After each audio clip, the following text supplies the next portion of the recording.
Hello everyone, inside the lobby के एक और सेगमेंट में आप सभी का बहुत बहुत स्वागत है। और आज हमारे साथ जुड़ने वाले एक और महत्वपूर्ण गेस्ट जो कि रहने वाले हैं टीम वाइल्ड फैंग्स की आइजल हिमसेल्फ, सेंसे। सेंसे, बहुत बहुत स्वागत है आपका। और मैं आपसे समझना चाह रहा हूं कि अभी तक का जो बीजीआईएस का सफर है, पूरा द ग्राइंड आपकी टीम ने खेला, वो 24 मैचेस, कैसा रहा अभी तक का सफर? आई थिंक हमें बहुत कुछ सीखने को मिला अपने, मतलब जो हमारी गलतियां हो रही थी, जो हम बाकी मैचेस में कर रहे थे, हमने सेम मिस्टेक्स करी एंड उससे हमें मतलब पता लग गया कि हमें ये मिस्टेक अगर हम सुधार लेंगे तो हम काफ़ी अच्छा और परफॉर्म कर सकते हैं। एंड अभी राउंड 4 आने वाला है, उसके लिए काफ़ी एक्साइटेड है और प्रिपेयर भी हमने काफ़ी करा है। अब देखते हैं वो कितना काम आता है। सेंसे, अभी तक जो आपकी टीम का परफॉर्मेंस है वो बहुत ही ज्यादा फिनिश ओरिएंटेड हमें देखने को मिल रहा है। ऑफ कोर्स आपके पास वो प्लेयर्स है जिनके पास अग्रेशन बहुत ज्यादा है, but placement points the grind में काफी कम आए। इनफैक्ट 24 मैचेस में एक भी चिकन डिनर आता हुआ नजर नहीं आया। तो ये क्या सिर्फ द ग्राइंड की स्ट्रैटेजी थी, या आप कैसे देखते हैं इन सारी चीजों को? अगर आप देखोगे तो हमारे टीम को बने ज़्यादा टाइम नहीं हुआ है, हम थोड़े टाइम पहले ही बने हैं, हमें 3 मंथ्स अब जाके कंप्लीट हो रहे हैं। तो इस चक्कर में ना टीम में जो छोटी छोटी माइक्रो कॉलिंग्स होती है वो बहुत इशू दे रही है। एंड ऐसा नहीं कि हम पोजीशन के लिए नहीं जा रहे थे और सिर्फ फिनिशेस के लिए जा रहे थे, हम ट्राई कर रहे थे पोजीशन के लिए, लेकिन हम कुछ मतलब कर नहीं पा रहे थे। आपस में बहुत सिंक जो था हमारा बैठा नहीं हुआ, तो उस चक्कर में हमें काफ़ी प्रॉब्लम झेलनी पड़ी। एंड फिर हमें वही बस जहाँ पे एच पे हम फंस जा रहे थे, हमें वहाँ पे 4v4 लेना पड़ रहा था। तो यही सब चीज़ें हैं जो हमने काफ़ी इन पर वर्क करा है और इस बार ट्राई करेंगे कि पोजीशन पॉइंट्स ले, क्योंकि पोजीशन पॉइंट्स बहुत इंपॉर्टेंट है।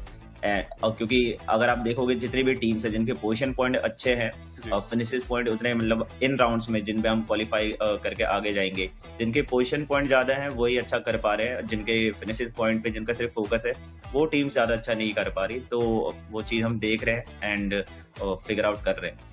क्या बात है, काफी बढ़िया तरीके से सारी चीजों को रीड किया गया है। होमवर्क ऑन पॉइंट है। हम प्रेटी श्योर कि राउंड 4 की शुरुआत भी आपकी बेहतर रहेगी, बट राउंड 4 के लिए क्या कुछ अलग स्ट्रैटेजी, टीम में कुछ बदलाव? क्योंकि आपकी टीम में एक 5th प्लेयर सैम भी हमें देखने को मिलते हैं, he is also a great player. तो क्या कुछ बदलाव होगा इसी टीम के साथ, या फिर आप आएंगे? और अब ये जो 6 मैचेस है, क्या स्ट्रैटेजी है आपकी टीम की? देखो, फिलहाल टीम में तो कोई बदलाव नहीं होगा। अगर बदलाव चाहिए तो सैम को उसके लिए खुद कुछ करना पड़ेगा। और बाकी जो मैचेस हैं इनके लिए हमारा ज़्यादा कुछ बस एक अप्रोच चेंज हुआ है। हम थोड़ा जो जोन ओरिएंटेड है वो ज़्यादा खेलने का ट्राई करेंगे, थोड़े हमारी जो लूट रहती है उसे जल्दी कंप्लीट करने का ट्राई करेंगे ताकि सर्कल का हम एडवांटेज ले सके। अगर आप देखो जो हमारा ग्रुप्स है उसमें अंडरगॉड्स काफ़ी ज़्यादा है और अंडरगॉड्स का जो गेम प्ले है, मतलब मैं कुछ ये नहीं कह रहा, जज नहीं कर रहा उनके गेम प्ले को, लेकिन वो लोग काफ़ी जोन प्रायोरिटी रखते हैं अपने गेम में और जोन के लिए ज़्यादा जल्दी जाते हैं। अगर हम लेट जाएंगे तो आई थिंक हमें जगह नहीं मिलेगी। हो सकता है कि 2 शैक हो, 2 शैक में 4 बंदे बैठे हो, 2 अलग अलग टीमें बैठी हो, तो ये चीज़ें भी देखने को मिल सकती है। और ये वाली लॉबी हम अक्सर ज़्यादा खेल नहीं पाते, हमें ज़्यादा मौका नहीं मिलता इस वाली लॉबी में प्रैक्टिस करने का। तो हमने भी थोड़ा चेंज करा है, हम भी उन्हीं के प्ले स्टाइल से खेल रहे हैं। बस जहाँ पे वो लोग फाइट लेने से डर सकते हैं वहाँ पर हम लोग फाइट लेंगे, और बस एक यही सिंपल सा प्लान है। सेंसे, जैसे कि आपने अंडरगॉड्स के बारे में बात भी करी, तो मैं आपसे जरूर समझना चाहता हूँ कि अभी तक पूरे बीजीआईएस 2026 में कोई अंडरगॉड टीम जो आपको बहुत ज्यादा प्रभावित करके गई, या कोई इंडिविजुअल प्लेयर जिसने आपको बहुत ज्यादा प्रभावित किया? अगर देखा जाए तो एक टीम है वेल्ट करके, वेल्ट ई स्पोर्ट्स, एंड उनने काफी अच्छा परफॉर्म करा। उनके जो ग्रुप मैचेस है उनमें 3 मैचेस में आई थिंक उन्हें 80 या 81 कुछ पॉइंट्स लिए, अगर मैं सही हूँ 82। तो काफी अच्छा खेल के गई। एंड एक और टीम है टीए करके जिसमें कॉफिन है। एंड मैं अगर कॉफिन की बात बताऊं तो कॉफिन ने लास्ट जो टूर्नामेंट हुआ था ऑफिशियल, उसमें 1v4 करा था चूमा सीरिया के नीचे वाले कंपाउंड में, हम उसे सी कंपाउंड बोलते हैं। एंड वो काफी अच्छा था। उसके बाद मतलब मैंने सोचा कि उन्हें कॉल करके मोटिवेट करा जाए, तो मैंने उन्हें इनफैक्ट कॉल भी करा उसी दिन। मैं स्ट्रीम ही कर रहा था, उधर कॉल करा, मैंने बोला कि काफी अच्छा खेला। एंड वो बहुत खुश थे, वो बता रहे थे कि उन्हें प्रेशर नहीं था, उन्हें बस इसी टाइम का वो वेट कर रहे थे जहाँ पे वो दिन रात एक ग्राइंड करते हैं, फिर अपना जो स्किल्स है वो ऑफिशियल में दिखा सके। काफी अच्छा था। फिर मैंने उन्हें विश भी करा एंड फिर अगला दिन उनका अच्छा नहीं गया, लेकिन आई होप इस बार अच्छा करेंगे, क्योंकि जो उनके पास परफॉर्मेंस है बहुत अच्छा कर रहे हैं वो। मतलब जो एक छोटी छोटी मिस्टेक्स जो एक अंडरगॉड टीम करती है वो कर नहीं रहे हैं, वो बहुत संयम के साथ खेल रहे हैं, वो अपने टीममेट्स को साथ लेके चल रहे हैं। एंड मुझे वो चीज़ काफ़ी अच्छी लगी। तो बहुत सारी नई टीमें हैं और मैं भी उनसे कुछ ना कुछ सीखता ही हूँ कि क्या चीज़ मैं इम्प्रूव कर सकता हूँ, या क्या चीज़ वो जो नहीं ला रहे हैं, जो अब तक जो एक नॉर्मल टीम्स रहती है T1s जो आपस में खेलते रहती है, वो चीज़ नहीं कर रही है। तो आई थिंक बहुत अच्छा है जो भी नई अंडरगॉड टीम है, एंड सबको मैं बेस्ट ऑफ लक बोलना चाहूँगा कि अच्छे से खेलना। एंड ये जो BGIS है बहुत बड़ा टूर्नामेंट है, बहुत बड़ी अपॉर्चुनिटी है आपके लिए, मेरे लिए। तो मिलते हैं सारे फाइनल्स में, सारे फाइनल्स आ जाओ। सेंस इंप्रूवमेंट के बारे में आपने बात करी, मैं थोड़ा स्टैट्स की तरफ भी जाना चाहता हूँ। 24 मैचेस अभी तक ग्राइंड में खेले गए आपकी टीम के द्वारा, और आपके पास जो फिनिशेस हैं इंडिविजुअली वो सबसे कम देखने को मिल रहे हैं, 16 फिनिशेस जो की हैं। जैसे कि हम बात करते हैं इंटरनेशनल टूर्नामेंट्स भी, अब जो इंडियन टीम्स है वहां पर पार्टिसिपेट करती हुई नजर आती है। IGL का ज्यादा फिनिशेस लेकर के जाना कितना ज्यादा अहम रहता है, ये सारी चीजों को आप किस तरीके से देखते हैं? देखो, अब तक तो मैं किसी और नजरिए से नहीं देखता था, लेकिन आपने जब बोला कि 24 मैचेस में 16 फिनिशेस, तो थोड़ा तो मुझे लग रहा है कम है, लेकिन मैं रीजन बताता हूँ, लेट मी एक्सप्लेन। अब बाहर की जो टीमें रहती है ना, वो बहुत एग्रेसिव खेलती है। अगर आप देखोगे कोई भी टीम जिसमें IGL हो, बहुत एग्रेसिव खेलते हैं वो लोग, एंड हम जो खेलते हैं इंडिया में अभी जो खेल रहे हैं, बहुत स्ट्रेटेजिकली खेलते हैं। तो बाहर के तो मतलब अभी बाहर से कंपेयर नहीं करना चाहिए इंडिया के IGLs को। हम अपने लिए खेल रहे हैं, सब कुछ अपने लिए कर रहे हैं, वो थोड़ा ना आके BGIS खेल रहे हैं। तो मैं अपनी बात बताता हूँ कि मेरे 24 में 16 फिनिशेस क्यों है। देखो, ऐसा होता है जैसे मेरी टीम में नए प्लेयर्स है, काना है, गोटेन है। अब इनको कैसे बोलेंगे अच्छा असॉल्टर है, जब ये ज्यादा गेम में ज्यादा फिनिशेस करेंगे तब जाके इन्हें बोला कि अच्छा हाँ ये अच्छा असॉल्टर है। लेकिन अगर मैं ही कर दूंगा तो जो मेरी टीम में अंडर गॉड्स है, उन्हें कैसे शाइन करने का मौका मिलेगा इनकी भाई, वो कैसे अपना नाम बना पाएंगे। तो ये सब चीजें भी मैं ध्यान देता हूँ, एंड इस चक्कर में ट्राई करता हूँ कि मैं as an IGL limited finishes निकालूं, ताकि मेरे टीममेट्स को शाइन करने का मौका मिले। एंड ऊपर से बहुत बार मुझे सैक्रिफाइसल खेलना पड़ता है, बीइंग ऑनेस्ट। मतलब मैं जोन के बाहर टैंक करता हूँ, या फिर बहुत सिचुएशन ऐसी आती है जहाँ पे 4v4 है, लेकिन एक एंट्री के लिए एक नॉक खाना पड़ता है, तो वहां पे फिर मुझे नॉक खाना पड़ता है। तो ये सब छोटी छोटी चीजें हैं जो शायद से इतने जो आप बड़ा पर्दे में देखते हैं, जहाँ पे मैप वगैरह सब कुछ एक बर्ड आई व्यू से दिखता है, वहां पे शायद ये सब चीजें ना नोटिस कर पाओ। लेकिन टीम के अंदर बहुत सारी ऐसी चीजें रहती है कि मुझे थोड़ा दब के खेलना पड़ता है। जी सेंसे, बिल्कुल। और मैं उम्मीद करता हूं कि जल्द ही जो आपकी टीम के अंडर गॉड्स हैं वो बहुत सारे एक्सपीरियंस ले ले, और उसके बाद सबको ही मौका मिले और आपको ये जो सैक्रिफिशियल रोल है वो अदा ना करना पड़े। And all the very best for the remaining matches. यही सारे सवाल थे, बहुत अच्छा लगा आपसे बात करके, हमेशा अच्छा लगता है। And all the very best to your team as well. Thank you so much for having me. Bye bye. तो ये है सेंसे, और उन्होंने बताया कि किस प्रकार से जो टीम का समीकरण है वो बनाए, पर उन्होंने ये भी चीज बताई कि अब जब वो राउंड 4 के अंदर आएंगे तो वहां पर इट माइट बी पॉसिबल कि पोजीशन ओरिएंटेड जो गेम प्ले है वो थोड़ा ज्यादा देखने को मिले, और देखते हैं कि वाइल्ड फैंग्स के लिए चीजें वर्कआउट कैसे करने वाली है। बट अभी के लिए इस सेगमेंट के लिए इतना ही, मिलते हैं आपसे अगले सेगमेंट के लिए।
pressure peaking all-time high. We're now near the end of round 4. Welcome to BGIS 2026, where I'm going to be a host of Necro. John alongside with me on the panel is Salty. And Salty, as I mentioned, today is going to be the final day of round 4, which means we're going to be seeing quite a few eliminations, and at the same time, final 3 games remain for Group 3 and Group 4. Absolutely. A lot of eliminations, a lot of heartbreaks. Majority of these teams, they went through so much, go past all the elimination barriers, and right before the quarterfinals, if you get eliminated, it's going to sting for sure. But then I feel like there's so much to learn, and majority of the teams, especially the new names inside of Group 4, I feel like they've learned so much along the way, and today I hope they can put everything in display. Exactly, and they're also going to be starting things off on the map Rondo, which also means that passive nature that we saw yesterday coming through on Wrangles and Miramar, that might just get suppressed now. Since Rondo is going to be an aggressive map, they have to go for those elimination points off the rip and pretty much capitalize on those recall towers as well. Speaking of a few names like Four Wolves Esports, they did pretty good for themselves, right? And the fact that a team like Four Wolves Esports is now starting to chime through, that just tells us that the undergods inside of this group particularly, they definitely do seem pretty strong. I think Four Wolves, to be honest, they are a special factor, an X factor inside of this group so far, to be honest, because they for sure are young, they've got new players on the block, but they also got the experience enough, especially because they've played matches from the grind. They had 24 matches to gel up with the lobby, and I feel like all that experience is actually helping them against teams like Wildfangs, against teams like TWOB. I mean, it's not just Four Wolves. I think there's high expectations from TWOB as well. I know, right? TWOB is another one of those banners that we know is out there that have been playing inside of LAN finals as well. Yes, it's a completely different roster, understandable. But still, it's an expectation from the banner itself, and we really want TWOB to do good as well. And speaking of Four Wolves DOD, this is also quite an old team. We have been looking at this banner since 2023. And now back over here, they've still got a few men like Palu, who does pack a lot of experience. And one thing is for sure, that experience is now finally shining through. Looking at today's matches on the screen, Rondo is going to be the map to kick things off with for Group 4, which is once again going to bring a big chance for comeback.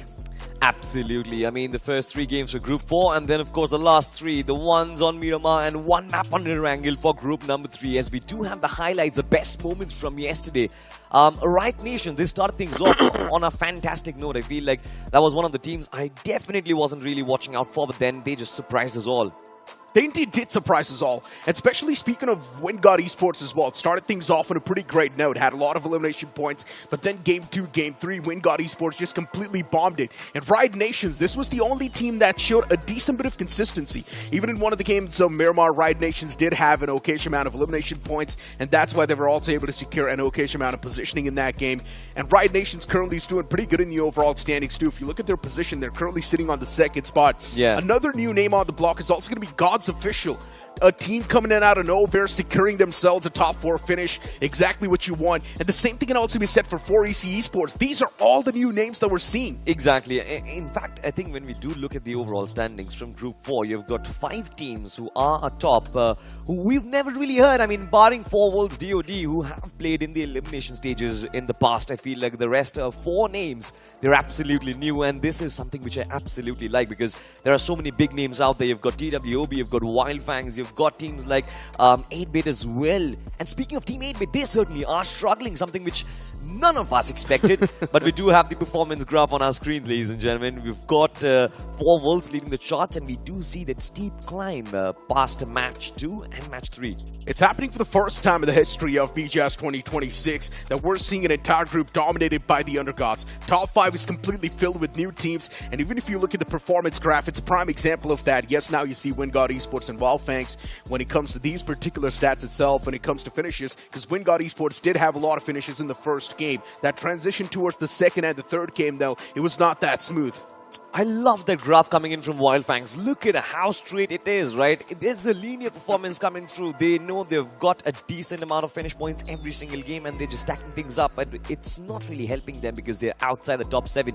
We do have the damage graph for all of our viewers as well, and have a look at this. This is where Wildfangs truly shine. 4,147 points of damage. Especially when you've got players like Goten, when you've got players like SprayGod. This is something which you expect, but then your position on the overall standings is something which we never really expected. For Wildfangs, they're on the 8th spot, 20 points, but then at the top of the group, you've got Four Wolves, 33, Right Nations, 32, you've got God's Official, you've got 4EC, Empire Originals. Top 5 just dominated by undergods. This is something which I absolutely adore. I know, right? This is what I was saying as well. This is for the first time that's happening Top 5 dominated by the Undergods, not even an experienced team over there. Yes, you can say for 4 Wolves, there is that one man who does packs that experience, but that's it. They're still the Undergods we're speaking of. WinGod Esports, TWOB, Wildfangs currently sitting on 6th, 7th, and 8th spot, and of course, their heads are going to be on the swivel as well. Their spot can be easily compromised by anyone on the latter half of the board, including 8-Bit as well. If 8-Bit gets a massive chicken dinner, they can instantly propel themselves around the top 8. 100%. I think the points difference is that is keeping all of these teams at bay, but it's not going to be for long because they only get 3 matches to prove their worth. The top 5 players, ladies and gentlemen, you've got Avnish DOD from 4 Wolves DOD, 8 eliminations, who is at the top of this particular group. You've also got Infinity from WinGod Esports. You've got Hardik from Blink. Brilliant clutch yesterday, 8 finishes all in total. Right Nations, you've got Easy, and then of course you've got Noob from 4 Wolves once again. It's the first time I think I've seen 8 finishes being tied up by all 5 players, in fact, from every single team. So this is something which is interesting to find out as well. Who gets that ace out of this particular group? Hardik has also got 80% finish contribution inside of the team, so which means he's the only person that's constantly getting those elimination points, while his teammates a little bit lackluster. Maybe it's time to buckle up and support Hardik in his own journey, because that's definitely going to take you to the right path. Looking at Blink Esports' spot as well, they're not too far away. They can easily make it inside of the top 7. They're not too far away. And at the start of the day, we also locked in our predictions. And it seems like everyone is literally going with Wildfangs. Everyone believes that Wildfangs is going to make that comeback, and they have to as well, right? They're just sitting on the 8th spot. And on the Hindi desk, we have 3 believers in 8-Bit. I mean, they're all the way at the last spot with just 7 points. I'm not sure if 8-Bit can make it, but if they do, that's definitely going to be an epic comeback. I mean, they for sure can make it. I mean, to be honest, we've seen Sarang in this position. We've seen Juicy in this position over and over again, where qualification was almost in question, but then all of a sudden that miracle comes through. It's not too far in the past as well. Inside of the grind, we saw Team 8-Bit just come back out of nowhere, and they did pull up some performances. So I expect the 3 games that they have, there can be certain changes, and if they do pull up their socks on the map of Rondo, I feel like that map is going to be the X factor inside of this group. You get a good game, you get that lead, and stay inside the top, especially with the Erangel matches, you're going to be qualified. Look, the point is that the grind is a whole different ball game. You've got a lot more games to prove yourself. You've got 24 games in total. Over here, you've only got 6 games. You bombed the first 3 games, and now the remaining 3 games. It's really going to be tough for a team like 8-Bit to try and recover from that mindset. But as you mentioned, they have been put in these type of scenarios in the past, and probably 8-Bit is one of the most experienced teams inside of this entire group. So they can, if anyone can pull it off, they are the one that can actually do it. For Wildfangs, it's quite easy. They're just sitting on the 8th spot, just one spot they need to topple over, and they can do it without a doubt. But without wasting any more time, let's head on towards this map Rondo.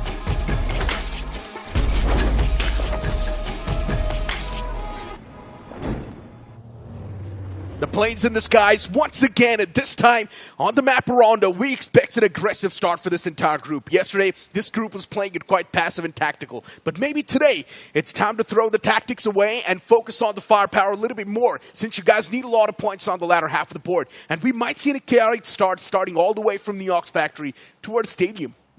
It's going to be a very vertical flight path, to be honest. And the majority of the teams, they're going to love this particular flight path, because along that line, you've got Test Track, you've got Neox Factory, just like you mentioned, you've got Danching, you've got Tuling as well. Majority of these cities have been the hotspots for those initial clashes before, of course, the recalls get pulled in. You've also got Jidena City, which does come in quite close. So what remains to be seen is who gets that early lead up front, because if you are someone like an 8-Bit, you need a lot of points. You need to start on a strong footing, potentially just get 4 or 5 eliminations right at the rip, and then try and go for a safe play. Team Telugu actually heading all the way towards Danching, and there's also Tuling right next to it. I definitely do want to see a lot of drop clashes, and as I expected, a heavy start inside of Neox Factory, and that's what it seems like is happening as well. Look at the amount of teams that are dropping right around the plane fly path as well, around the southern side. There's Team Telugu, a few more teams around the block. You've also got TWOB around the same spectrum.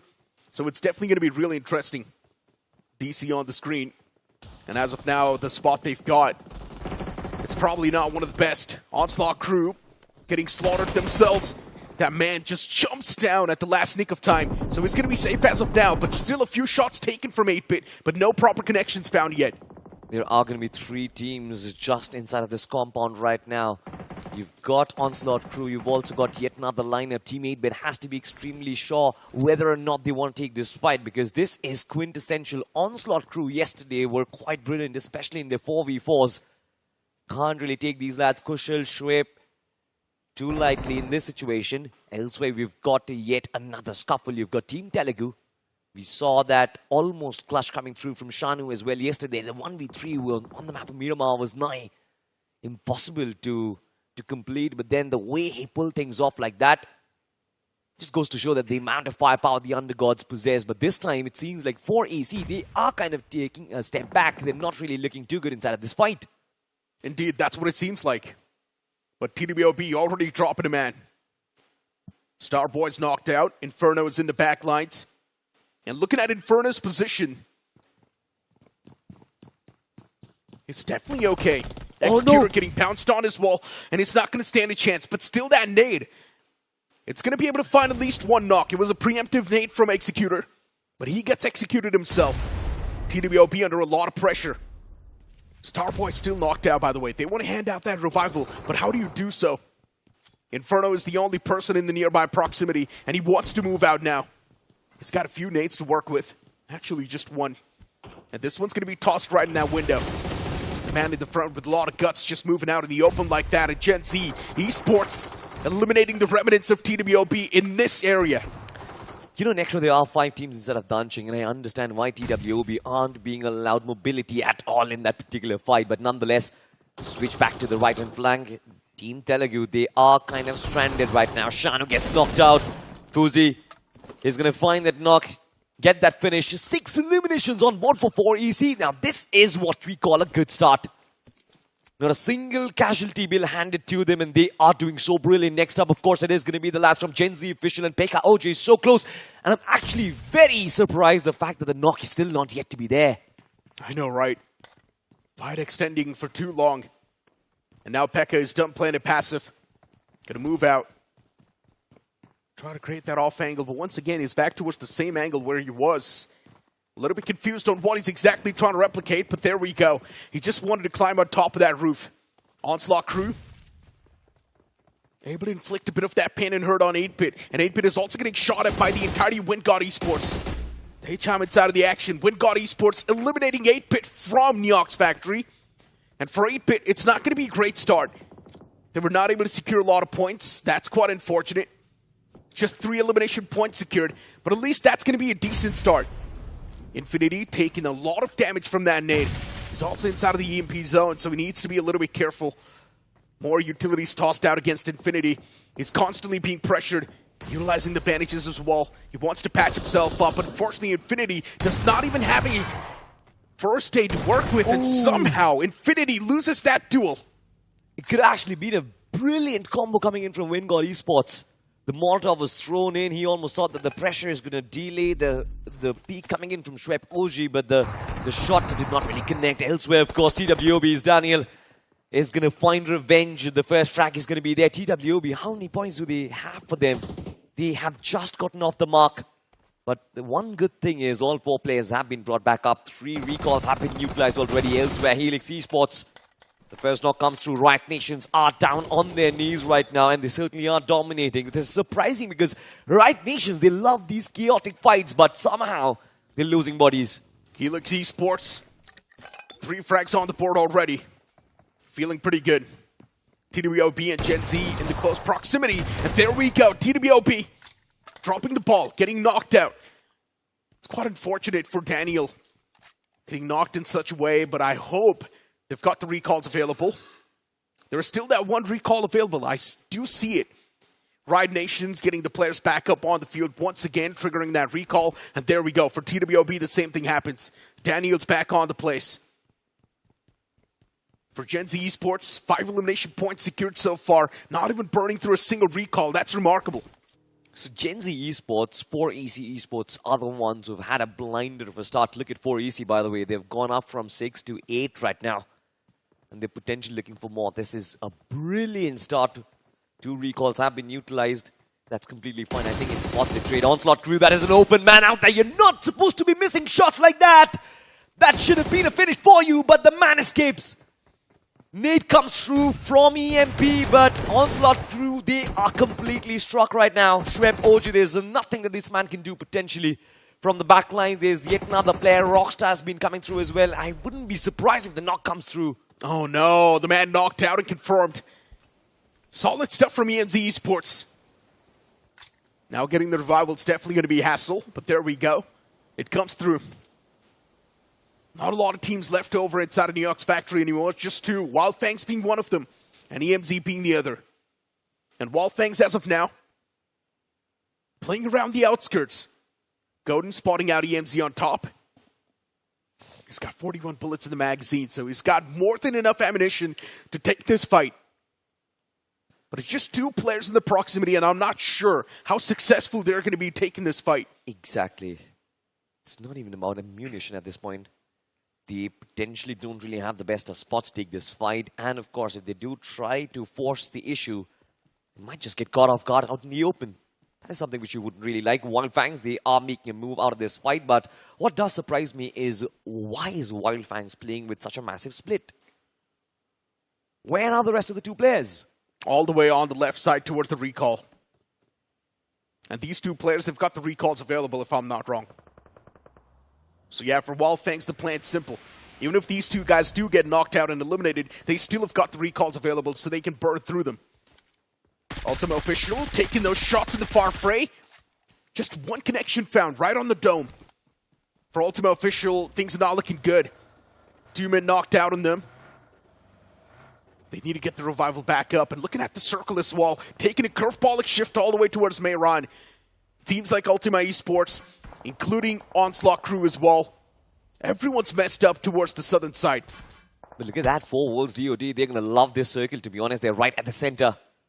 And that is one of the reasons why they've also been topping their group as well. They are balancing their position points as well as their finish points really well. They know when to try and get good positions. And of course, their firepower has been something that we have been appreciating for a while now. Ghana on the other side has been spotting these players from EMZ Official. I'm pretty sure shots are getting taken. Goten finally reveals himself. But Ghana, will this distraction allow him to find a knock? That is exactly what Wildfangs are looking for. Shots have been connected. Ghana, he finds two. This is brilliant stuff from Wildfangs. Just one man remains, and Vortrick has been taken down as well. It's a 1v3. Brilliantly done.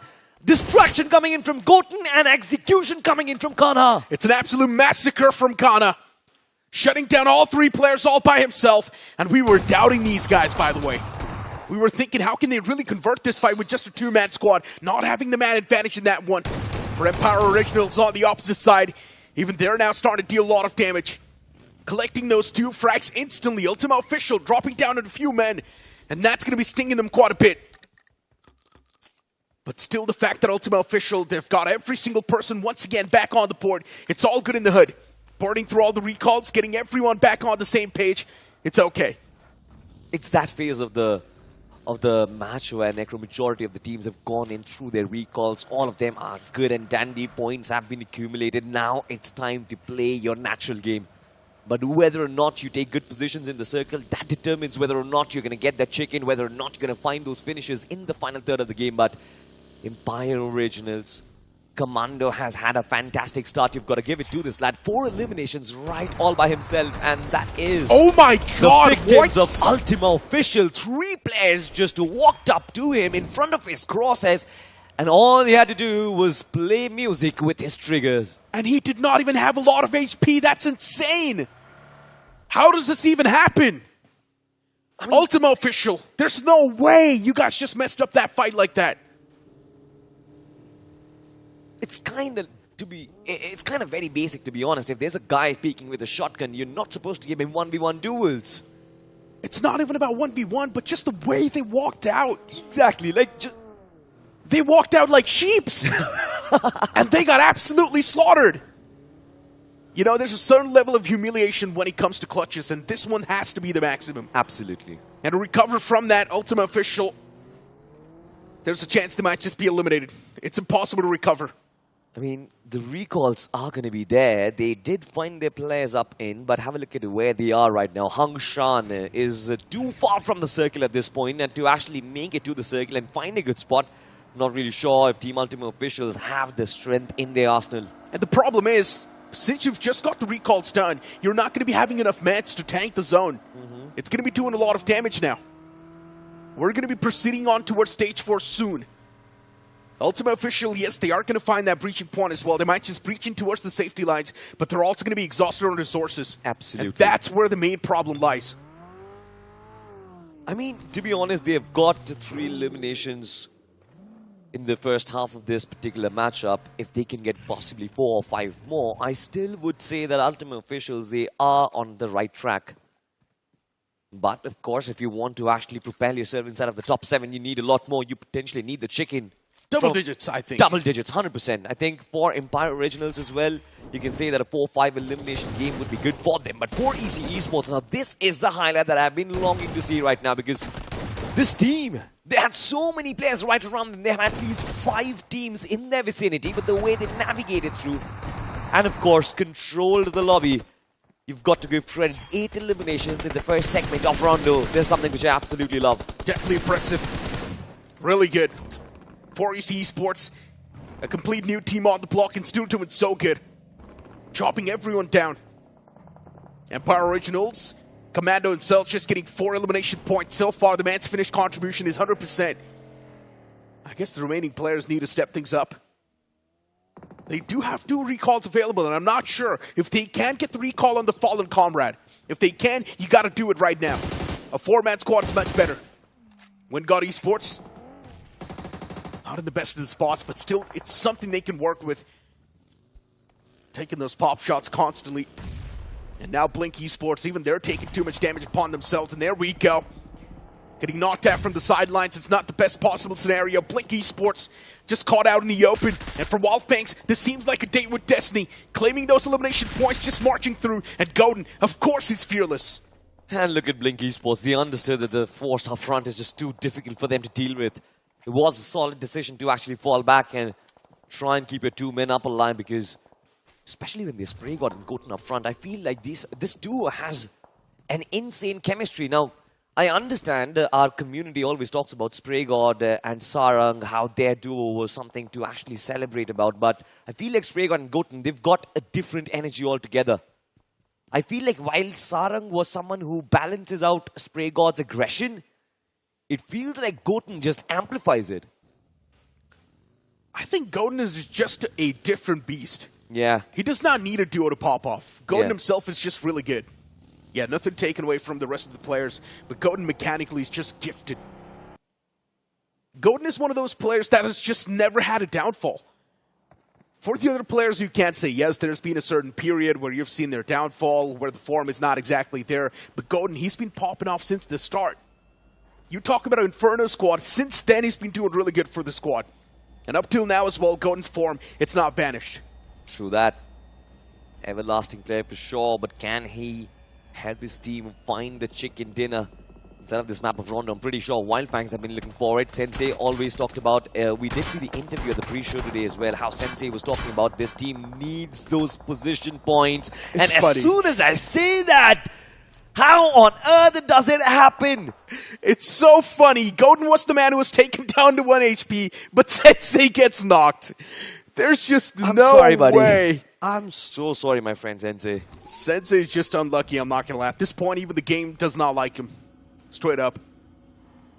How does this even happen? Godin was the man who was taken down to 1 HP, and Sensei gets knocked. It's hilarious. But hey, it's fine. Wildfangs, they've still got the recall available. Instantly going back inside of the blue, getting that recall handed out. Sensei's going to be back up on his feet. And everything will seem pretty good. Yeah. I mean, for now at least, but once they do start traveling inside of the circle, that is when I guess problems might come up. Considering that they've got the firepower under the belt, they should be able to deal with it, but we'll find what happens. Have a look at this, the Ultimate officials, they are back on track. This time they're going to find that one player from Blink Esports. Now Blink, they're left with just a 1-man squad. I know, right? For Blink, it's just really bad. Things just keep on getting worse, and what is the man doing? Running out in the open like that, that's not supposed to be your best instinct. You're out in the open, the first thing you're supposed to do is move back behind your own vehicle. But instead, the man just proned out in the open.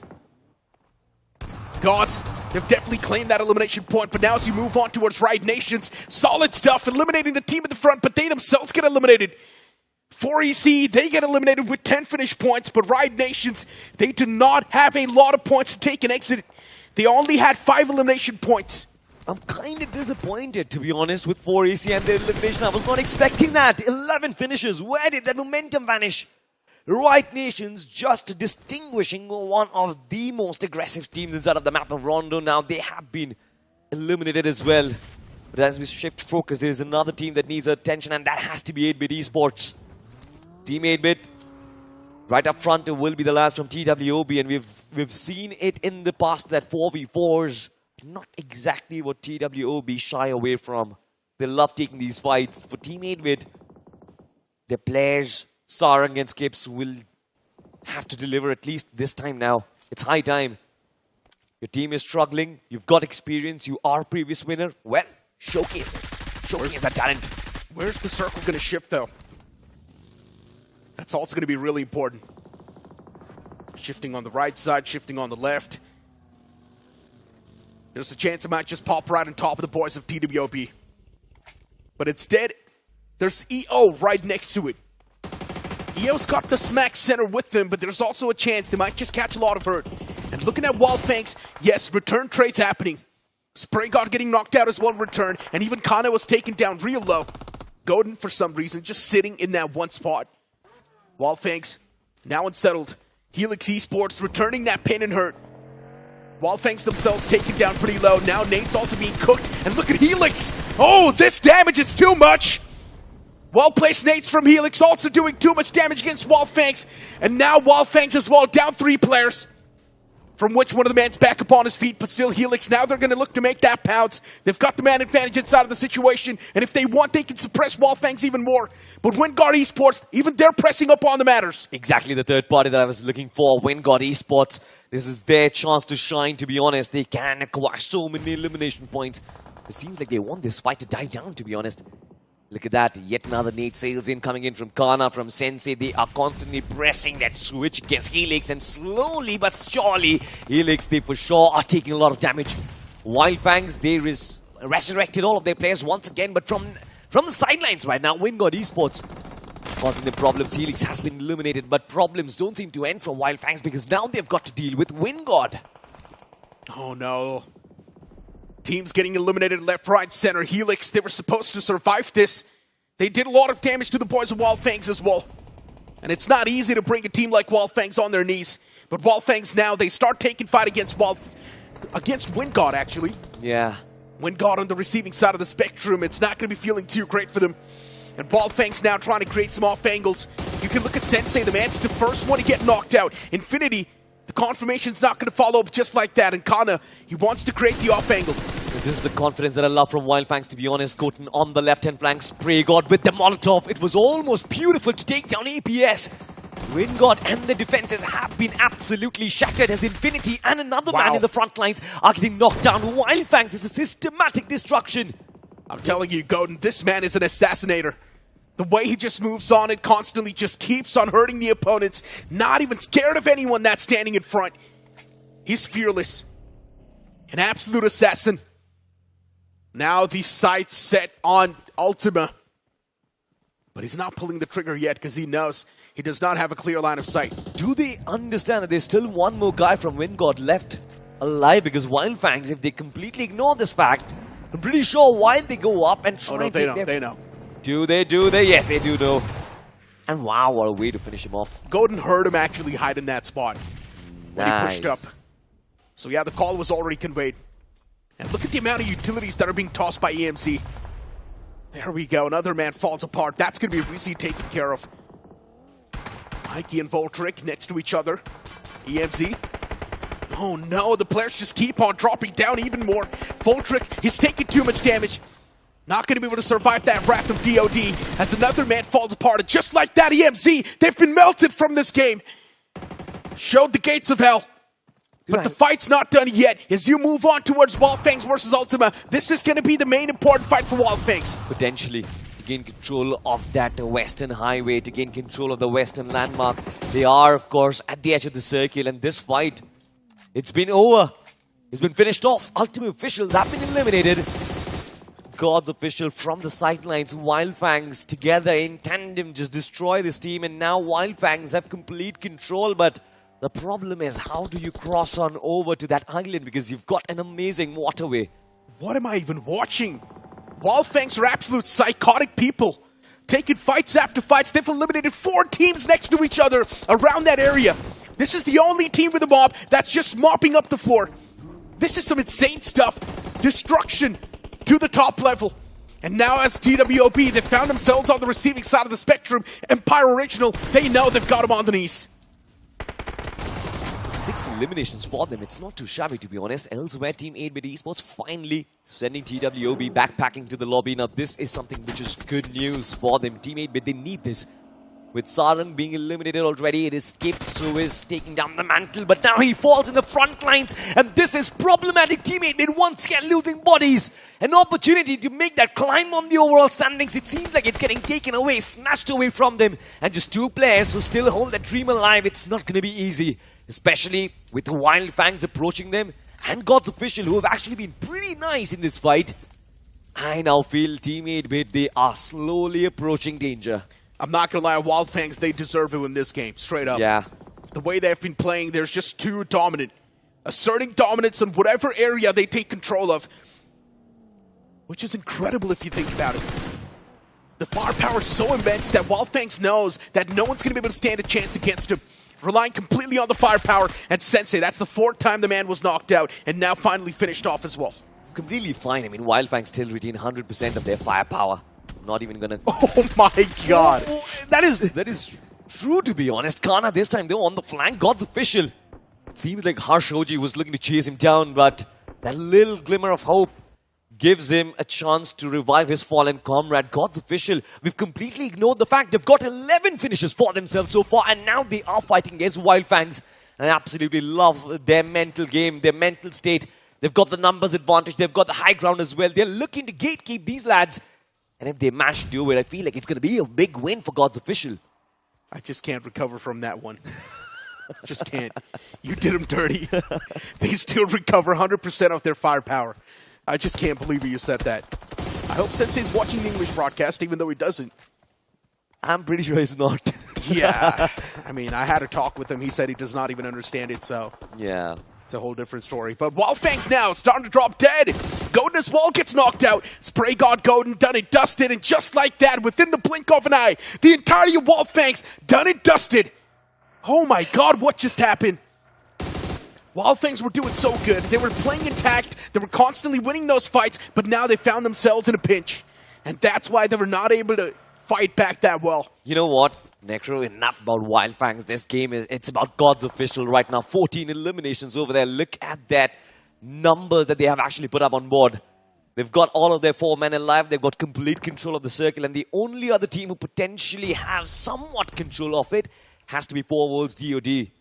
Team 8-Bit, they've been in the backlines for a while now. They want to get the chicken. They want to get the position points as well. But the one man who is looking to stop that has to be Rixon from Gen Z official.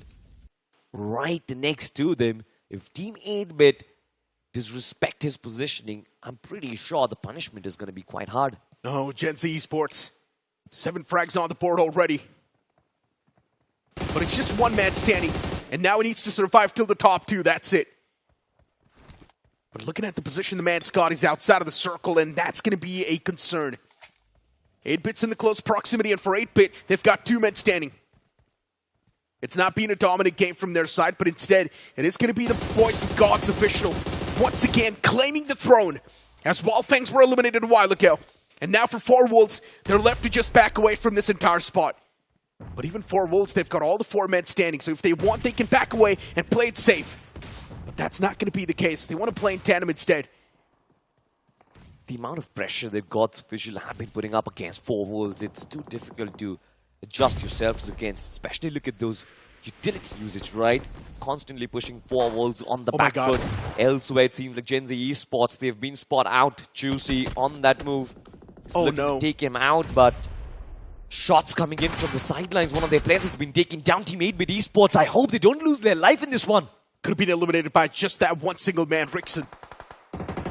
But Juicy's so lucky. Back to at the nick of time, and the third party seals the deal. God's official just claiming those elimination points over and over again. Park OG backing away. That revival's also going to come through. Two players all the way in the back lines. It's a proper 2-2 split they're playing with. Nate's extremely close. Hirsch backing off a little bit more because he knows now the utilities, they're crawling in too deep. Nate's not finding proper knocks. Four Wolves once again repositioning. But I also love the fact that the four Wolves, they've kind of split themselves up. They understand that God's official. They are kind of hunkered down in their corner, and the only strategy they're going to adopt is those utility usages. To counter that, four Wolves Esports want to create different angles, multiple ones in fact, try and pin down God's official in that one corner. But will that strategy be successful? You've also got Team 8, but you cannot get distracted away from them. God's official will constantly try and halt your way towards the chicken dinner, because with 15 elimination, I'm pretty sure all of these players, they're warmed up. Palu this time finally spots the lad from Team 8, but Raiden has been spotted. Spray down was there, but it seems like the terrain is just giving him a little too much advantage.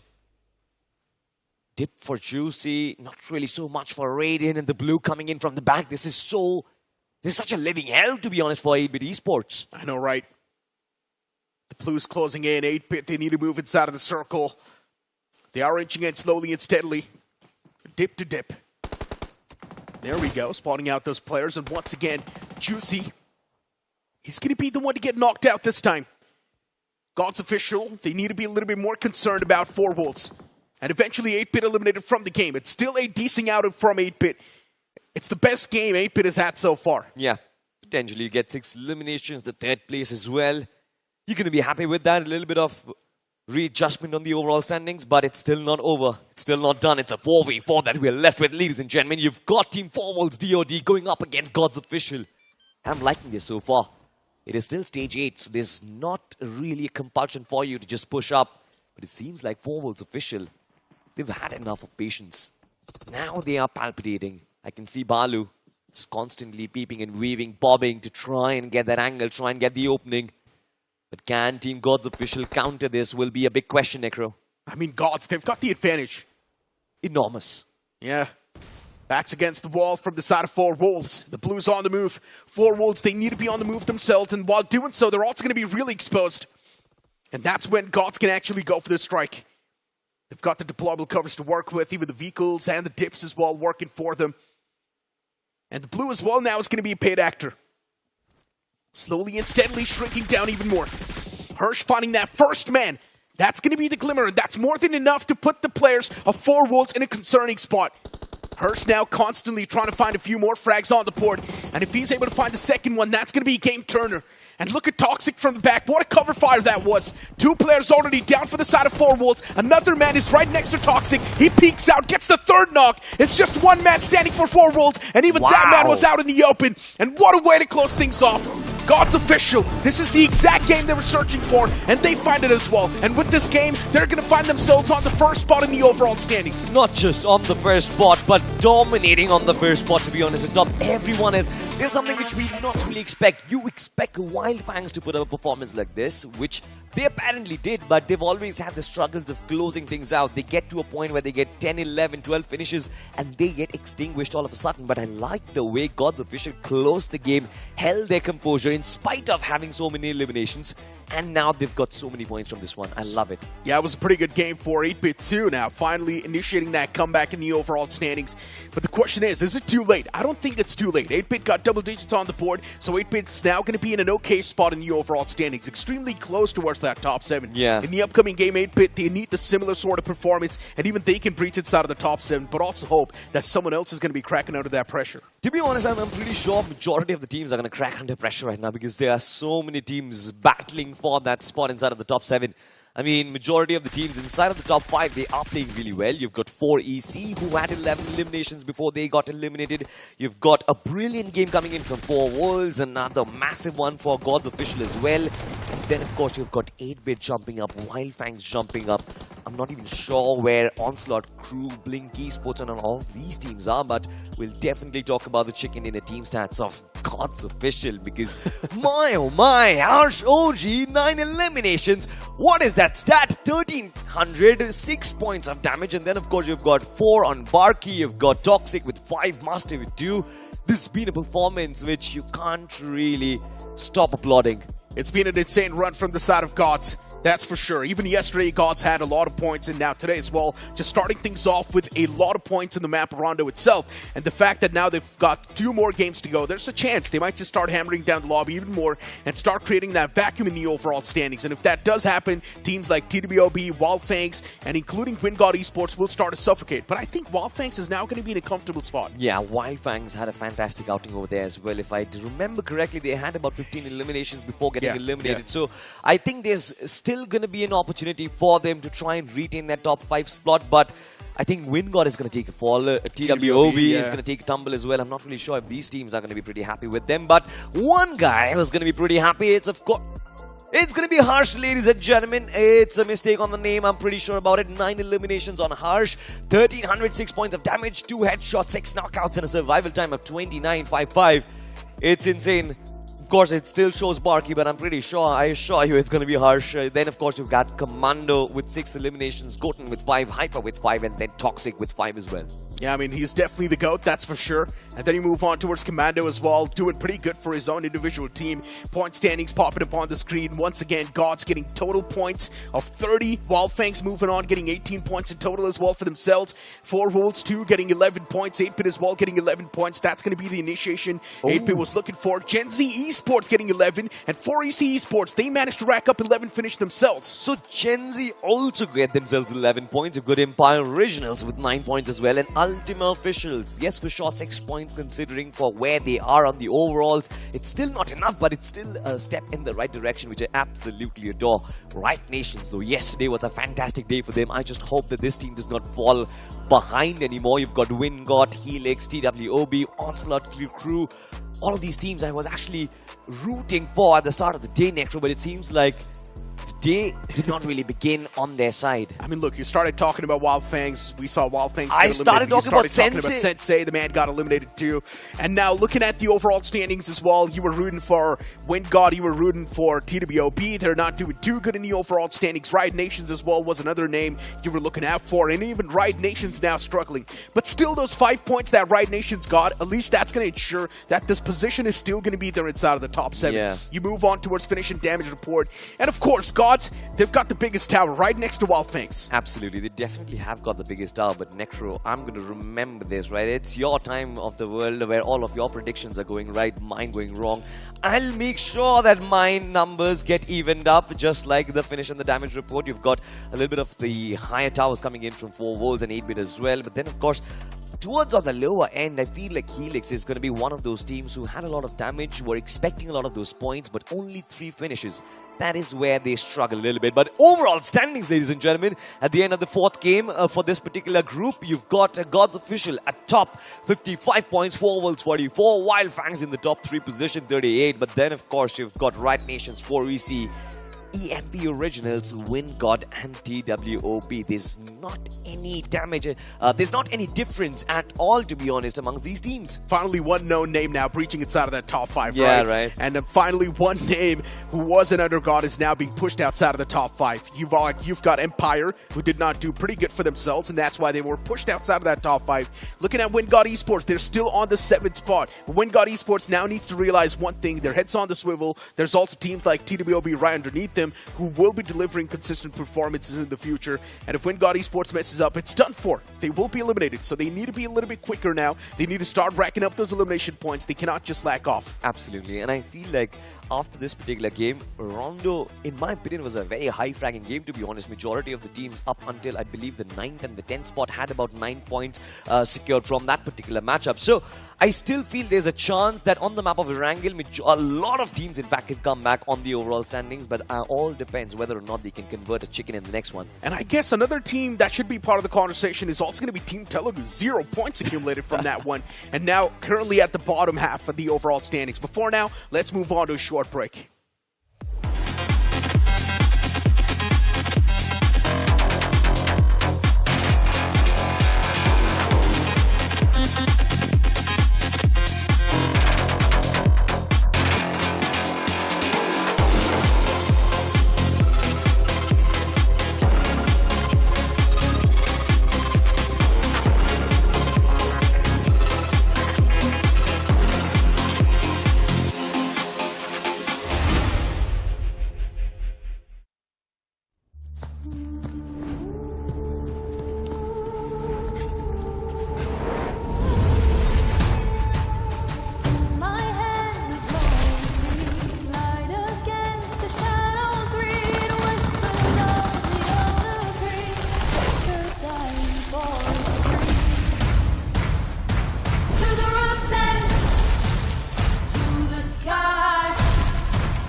You know, the map of Rondo is done and dusted for Group 4, but there are still 2 more very important games which decide the fate of all 16 teams, whether or not one qualifies to the quarterfinals or no. To cover those matches of Erangel, we've got Icy Baby 1-2 back on the panel, and of course, he is looking good and dandy as usual. Love that puffer jacket, by the way. Thank you. Getting back to the conversation, the way God's Official played, the way they absolutely shut down Wildfangs, the way they absolutely destroyed the lobby. I want to know your thoughts about that performance. Well, that's the thing, right? Like, sometimes it's a little bit luck, sometimes it's a little bit skill, but from the way I saw it as well, God's Official just third-party the perfect timing here.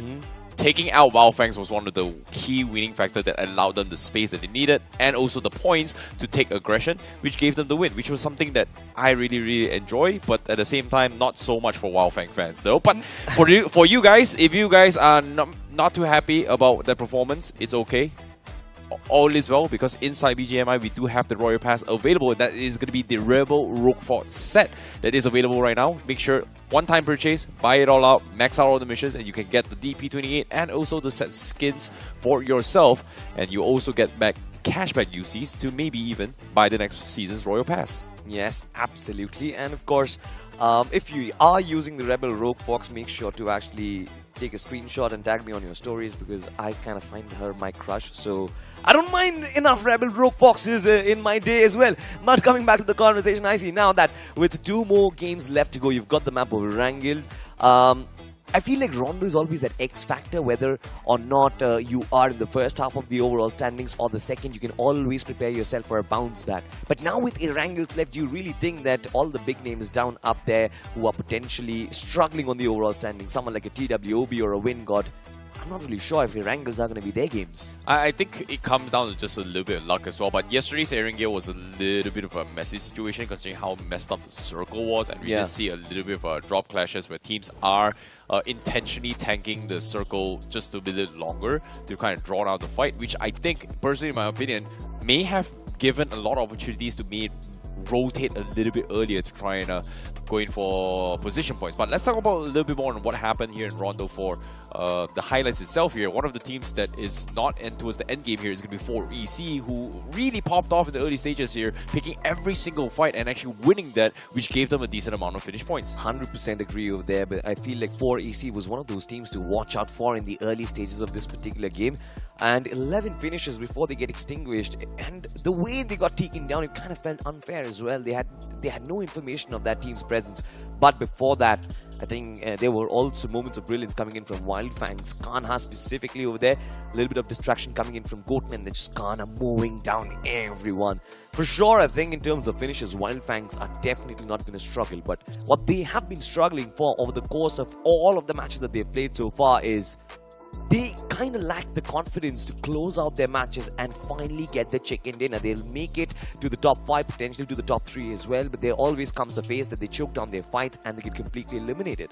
Yeah, but at the same time, speaking of elimination as well, like you said, WinGod was a team that you have to be watching out for as well. They did really well in their Erangel matchup, but after that, every single map from that onwards just hasn't been looking good for them. Yes, they got some placement points coming from this game, but they're still not in the clear yet, especially for those cutoffs, because think about it this way, only 7 teams will advance into the quarterfinals, and obviously there will be 8 teams that is going to be going towards the wild card, but you are leaving that to the fates of every single group. So you are in the 8th position with the highest points out of all the other 8 positions of each and every group in round 4 to qualify for the wild cards, and only 8 teams remaining. So do you want to leave it to fate, or do you want to go to quarterfinals straight? I think you don't want to be leaving anything to fate, to be honest, especially the way fate has been turning out. But again, I feel like top 7 is a very achievable target, to be honest. If you get one good performance, the points difference isn't that much.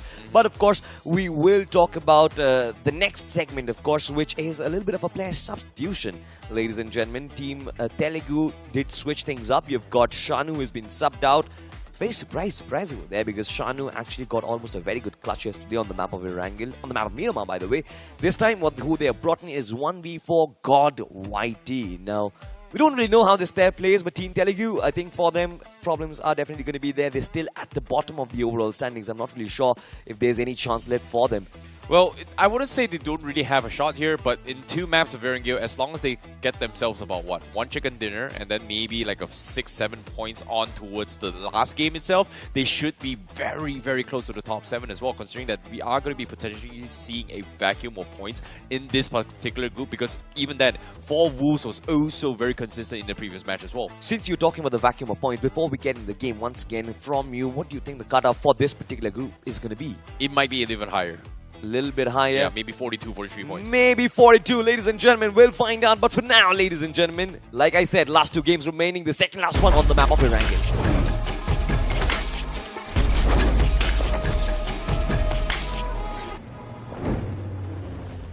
Well, the Big Bird goes back up in the skies once again, and this time we are flying over the beautiful islands, the lush green fields of Erangel this time. And of course, the flight path, it starts off from the north, near Severny is where we begin our journey, and it ends towards Sosnovka military base. Now, if you are a fan of Erangel, if you are a fan of basic flight paths, potentially the ones which cut right across the center of the map, you're going to be loving this one as well.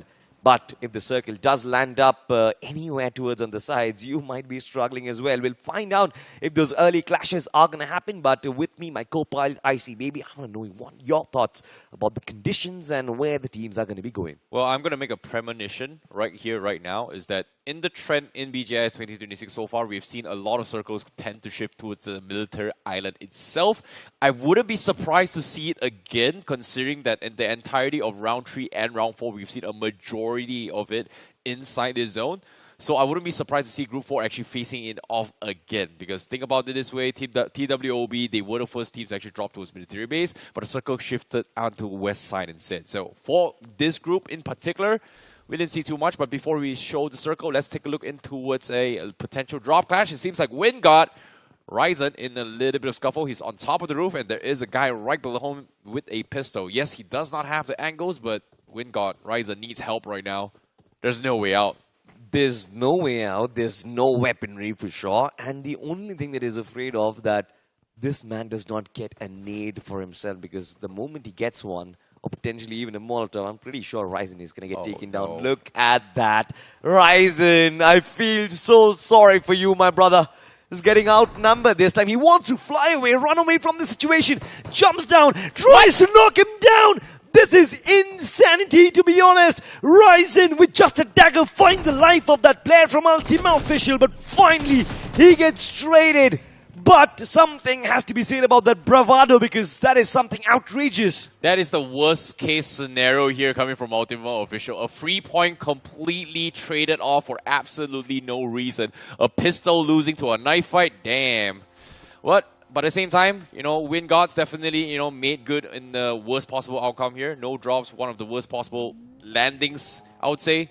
Still got a point. I think he did his job, considering the fact that there was no way out.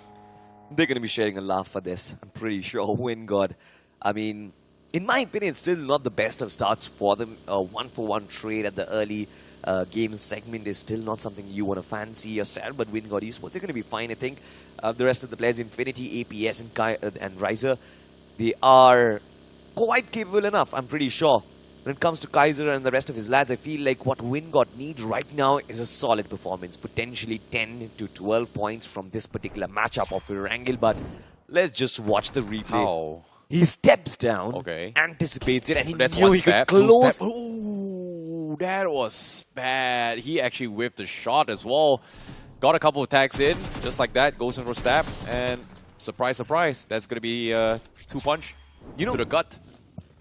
It's always said, especially in a sport like boxing or especially in any of those combat sports, that when the opposition next to you has a long distance advantage, all you got to do is close in the gap, try and get underneath and try and get close to him. I feel like, especially with the dagger in BGMI, that is going to be your strength as well. Or maybe even with the pan. Don't try and take a long distance fight. Try and close in the gap and just get close to them. Well, I'm surprised he didn't go for a dagger toss, but still. He got the job done. Got the job done, man. It was a fun little interaction, but both teams definitely hurting from that one. Win Official and also Ultima Official, who pretty much lost a player right from the get-go. They both each get a point. a little bit of a consolidation price going into place. But for now, TWOB going to be inside Novo, and the circle not going to be shifting onto his military island. So we are going to be seeing the circle on towards the west side once more. So Fairy Pier is going to be occupied. TWOB needs to find a way to rotate in, which fortunately for them, in this particular group, no one has decided to land on military base. So it's relatively safe for them to actually traverse. But the question remains here, have they adapted in towards their early rotations coming in from this particular group here for Group 4 itself? Are they going to rotate second circle, third circle, or are they going to tank third or fourth circle before actually pushing for those center controls? And in this center control map, I feel like the outskirts of Pachinki is pretty good spot to be in, considering it's pretty center. Everest is pretty much out of the equation. Gatka houses are pretty okay as well if the circle decides to shift onto the west side. But aside from that, if it shifts to Sphere Pier, well, we are going to be expecting that, I would say gas station being a okay-ish spot, or maybe even the lighthouse down towards the western bridge of this island itself. You know what, if the circle actually shifts towards Fairy Pier, there's going to be one team that is going to be extremely happy. And that is Team 8-Bit. The way Team 8-Bit play, the way they rotate around the region of Primorsk, always, they love those Fairy Pier circles at the end game stages. Since they had a rather decent outing on the map of Rondo, they would love to keep that momentum alive and to keep the mojo of the team going. And for that, if the circle does favor them, I'm pretty sure they will be able to climb a lot more spaces. Currently, they are on that 12th spot with 18th position, with 18 points, by the way. They're still gonna cover up the gap with WinGod Esports, who are at around 22-23, so it's not gonna be that easy. I think it's possible here coming from 8-Bit, considering the fact that in 3 games, they were able to get themselves 7 points yesterday, which is a very, I would say, disappointing run, which puts them in last place. But from that Rondo match itself, for them to get on towards 18 points, I'm thinking like, hey, that's not too bad. That's a good improvement, but they've got 2 games to worry about. And you know what's not too bad either? It's the Wild Soul Warden set. Souls unite in solitude. What a wonderful line that is. And of course, you can appreciate the costume. She's looking extremely pretty in there, but that is not a concern. We also got to consider that there is a fight that is about to take place. Team Telugu, this time against Gen Z officials. And look at that, it seems like a direct slam in as Pekka OG is looking to make that bounce in. And he finds the first knock as well. Gets away with murder. That should not have been allowed, but finally he finds the trade. This is Team Telugu looking to retaliate. The stun grenades came through. The knock is still there. Desync OG. It's a 1v2 for this lad. And finally, we get to see some M4 action. But can Team Telugu survive this clash? I say it's going to be tough. Oh no, Team Telugu, they've cleaned out Gen Z just like that. They were caught slacking, and Gen Z putting the crosshairs down below did not help them at all. And now Akshu, all by himself, needs backup from Risen, who's pretty much on the outskirts, but Team Telugu has got it completely locked down. Akshu trying to find an angle to force the entry point. But he is done and dusted here because Team Telugu comes in, misses the shot, the pick comes in. But Team Telugu still baiting his way through. 180 gets the shot through, but he eventually goes down. And Team Telugu will be able to clean him up. Now, last man standing coming from Rexon, also closing the distance. But seems like he is going to try and bail out of this fight from Gen Z. Yeah, he takes away the buggy and gets away with murder. Now, this is something which we did not really expect from Gen Z Esports. Last game was rather decent. They had about 11 points to be squared off from that game itself, but didn't really expect Pekka OG to get knocked out after that initial fight, because the way he invaded the compound, the way he took that first shot, I almost thought that he's going to find that knock, get away with murder, and then utilize that man advantage. What rather happened was Gen Z Esports just lost track of time, and they just lost track of where the players are. Team Telugu, this is a good recovery from position where they are, all 4 men still standing, and now they've got a couple of finishes to actually work with. Speaking of which, seems like Gen Z has been spotted out as well, right? Rixon trying to rat his way inside Pachinki, gets immediately spotted out by Riot. And now Riot Nations, they are going to be going in for the finish. They know there's only just one guy, and this is their territory. Time to kick them all out, but seems like the circle does shift down towards the south side where Fairy Pier is. It is going to be on the outskirts of Pachinki, so we are going to be expecting the mountains to be very, very occupied, and there are a lot of stragglers out in the open. But meanwhile, Riot Nations, while they are distracted, everybody is going to be rotating inside the zone. So Riot Nations will have no clue of the teams rotating around them, except for this one dude that is hiding inside Pachinki, which in this case, they haven't been able to find him yet, and they have no idea where he went. But the fact that they have information that there is one outlier amongst us, I'm pretty sure that Riot Nations, they're going to be a little too cautious, especially when they venture out in those corners. Pochinki is a rather long city, a huge city to hide, so it's not going to be easy for them to find him out, but pretty sure once they do, it should not be that easy. It should not be that tough for them to actually take that man down, but nonetheless, we move on. This is going to be Team 8-Bit, and they are the ones we've been talking about. It's tough to actually imagine a quarterfinals without Team 8-Bit, to be honest, I see. Well, it's true, but meanwhile, Empire Originals, they do get a little bit jab in. They took 2 down here from OC. And now they are going to be continuing on the hunt here as they flush out the last player. Kushal on the sides here, getting peppered, and he is going to go down as well. That's going to be Empire Originals cleaning them out. And just like that, OC is done for. Onslaught crew for this game. Yeah, a little bit of information found for Juicy as well, Team 8-Bit. They were just watching that fight unfold in front of them from the sidelines, but it's surprising that Team 8-Bit aren't really actively participating in those fights. I mean, could potentially be an easy third party for them, especially with the caliber of players that they have, but we do see that passivity in their play as well. Not really a big fan of it, but you know what? I'm not really going to question Juicy. He's been in those LAN finals more than anyone else, so it's going to be interesting to find out how does Team 8-Bit tackle their challenges. God's official for them, the challenge has already been overcome. I'm pretty sure this is a team that is already celebrating. Now they don't really care, they can have some fun, to be honest. They can just try and target a couple of their rivals if they want to. Well, hopefully. But as of yet, Wildfangs, they're playing a little bit passive this game. They've got 38 points. They are very, very close towards a qualification mark. Getting like maybe 2, maybe 5 points. They should be through. Hopefully, it is going to be enough here, considering the fact that Wildfangs, they do have a track record where the expected cutoff was met during their run in BMSD. Unfortunately, was actually superseded and resulted in them being eliminated from the tournament itself. This time, I don't think they will be making the same mistake, but let's take a look at the circle here. It does shift onto Pochinki, so those mountain terrains where UOD and also Blink is going to be a hotspot to actually hunker down for the endgame zones. And same can be said for 4 Wolves, though 12 houses down south is going to be a great spot to actually hold as well if they want to kind of lay low and protect those vehicles. But it is very easy to be pushed through, and 8-Bit may consider actually pushing those houses instead down south. But Riot Nations, they are going to be hunkering the south side of Pochinki, natural cover, and also natural peaks onto the teams going to be rotating on the open fields on the south side of Pochinki. So they are going to be hunkering down here, at least for this circle, where TWOB decides to swing back into the zone and rotate it from the east bridge instead. Ooh. A very late rotation though. Yeah, but I feel like that is going to be a great strategy, because if they have information of 8-Bit's present at the bridge, pretty sure they will look to find another way, and it seems like the Novo bridge sounds like a good option. Good stuff coming in from TWOB. They are going to tank a little bit of damage, maybe burn a little bit through their resources, but it's not really that long of a distance if you've got the vehicles to cover it. Finding an entry point from the east side of the circle is going to be a different challenge altogether, though. That is something which we'll have to find out. How does that pan out? But EMZ official and Team 8-Bit, once again a close encounter, but no shots being fired. Elsewhere, Team Helix, they are quite good and dandy.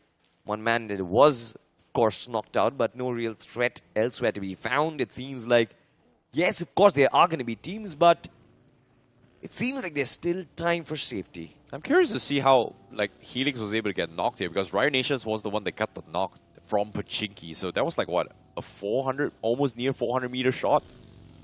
That's a little bit unfortunate here for Team Helix. They will slow down their rotations, but they're still inside the zone. They do have a decent amount of place to work with. But 8-Bit decided to skip the 6 houses and went for those compounds in the middle. So they do have a decent amount of space to work with, but I don't think it's a good spot to hold. Yeah. We shall see. I'm honestly not really sure if that is a winning strategy as well, but of course we'll find out. Potentially a big fan of what Wildfangs are doing, to be honest, holding down the shorelines. But have a look at this, the Gods Official, they are on a completely different mission. They spotted the lads of Team Telugu. Shots are being fired, coming in from Master, and I feel like they are looking for an opening. It's been a long time inside of the battlegrounds without Gods Official just absolutely dominating their oppositions, and it feels like they are palpitating now. It's not going to be easy for them, but elsewhere, not really a big fan of what Team 8-Bit is doing, I see. The garage is okay. You can get a vehicle guaranteed for sure, but peeking out is so tricky in the spots. But it does give you a little bit cover here, but we shall see if this is going to be a favorable spot here. 4 more seconds left. Zone is about to close in. Does it shift there? No, it completely whiffs for 8-Bit, so they have to push to the east side instead. And UOD, they do have a good spot to work with. Blink as well. These are going to be the biggest threats as well. Same can be said for Wildfangs. The 3 strongest compounds going to be zoning off in a triangle formation from top, bottom left, and bottom right on the inner circle. So every single team may have only 2 options. Stay on the edges or directly challenge them for those spots. You know, Wildfangs is extremely strong on the shorelines.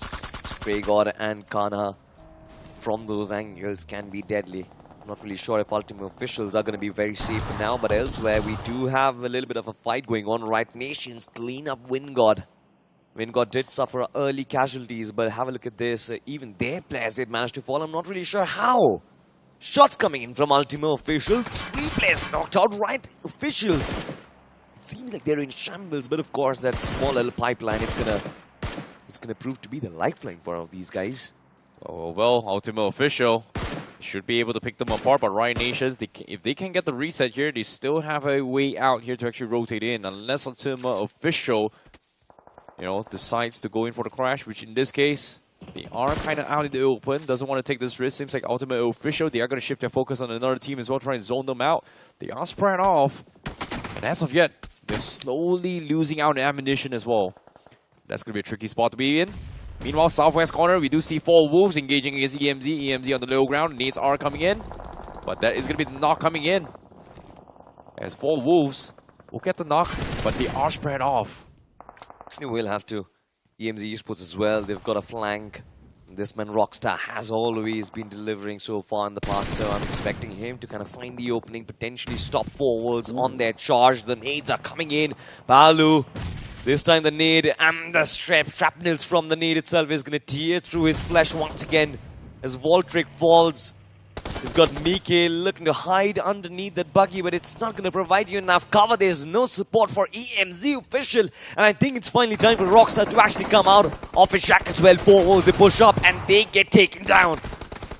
Balu has been taken down, knocked down as well. Upnish from the sidelines is still going to be there. 4 Wolves. Quite an easy fight, to be honest, but from the backlines, there's always been problems coming in from Team Telugu. Yeah, Team Telugu coming playing from the south side, but Riot Nations, they finally push out from Pachinki sewers. But the question here is, there is a defense on the top side. There's going to be ED right on top, looking to try and fight them here. Empire Originals, right now, they've got the upper hand, and Riot Nations has no choice but to back off, but there's just so many angles here. The spot they are in is in a little bit of trouble. They are going to go in for suppressed fires, and that's going to be knock on Helix. They will tend to hurt on the sides, but there's still more to come. Seems like they have to smoke up, knowing that they are trapped. There's no way out. Well, God's Official are going to be on the edge of the zone. 8-Bit decides to challenge the sides here to clean them all out before they push in. It seems like God's Official, they lose Master. Harsh is stuck in the tree. Sarang knows exactly where he is, and they do get the confirmation. That's going to be a point here for 8-Bit. 4 finishes in the bag. What a recovery from 8-Bit. But Riot Nations, they saw this commotions, and they are going to be joining the fray. Skips getting shot down low. Punk now getting shot from the back as TWOB mixes their entry from the northeast side. It's not going to be easy for Riot Nations to tackle that challenge. Got Team 8-Bit as well, constantly popping and weaving, just moving around in circles, and that is a tough, difficult target to actually finish off. Too much distraction for Riot Nations to actually try and concentrate, and of course you did mention about TWOB coming in from the sidelines. We'll have to watch out how that pans out. Got those boys of AD as well in the back lines. Riot Nations falls in the circle, seems to be too far off right now, and I don't really think if they can actually make it. Oh boy, TWOB, they just came in the zone as well.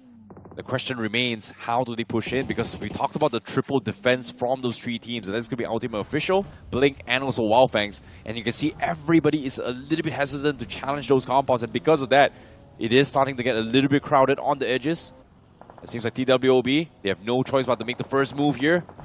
They were waiting for noise. It seems like they are going to challenge Ultimate Officials instead. Seems like they are stranded. Here comes the slam. They are going to attack on and dominating. They know he is alone, and that's going to be the first takedown. The rest of Ultimate Official looking for counter nades, and they do find one. Starboy goes down, and they do save him as well. What a save from TWOB. The recovery. It's brilliant. TWOB, they are doing the unthinkable right now, especially with Executor in the front line, just constantly keeping Ultimate Official at bay. The knock, it certainly was impressive, but the save, it was generational for sure, right from under your enemy's noses. That is a statement coming in from TWOB. Now, of course, the fact that they are back in their fours, it's time to go back on the offense. Snade's been cooked up and showed off as well.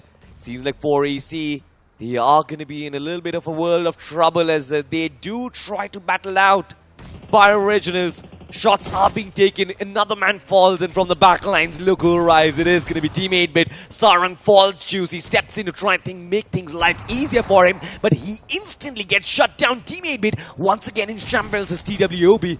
They are just dancing around in circles. This is phenomenal. They've only got 3 eliminations from this fight, but the way they dealt with the pressure, it's nigh unstoppable for them. What a masterclass of dogfighting coming from TWOB. In 8-Bit, they are crumbling. They lost their fight to TWOB. Now decides to run and gets picked off by Blink as well. Skips will be demolished as his hovercraft gets taken out. Ultimate Official pushes down towards the Harry Potter, but Blink Esports has got them completely trapped. Meanwhile, seems like a Blink, they may have overextended here as they may lose Professor out in the open. Won't be able to be safe, and seems like, oh, they do get the last tap, so he is going to be okay. But any random nade, a tap on the shoulder will get him completely finished off. But for now, TWOB, they made one hack of an entry. Now they're stuck on the north side. They do have the utilities to work with, and Wildfangs has been chilling on the east side, zoning people off. Yeah. They've been chilling for sure. They've got compounds to actually work with from the distance. They're taking shots, but the way Team 8-Bit got taken down, I'm not really a big fan of that. What? That was a good shot coming in from Inferno. How? How did he connect those shots? Headshots after headshots, buddy, and TWOB, they sent it in! Now this is going to be a fight against Wildfangs! They come in like an absolute army. They've got hovercraft as well, but from the back lines, one of their men has been caught off guard. Executor has been shut down. Inferno has been shut down as well. Now, you were successful against Team 8-Bit, but Wildfangs is a completely different team altogether. It's a different ball game, it's a different league, and now just one man standing has been exploded away, sent back packing to the lobby.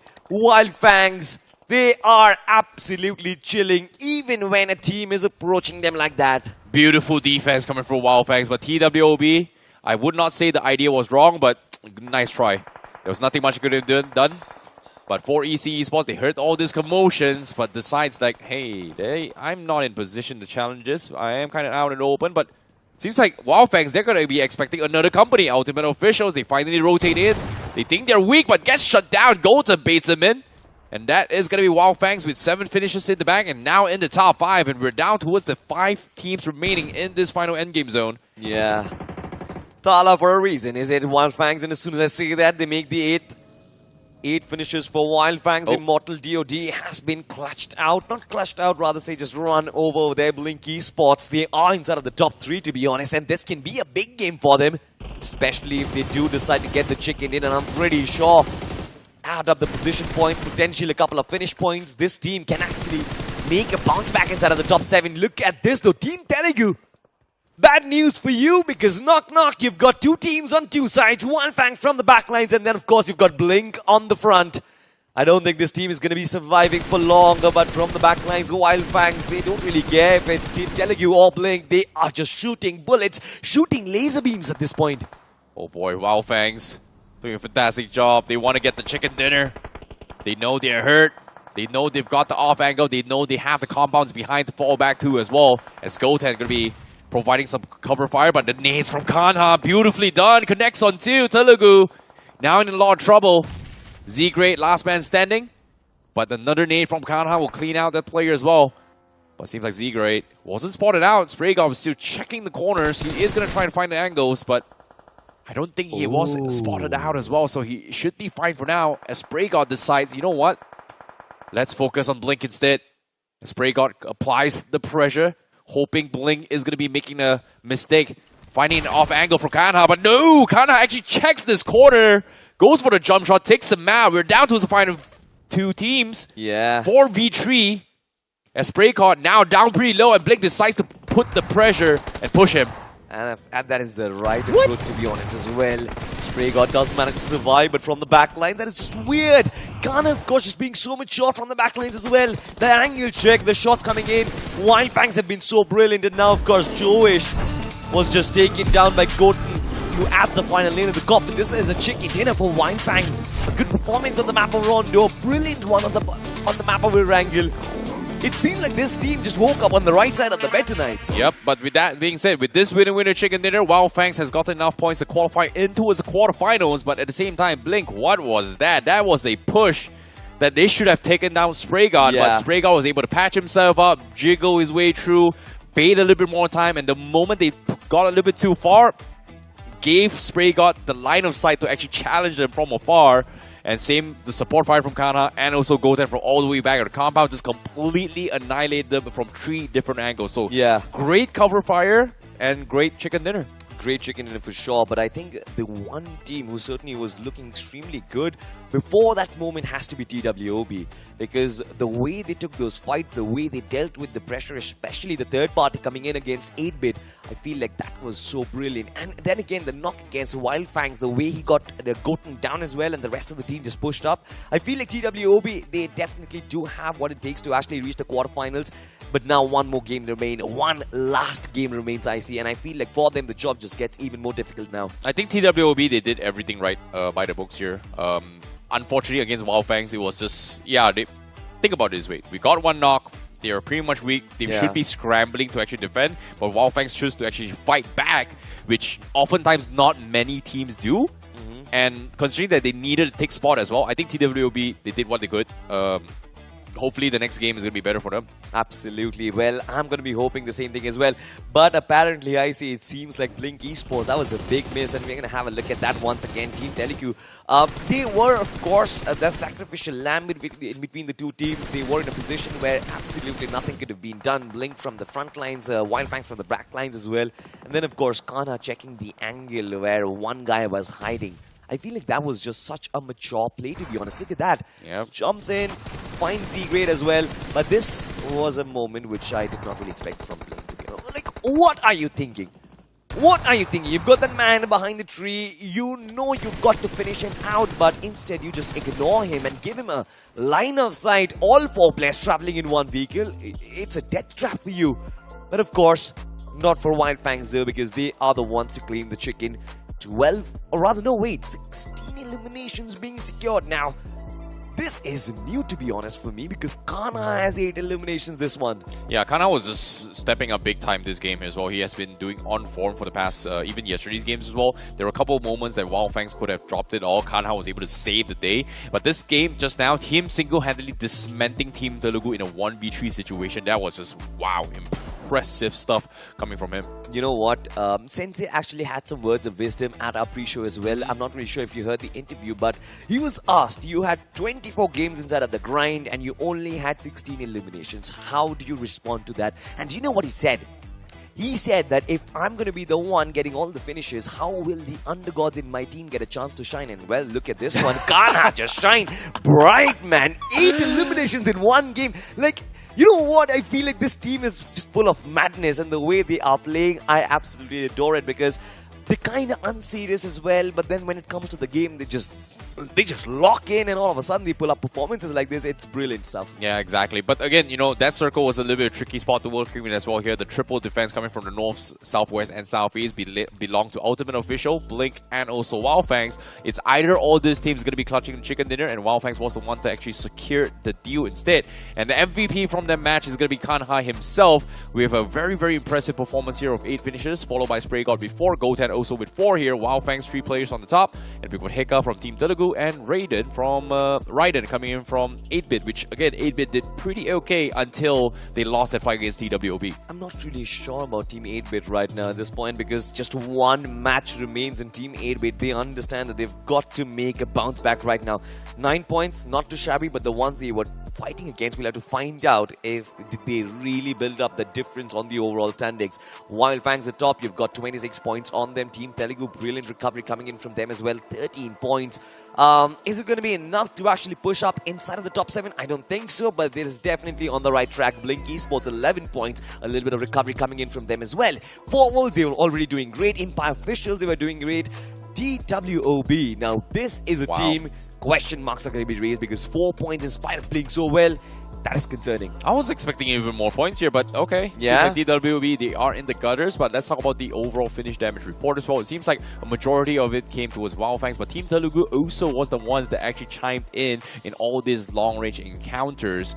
And same can be said for Blink. They were the ones that actually gatekept the sites, but where did Ultimate Official go? Seems like Ultimate Officials didn't do a good job at the north side. Yeah. Seems like they've only got 470 damage instead, so that is maybe could have been the reason why the north was kind of open for taking for so many teams to actually push through. But let's talk about the overall performance here. 8-Bit, they still got some points, and guess what? They shot themselves from 16th place, and now they are the 8th place.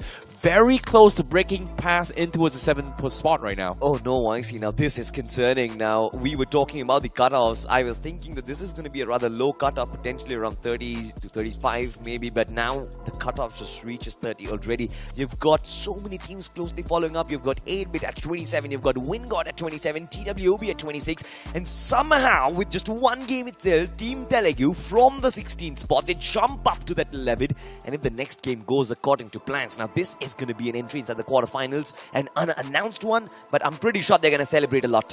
Well, this is going to be a close battle here between all these teams, but I would say arguably right now there's about 3 slots up for grabs here between all these teams to try and fight for the quarterfinals, and of course maybe one more slot for the wildcard stages, but even then you gotta count your lucky stars, man. Yeah, you gotta count your lucky stars, and to be honest, I feel like you shouldn't even be considering about the wildcards right now. Just play for the quarterfinals, hope for the best to try and give everything to reach that 7th spot. But if you do not make it, maybe then you're gonna start thinking of the wildcards. I think that is the way you're gonna proceed. With that being said, of course, we saw a considerable amount of teams who were inside. For example, Onslaught Crew, who actually played really well.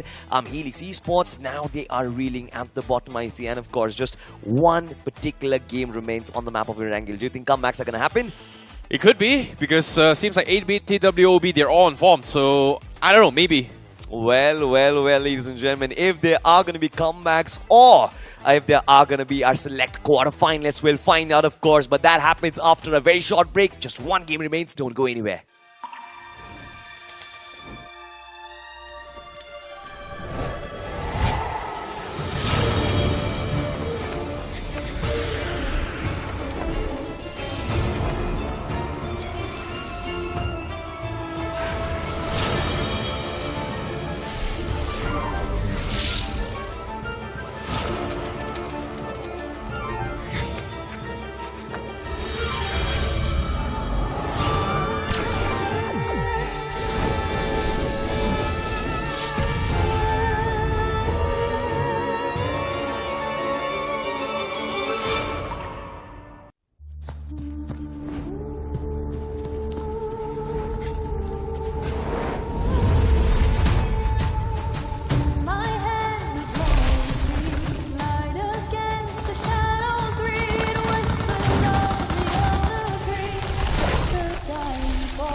Hello everyone and welcome back to BGIS 2026 Round 4. Today is going to be the last day and this is going to be the last match for Group 4 as they fight for survival to qualify for the quarterfinals. My name is ICBB12. At your service, joining me is going to be Super Johnny as we take you through the commentaries for today itself.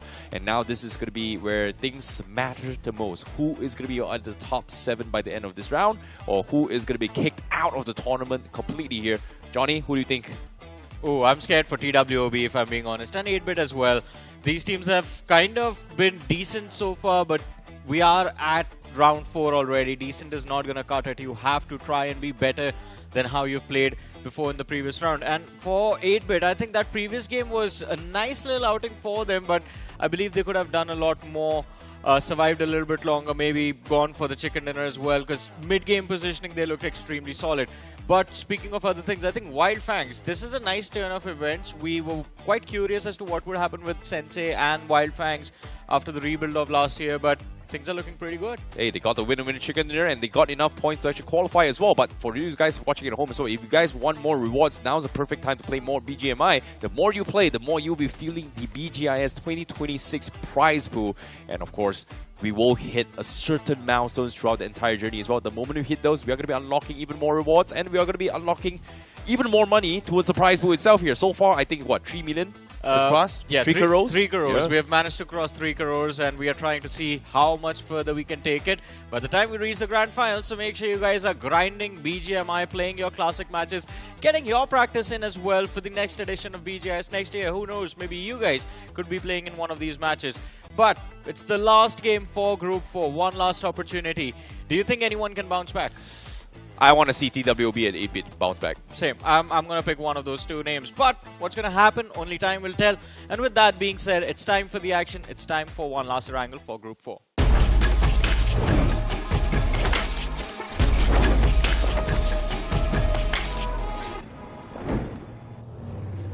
One last game to decide the fates of everyone here in Group 4. It is going to be a do or die situation. Who is going to come up on top and who is going to be eliminated right here, right now in this one final flight path. It is going to be coming in from the east side of Lipovka and then traversing through School, Rozhok, and then ending towards the outskirts of the South George in particular. So it is a pretty balanced one, but a lot of teams are going to be struggling if the circle decides to shift down towards the south side of the military base, which again, only one team has decided to go there, and that's going to be TWOB down towards Novo. I think that's the only position of the map that's been denied with this flight path. It's just the military island itself. But as you mentioned, TWOB, a team that likes to start from Novo, we do not see them taking an early exit in this game so far. Although there's a drop clash in Lipovka, it's 4C, and they have some contenders in the city of Lipovka that they have to deal with, and it's going to be none other than TWOB over here. Inferno, he's found nothing but a shank to work with. It's that machete. Abe on the other side had a pistol, but still fails to secure that knock for his team, and TWOB somehow still in a fighting position in this fight. Well, interesting spot to be in here. TWOB decides to drop clash for EC, who's currently on 5th position with 36 points. And even then, they're not exactly safe from elimination. If they go down here right now, the chances of defending is going to be tough here. But in this case, TWOB, they feel the brunt. Starboy, first one out. TWOB just might be over as the journey for BGIS will crumble if they do not win this fight. Yeah, but opportunity is still there. 3 players are still left standing. Executor, Daniel, Inferno, and 4EC, while they might not have a lot to gain from this fight except the safety cushion inside of the top 7, TWOB, if they win this fight, it instantly puts them further up of Blink Esports. Then it's all about just playing for survival, trying to finish in the top 2, top 3 of this game. If you get any extra finishes, that's just bonus. But TWOB, it's not looking easy for them. Look at that flank coming from Krish. It might just result in a sandwich and TWOB crumbling right at the center. But let's see how the rest of the situation turns out. It's not just TWOB. Where are the lads from 8-bit? Well, they are heading towards Ferrypia, another team that's trying to fight for a spot inside of the top 7. Yeah, at the same time as well, Circle is going to be near identical to the previous one as well. So for Wolves, even for Riot Nations, they aren't going to be very happy in their current spots. But for now, for EC Esports here, they are trying to defend their lead as of yet. They've got 37 points, but the more the better. And right now, they're stuck in a stalemate with TWOB. As you can see, Fuzi is also hesitant to actually take those vehicles to kind of get out of this fight, knowing that this is going to hurt them if they do not get some decent amount of points. Seems like they are going to make the call to retreat, and TWOB is going to be doing the same. Only difference is that right now, 4EC does have the numbers advantage. Yeah, it's a numbers advantage, and to a certain extent, a positional advantage as well, with Krish being present across the road. But while that fight comes to a standstill, Ultima Official, for a second I thought they were also looking to head towards Lipovka, and maybe they are as well, just right across the ridge. You see the city, and now just waiting to see what the decision from Ultima Official is going to be like. Are they going to be the catalyst in the mix of 4EC and TWOB? If they actually push forward, there is not a lot for Ultima Official to gain from this fight. They have a long distance to cover. They need about, well, close to 19 points. As of this moment, they need about 21 points, my apologies, to surpass Blink Esports on that 7th position. But, again, oh no, my apologies, they need 11. That's a lot of points. That's a lot of points. Yep. And I still miscalculated. They need 14 points. Oh, you need the chicken dinner. Yeah. You need a lot of points.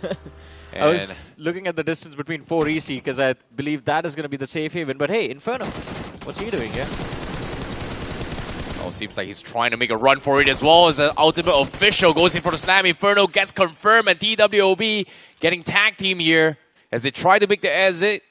As Ultimate Official comes in and cleans them all out. TWOB, the journey just might be over with only 2 players remaining. Daniel stuck out in the open.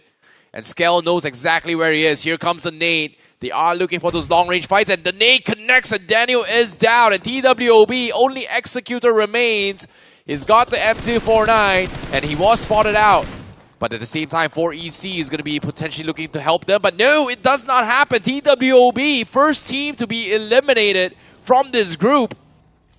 Ouch, what an upset right off the bat in the last game for Group 4. One of the biggest names in the circuit eliminated from BGIS 2026.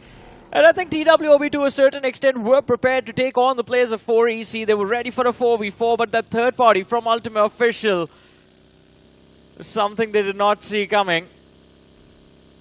And Ultima Official, they get a few points off of that, moving up to 19 points. Blink on the 7th position in the overall leaderboard, still there with 30 points. Just one team in the middle pack out of the way. Kind of works out for Ultima Official. Now they have to deal with less competition, if you think about it. Well, fair enough. But at the same time, for EC Esports, they got to be pretty okay and happy. Somebody saved them.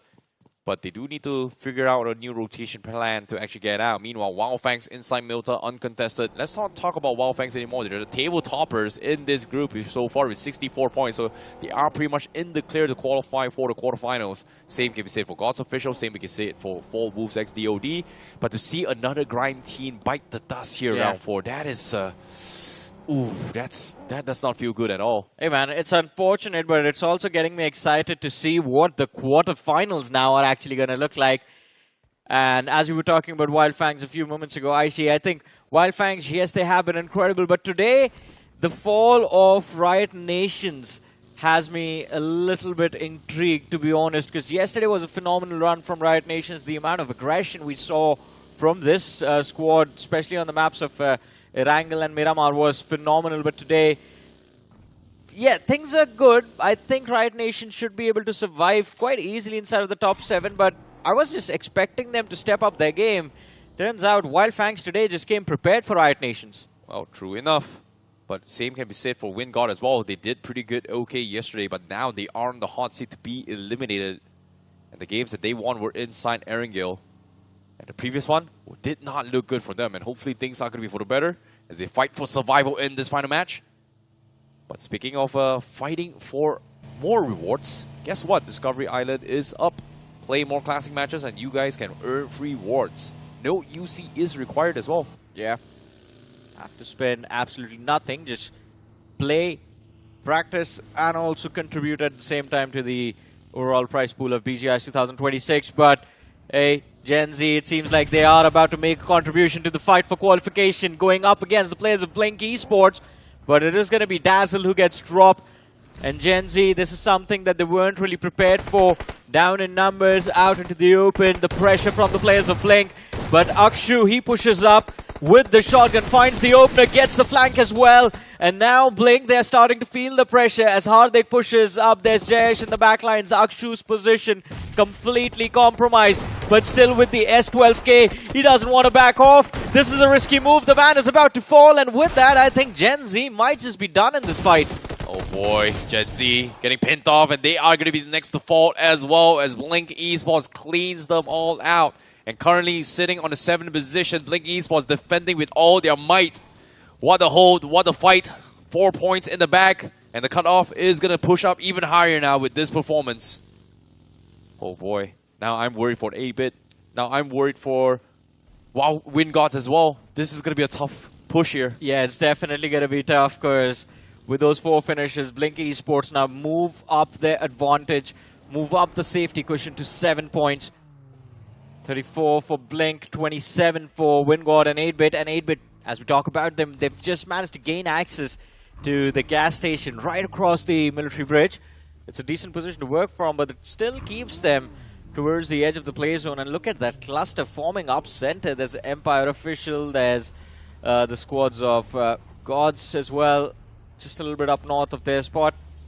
Towards the center, we do see the players of Wild Fangs, Riot Nations, but these teams are already doing quite well for themselves in the overall leaderboard, so not a lot of concern for them. Yeah, for 8-bit today, they have made one of the biggest comebacks so far. They've gotten 7 points yesterday in 3 games, and now they've gotten 20 points in 2 games. So I would say this is a small little comeback. Better late than never. But still, there is a 7-point gap between them and Blink. So the only way 8-bit qualifies right now is possibly a chicken dinner or maybe a full stop on towards Empire Officials and Blink Esports right here, right now. Pretty much. And I think they are praying that someone makes it happen. Blink, I think, looking very strong. Look at that quick run over. They gained the edge in the fight very quick. And Gen Z Esports, I mean, Akshu's trade was phenomenal. He got into a spot from where Blink could have been punished as well. But first of all, that whiff, and then the little bit of miscoordination as to Rickson just pushing up with Akshu instead of trying to see if he could nade the other 2 players hiding behind those trees. Could have just turned things for the worse for Blink Esports, but hey, a little too late now for the players of Gen Z. On the other side, Ultima Official, after causing trouble for the players of TWOB at the very early stage of the game, they find themselves stuck on that hill surrounded by Blink, while Fangs, Team Telugu towards the southern side as well, who are kind of in the middle of their own fight, trying to see if they can keep 4EC just at the edge of the play zone. Well, speaking of a potential fight to actually climb into the top 7 as well, teams at the bottom, everybody stands a good shot. Yeah. Mathematically possible. Realistically, well, they've got to take out the competition, especially if the top teams are not eliminated yet. It is going to be tough, but let's see how the zone develops as well. It is going to develop on towards the north side of the gas stations on the western bridge. So it is going to be out in the open. Riot Nations, they do have a very strong mountain to work with, and that is going to be one of the biggest targets to focus on. Same can be said for Empire Officials down to the southwest corners. They do have a decent compound. Same can be said for Onslaught Crew Esports on the northwest corner. Well, let's see though where the next shift of the zone is going to take us for the lads of Wild Fangs. They do not wait for the zone. They make their own way, and this time it's Spraygard just making the push, takes down 3 from the side of Ultima Official and down to the last man, and he does not know where the Spraygard is. It's time to take the opponents to church. What a 1v4 coming through from Spraygard from Wild Fangs. What a pig, what a flag, what an outplay as well. They did not expect this play, and Spraygard is here farming clips, 1 versus 4. What a performance. What did I just see? Spraygard, you're an absolute madman. Yeah, if there was a clip about running circles around the opponents, this was it. Man, oh man, they did not even know what to do over there. That last man, again, miscoms clearly visible from the side of Ultima Official as their dreams failed in that fight. Falling down to just a single player from the side of Wild Fangs. The entire team just watching what this lad does from the distance. But for Wolves, it's their time to showcase what they are made of, especially Pixie OP, as they find themselves up against the players of Team Telugu. And look at the amount of nades that are being cooked. They still do not know exactly how far He is sitting in a house just across with all 4 players. No information, no visual confirmations exchanged, by the way, from the either teams. Yeah, seems like they are going to bail out of this fight as well. Not just not worth it. Especially when they lost the upper hand to try and punish them, any players from Team Telugu. Seems like they are going to try and back off to try and share the 6 houses. 6 on them, 6 on us. Not too shabby, but let's take a little replay here on Spray God. Seems like they are spraying his way through. Goes for a jiggle pick, challenges one, takes one out. Immediately the second team came up. He goes for a 180 and takes the second one out, which was formidable, but it's so low. Goes for a pre-fire, connects the 4th shot, and then goes for a wraparound. As you can see, Ultimate Official decides to desperately push the doorway. Spray God actually outplays him and reflanks him from outside. What a... I don't know what was that reaction. For these guys watching at home, that was in slow motion, but there was so much thought process coming from his play. Yeah, the second and the... Alright, so the first knock you can give it up to just having better reactions than the opponent. The second and the third knock in that fight should have never happened. Both those 2 players knew exactly where he was. He wasn't even looking at them. The player that got knocked out third in that fight got 2 opportunities to find the trade. He even found contact with one of the shells, but yeah, doesn't matter. Ultimate Official is out. Wildfangs, they stay on that first position. On the other side of things, EMZ, my goodness, just shattering the squad of gods over there. EMZ, although, do find themselves a little too far away from the fight for qualification. Same goes for Helix. Well, Helix in the last game are taking on 2 different teams and still managing to stay in a fighting spot. That nade might just cause trouble for Tsunami over there. Right Nations, they have the numbers to work with. There's just 1 player on the other side. Easy pushes forward inside, but finally, as soon as he sees that last man, finishes him off, and well, that's all she wrote for Helix in this tournament. Oh, that's it for Helix. Onslaught Crew Esports still keeping things alive here. They've lost Ninja OP, but Riot Nations, they are hurt. They're looking for the resets. But Onslaught Crew Esports, they are trying their best to try and chip away at their mobility. But for now, they're not getting any points out of this. Very, very unfortunate. And they need a big game as the teams at the bottom slowly whittle down. Teams at the top slowly solidifying their spots into the top 7. Yeah, Onslaught Crew needs about 15 finishes and the chicken dinner. That's the only way they can stand a chance for qualification. Anything less than that, it's going to be trouble. But look at how interesting this game has turned, because a lot of teams that are outside of qualification already out of the way. We still have Wingard, who are taking on EMZ and kind of coming out on top. 2 players dropped. Finish confirmation, we're still waiting for that.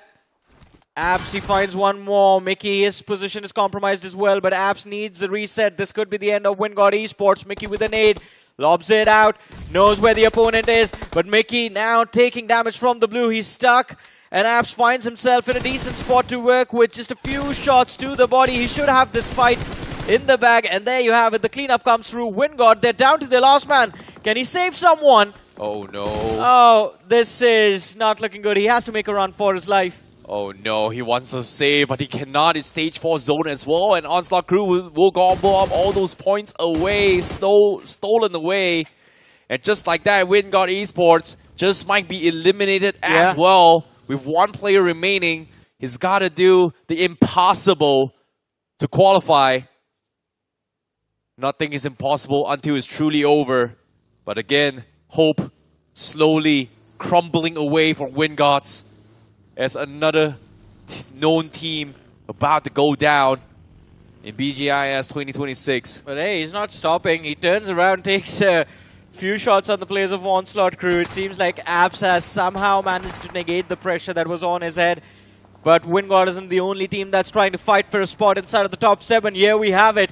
Team Telugu, a team sitting on that 11th position in the overall leaderboard, going up against 8-Bit, sitting 9th on the overall leaderboard. And 8-Bit is just running Team Telugu over one after the other. Hika in the backlines now forced to take on Juicy. And here comes the wipe pre-elimination secured by Team 8-Bit. That's 33 points, I believe, on the 30 points on the overall leaderboard. They're 4 points away from Blink now. Yeah, but at the same time, Team Telugu has been wiped up as well. But on screen, we do see have a little bit skirmish here between Blink and Wildfang. Spray God going for the challenge. Takes him out. Blink slowly getting dismantled. They've lost 3 and only 1 remains. And Blink Esports, their journey might come to a stop as well. As 8-Bit was able to win those fights. Wildfang going absolute hammer on towards Blink. As the last player from Blink immediately makes a run for it. Mayank gonna be out in the open. Gets spotted out. A couple of chip damage is there, but Wildfangs looks like they are going to be on the hunt to take him out as well. Yeah, this is, again, another hope fading away. Mayank, too far to do anything. He's found the center of the circle. Luckily for him, it's an open position, so if he does manage to survive in that smoke behind that hay bale, there is a possibility that a lot of these contenders around him are going to wipe each other out. All Mayank has to do is just not get finished off. And he runs towards the edge of the smoke just to avoid getting blown up with that buggy. But now some cover has been created by Mayank. And as for the contenders that are still remaining in this match, there's 1 player from the side of 8-Bit, 3 players left, 3 left from the side of 8-Bit, 1 from the side of Wingod, and 1 last player surviving from the side of Onslaught Crew. These are the 4 teams that are fighting for qualification. Everyone else is pretty much safe. And What? for Wolves, oh my goodness, I think SprayGod today has just decided that he's going to deal with all of these teams all by himself. Takes down 3 from the side of 4 Wolves with a brilliant nade. And then you have the push from Kana for the cleanup. 4 Wolves, the entire pack gets hunted down in a matter of seconds. What a nade from Spray God. 9 eliminations so far in 19 minutes. Wildfangs, they woke up and they are out for blood. Absolute domination of a performance here from Wildfangs. But it's not over till it's truly over. Mayank out as well. That's going to be Blink out of the equation. As Blink was on the 7th position, but with them getting taken out, Wingod rises up as the gatekeepers. As Wingod now on 36, 8-Bit with 32 is now on never. The fight for the last slot now remains between Wingod, 8-Bit, and Empire officials. Yeah, Wingod though, while they are just playing for safety, 8-Bit with 3 players left, taking a fight against the players of Riot Nations, and Adi, clip after clip is just making sure that the players of 8-Bit aren't able to move. They have taken control of the center of the circle, 8-Bit, but again, just like the man from Blink, they are just hoping that everyone around them fights each other. And the saving grace for 8-Bit right now turns out to be Wildfangs, as Sensei causes some distraction for Riot Nations. His attention draws away, but Goten closes up. The nade looks decent. It's a counter nade from the players of 8-Bit. Another one goes out flying from Goten. If a single nade from the side of Wildfangs makes contact, 8-Bit, their dream is going to be done for. It's going to be close. It's going to be tough. 8-Bit smack middle of the zone. Wildfangs play from the east side. Meanwhile, Empire officials from the southwest corner have to deal with 4EC. 8-Bit shifting their focus and shutting down Wildfangs. But even then, from the north side, Riot Nations helps out 8-Bit. As Wildfangs, one of the players getting knocked from far, Riot Nations continues to pummel them. Kana has been taken out of this game. Wildfangs are stuck out in the open, and Riot Nations does have high ground. But that's only until for the next 40 seconds, as they themselves need to push inside the zone. Yeah, pretty much. And Riot Nations, they are going to be cautious as to when that timing is going to be. But 4EC against Empire Official, both the teams already comfortable inside of the top 7. Trades from either sides. Empire Official eliminated from the game. 4EC, they do manage to stay alive. A bit knocked out, but it should be an easy revive for Fuzi to bring. This one man, this lone survivor, he's managed to bring his team to the 6th spot instead of the 7th. So Wingod with this IC are completely safe. Now 8-Bit for them, they need to surpass 37 points, and then they would have surpassed Empire Official for a spot inside of the top 7. But Abs, it seems like the moment they realize that there is no threat of elimination, Wingod, they're going to start taking those shots. 1 more point gained. Oh my goodness, Abs, he is an absolute monster as well. As a solo warrior, all by himself, he found himself 7 finishes and got themselves to qualification here. But at the same time, 8-Bit themselves also fighting for the survival as they get the nade off Spray God, but they need those conversions. Riot Nations are tackling on them as well. They are in the middle, and Goten from Wildfangs is looking for the save. But meanwhile, Juicy getting knocked here. Riot Nations, they might be able to shut down 8-Bit right here, right now. 2 down, only 1 remaining, and that's going to be Skips. They've lost Juicy. Raiden just making it barely close to a Skips. But Riot Nations, they still have nades. No connection so far. Skips afraid to pick him up, but eventually goes for it. He is surrounded. But here comes the slam for Riot Nations. Yeah, Riot Nations pretty much just send it, and there it is. 8-Bit Skips. He finds one. He finds the second as well. They need every single point. And Riot Nations, they need to win this fight. It's a 1 versus 2 situation. Skips still fighting for his life, and finally he falls. 8-Bit, this is the end of the line. They weren't able to secure those finishes. And out of nowhere, Wildfangs, they show up for the cleanup. Spray God still looking to stack up those eliminations, but I believe our top 7 from Group 4 of Round 4 BGIS 2026 are done and dusted. 8-Bit, they end up finishing on the 8th position, I believe, in the overall leaderboard. Oh no, that is so unfortunate. They needed even more points, but you know what's really impressive? Wingard, Abs, he was able to get his team into the top 7 as well. 7 finishes in the bag.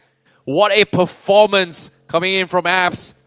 From Wingard Esports. Can he go for more? It's going to be a separate matter. But this is going to be a very, very impressive run here for Wingard Esports. Their journey will continue. I think this is... I won't call this run impressive. They should have done better, man. It's Wingard Esports. I was expecting to see them comfortable inside of the top 4, but qualifying in the last match, I'm still going to take it. There's still hope for the quarterfinals for this team. And Apps, I did not even see when did he get those eliminations for himself. What happened? This is an isolated man that's been stuck on that western edge of the play zone for the last 6-7 minutes, and he's just been racking up numbers for his team when it mattered the most. But I think from the teams that are left and from the players that are left for those teams, it is looking like it is going to be a chicken dinner for Wildfang, especially with the way Spray God has been playing. But these final few moments for Skips, he had a molly to work with, an easy, what a brilliant move. He just put that molly towards the left and then knew that the player was going to flush to the right. Just perfect play coming through. But now this is time for the end game. 4 teams left, 7 players still alive. Goten from the side of Wildfangs knocked out, but I don't think they care as long as Spray God is still there. Well, seems like Spray God is looking to try to farm some finishes here. He's got 13 finishes in one single game. That has to be the highest record by a single player thus far in BGIS 2026. 13 finishes. Johnny, 13 all by himself. But seems like his journey might just end there. Sensei going for the saves. Does take down the players coming from Riot Nation. Spray God needs to patch himself up. But they are spread off. We're down to the final 3 teams. And it is going to be a 2 versus 1 situations. As Apps now getting slammed in for EC. Looking to try and take him out. Apps, can he go for his 8? I think he can get his 8th finish done. Maybe. Because Wildfangs over on the other side of the circle are just interested in something else. Sensei saves his grace as he grabs his first finish of this particular game. Not letting Spray God take all of the limelight, I see. But again, this is a very slow, dragged out endgame now between these 3 teams. Ooh. Almost all 3 of them, not almost, I think all 3 of them have pretty much made it to the next round of the tournament. We're going to see all 3 of these names in the quarterfinals. It's going to be quite exciting. I think one of the surprising entries for me has to be for EC, because Wildfangs and Wingard, I think in the bottom of our hearts, we knew that these 2 teams would make it. Well, true. But Spray God looking to set a record here. Now, counter nades from 4EC. 4EC still on the hunt to try and look for Apps from Wingard. It is going to be a slow, methodical one as well, considering that there's still so much space remaining with this final 3 teams. Random sprays from Sensei going to be taking advantage of those rocks to get a couple of snakes. But for EC, they are running around with those vehicles. So Wildfangs, they only hear for EC, but they do not know where Apps is. Which again, Wingard, very, very impressive solo warrior here. coming from Apps. Sensei now, what is he doing? Seems like he's just going to be taking a little bit of chill pill to enjoy himself. Flex his banner, or in this case his cape. Yeah. Sensei, we know you've got flowers. Get more finishes. Your teammate has 13. Well, that's the point. If he gets the finishes, his teammates is not going to break the record. So he's doing absolutely nothing so that Spray God can 1v3 this situation. I mean, I don't know, man. I mean, yeah. Just because he's our friend and we can say anything to him, I guess sometimes we lose control of what needs to be said to Sensei. Happens to me in most of the cases, to be honest. I like the lad, but we all know he can do much better. Something was thrown towards Apps. Okay, seems It's like... smoke. Okay, this is an interesting position to be in here. I'm surprised he's not taking any blue damage, but with the smokes coming from Sensei, I think he knows what's up. He spots him out, now goes for the nade to shut him down. Apps gets chipped off, and now he's going to use the cover of the smoke here to try to play whack-a-mole for Sensei, but little did the Sensei know that he's exactly inside the smoke. But Sprayguard from the sides fights the knock here, and Wingard was able to knock off Sensei, and just like that, Wingard, they cleaned them all out, and Sprayguard single-handedly 1v2 on the 4EC as well. What a hilarious end to this game. Wildfangs, they do end up securing the chicken, and as you mentioned, an impressive performance from Sprayguard. Wingard as well, in fact, doing quite well for themselves. Apps, a phenomenal apocalyptic run. And he's the one saving the day for the team. But it's quite heartbreaking what happened to 8-Bit in this game, to be honest. With the position that they had, you could not help but root for them because they were sitting smack center of the circle, but then just completely destroyed like that in a matter of seconds, what we did not expect. You know, for all things considered as well, 8-Bit had a impressive run today as well. They started at the bottom of the pack here on 16th position. They tried to climb their way into the top 7. They were on 8. Unfortunately, just not enough points here. Yeah. But at the same time, let's talk about the good things here, especially from Wingard as well. They defend the hold. They are on the top 7. But the only reason why Wingard qualified is because of one man known as Apps. If you guys are listening to this, give that man a raise, man. Yeah, not a raise exactly. I mean, I think for today, it deserves a bonus. Oh yeah, 100%. Yeah. Raise would be justified if they end up winning the trophy. Ooh. Yeah. Fair enough. Right. So, yeah, I think definitely a bonus is supposed to be, or I think we leave it to Wingard Esports what they want to do with Apps. But that was a phenomenal run because it all started from them just crumbling in 4v4 a few moments ago. I believe it was again 4 Wolves. Yep. And from there, a critical decision being made, like, all right, my teammates have fallen, but there's a third party towards us, gotta make a run for my life. He escapes that situation, goes into hiding in an open position in the Gatka fields and just survives.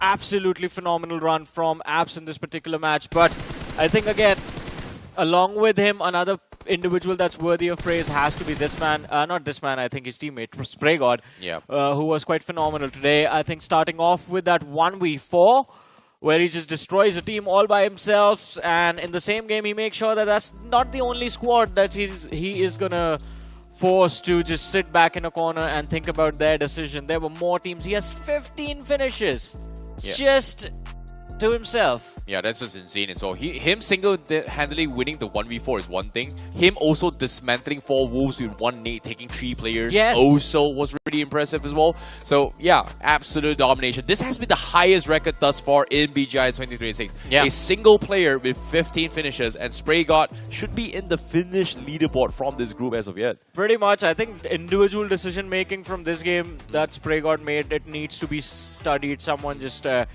get us his comms or his POV. That was a phenomenal run because even in that first fight, one piece of information he had was, alright, the players are coming from the main entry of the garage and my teammate has the line of fire there, but I am stuck in a corner. If they get me isolated, I'm done for.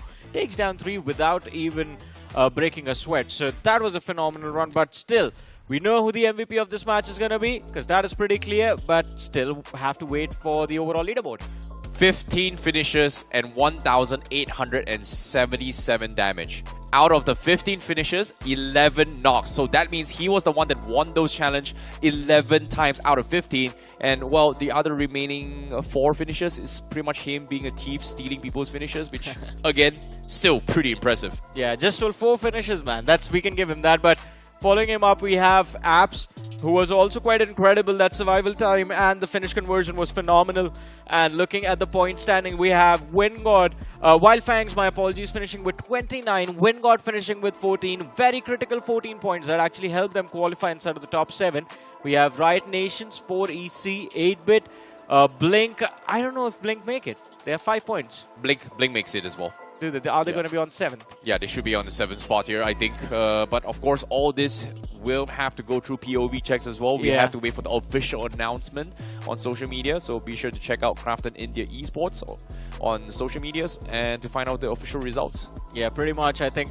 But I think for this particular group, it's not going to be too difficult because majority of the teams that were fighting for qualification, you see them between 9 to 16. Ultimate Official, Empire, Original, 4Wolf was one of those names that was actually quite safe. But Blink is out. Oh no, Blink. Yeah, this is why I was concerned. It was all about that 1 point. Blink got pushed out with 35 and Empire, they make it through 37 points to their name. Wingod moves up to the 6th with 41. Now that's a last-ditch effort, man. What was Wingod up to this entire time? Just 8 placement points. Well, they have been hunting moves, but at the same time, props towards Apps because he is the reason why they qualified for Wingod Official despite being taken out. But it's sad to say for teams like 8-bit and TWOB. Wingod has 8 placement points. 6 of those 8 placement points came in the last match. Well, give Apps a raise. I guess so. Yeah, you have to look at what was going wrong the entire time because 6 placement points. Placement points are critical. I think if you notice, all the teams, majority of the teams have secured more than 15 placement points inside of the top 7. So you've got to make sure that you are surviving at least in the top 4 or maybe the top 5 consistently. And if you do manage to keep your numbers up, the finishes are automatically going to present themselves towards the end game because that's how chaotic it usually gets. But again, Wingod, I think I would not want to see Wingod again in a situation like this where they're just fighting for survival down to the wire. Yeah, it is going to be very, very tough as well. We've seen, the last time I saw it was Arjun making the play here from Volcano Esports last year, but now we do see it from Astro Wingod. So they have to count their lucky stars because now you can say you can get lucky in round 4, but quarterfinals, when it happens, that is where the real stuff begins because you can't afford to make mistakes like that anymore. That's very true. Quarterfinals, they are going to be intense. I think we were having this discussion yesterday that the first skill jump is going to be round 3 to round 4, and then the next big skill jump is round 4 heading into the quarterfinals. It's going to be a moment of desperation. A lot of teams in the quarterfinals facing elimination. Exactly. We also have the best teams of Group A. Grind teams going to be there as well. That is the also top there. 8 are going to be there. That is going to be something that I'm going to be very, very afraid of because, but before that, let's talk about the top 5 players from this group. SprayGod in this one match climbs the leaderboard, being the #1 player to watch out for.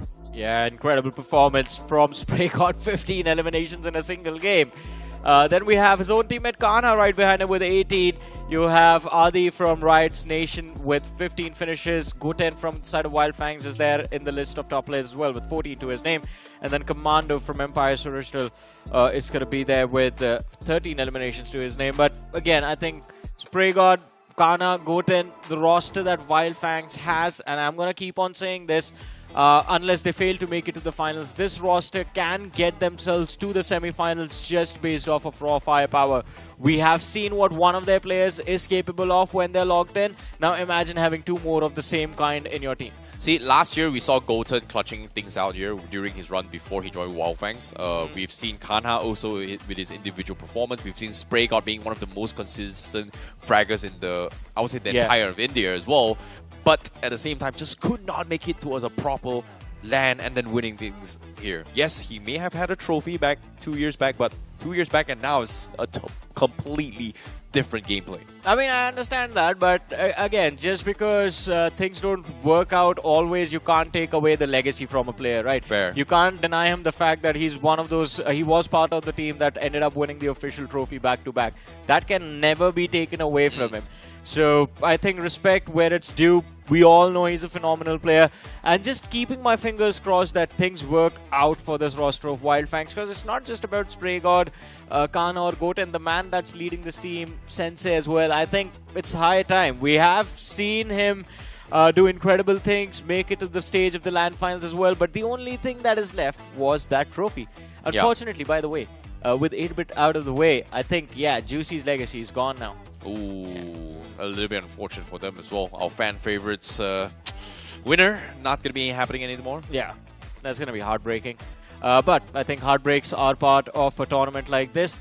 But, of course, as we keep talking about BGIS 2026, especially in round 4 itself, we have gotten a lot of special, and gotten an opportunity for a lot of special conversations, and this is going to be another one. It's going to be with Gravity, and we'll have to see what he has to say about their journey so far, so let's have a look.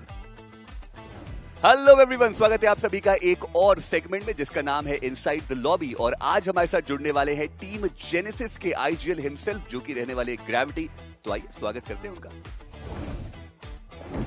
Gravity, बहुत बहुत स्वागत है आपका। सबसे पहले तो मैं आपसे समझना चाहता हूं कि अभी तक का जो पूरा बीजीआईएस 2026 का सफर है, आपके मुताबिक कैसा जा रहा है आपका और आपकी टीम का? एंगल तो बढ़िया जा रहे हैं, बाकी मेरा हमारा राउंड में थोड़ी सी परेशानी आ रही है, बाकी वो भी ठीक हो जाएगी जब तक मैं फाइनल जाएगा। पर अभी के लिए अगर हम द ग्राइंड की बात करें, और मैं शुरुआत भी इसी बात से करना चाहता हूं कि रोंडो और मीरामार वो आपकी स्ट्रेंथ अभी तक देखने को नहीं मिली है। एंगल पे it's like been there done that वाला सीन, जहां पर आप लोग बहुत ज्यादा उम्दा खेल के जाते हैं, बट आपको लगता है कि ये काफी रहेगा? और ऐसा क्या रीजन है कि बाकी दो मैप्स पे परफॉर्मेंस उतना कंसिस्टेंट नहीं आ पा रहा है?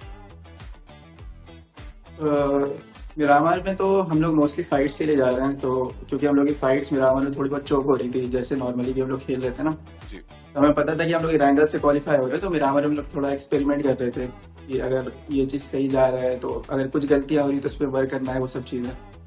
तो अगर वो चीज़ वर्क नहीं करेगी तो हम लोग का जैसे नॉर्मल गेम रहेगा उसी हिसाब से खेलेंगे, तो आपको मिरामार भी अच्छा देखने को मिलेगा।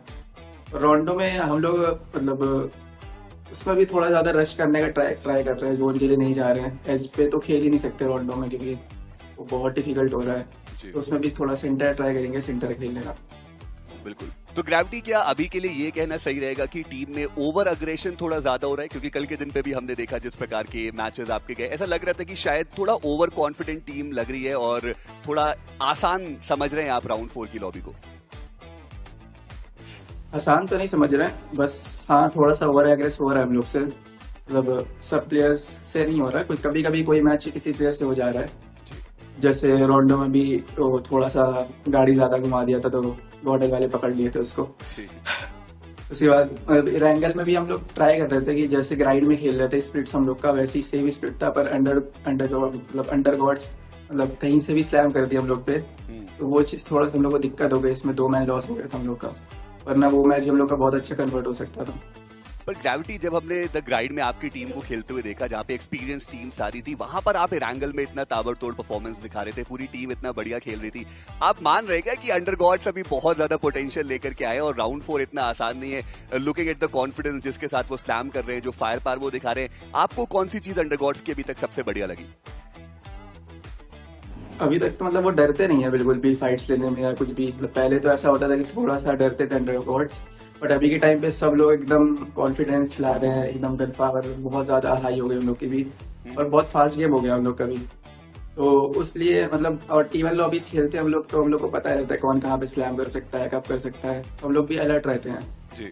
बस वही है, आज हम लोग भी थोड़ा सा चिपक के खेलेंगे साथ में, ताकि ऐसा कुछ हो ना जो कल हुआ है।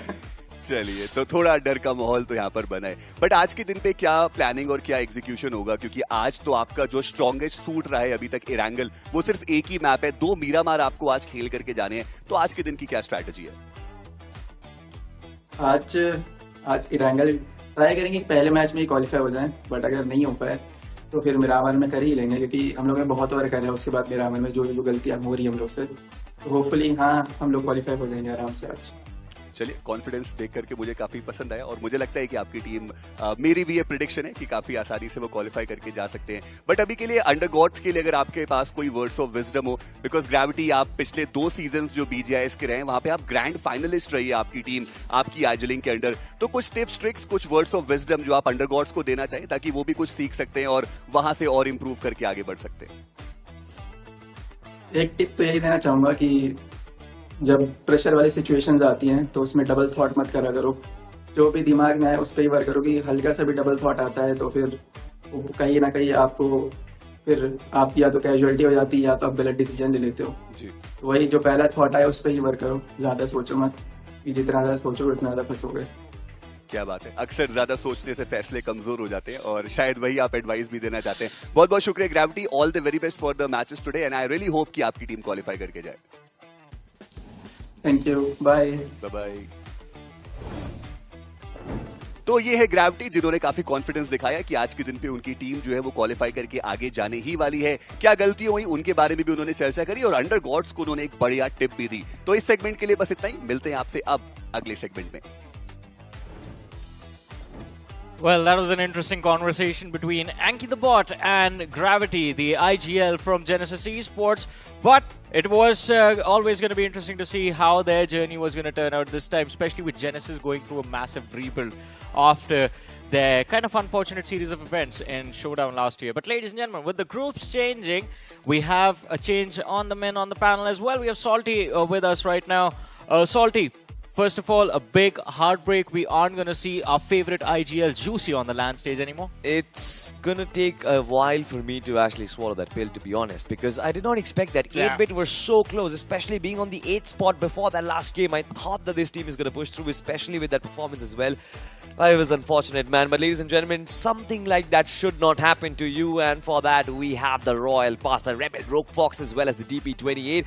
Make sure to grab it and of course complete all your missions so that all your UC gets back as well. So more cosmetics on the line. All of them are going to be in your arsenal. Yeah, pretty much. You're going to want to look cool, just like Sensei was looking cool towards the end, letting his teammate Spray God do all the heavy lifting. But that was the story for Group 4 in Round 4 of BGIS 2026. Now let's move back and talk about Group 3. Yeah. This was an incredible turn of events yesterday. I think everyone watched or loved watching Godlike dominate the lobby the way they did. Absolutely, and of course, why not? I mean, they were extremely clear. They had the clarity, they had the form as well. And Mino and his power are in supreme touch, to be honest. Primal instincts coming back once again. And Jonathan, of course, has always been brilliant. So it was just about time when Godlike Esports start believing in themselves.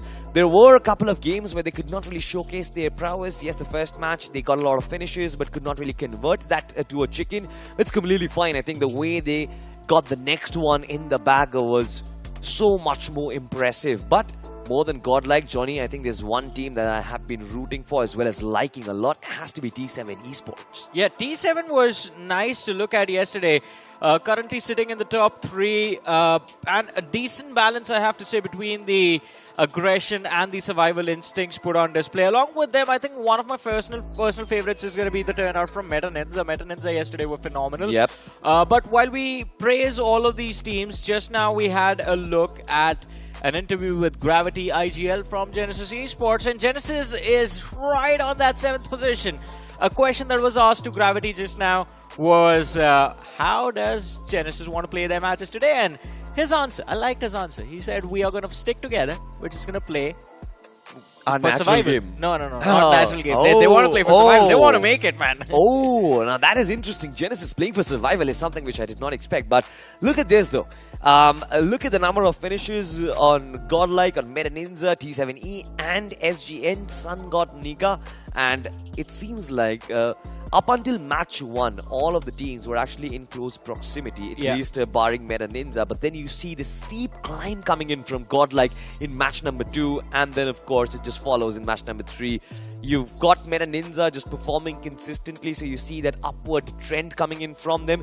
If that trend has to follow, Meta Ninja can actually prove all of their doubters wrong today itself in the 3 games that they have. I think that is going to be the challenge for them, but let's have a look at the overall leaderboard and see what the story of yesterday was. Got like 52 points. I think from this group, it's them and Meta Ninja that have already qualified for quarterfinals. Everyone else is still pretty much in the fight, because you have T7 with 33, SGN, Sun God with 25, Warbear 21, you have Gods with 19, Genesis on the 7th with 15 points, GTR on the 8th with 13 points. So even Ultron can't make that leap into the top 7. They need 10 points. But they need, if I was to say practically, I think they need about 20 points in this first angle of the day that they are about to play to find themselves in a fighting position. To find themselves, I would say, in a comfortable position. 20 points for Ultron. It's going to be a little tough task, to be honest, considering the way that they've played so far.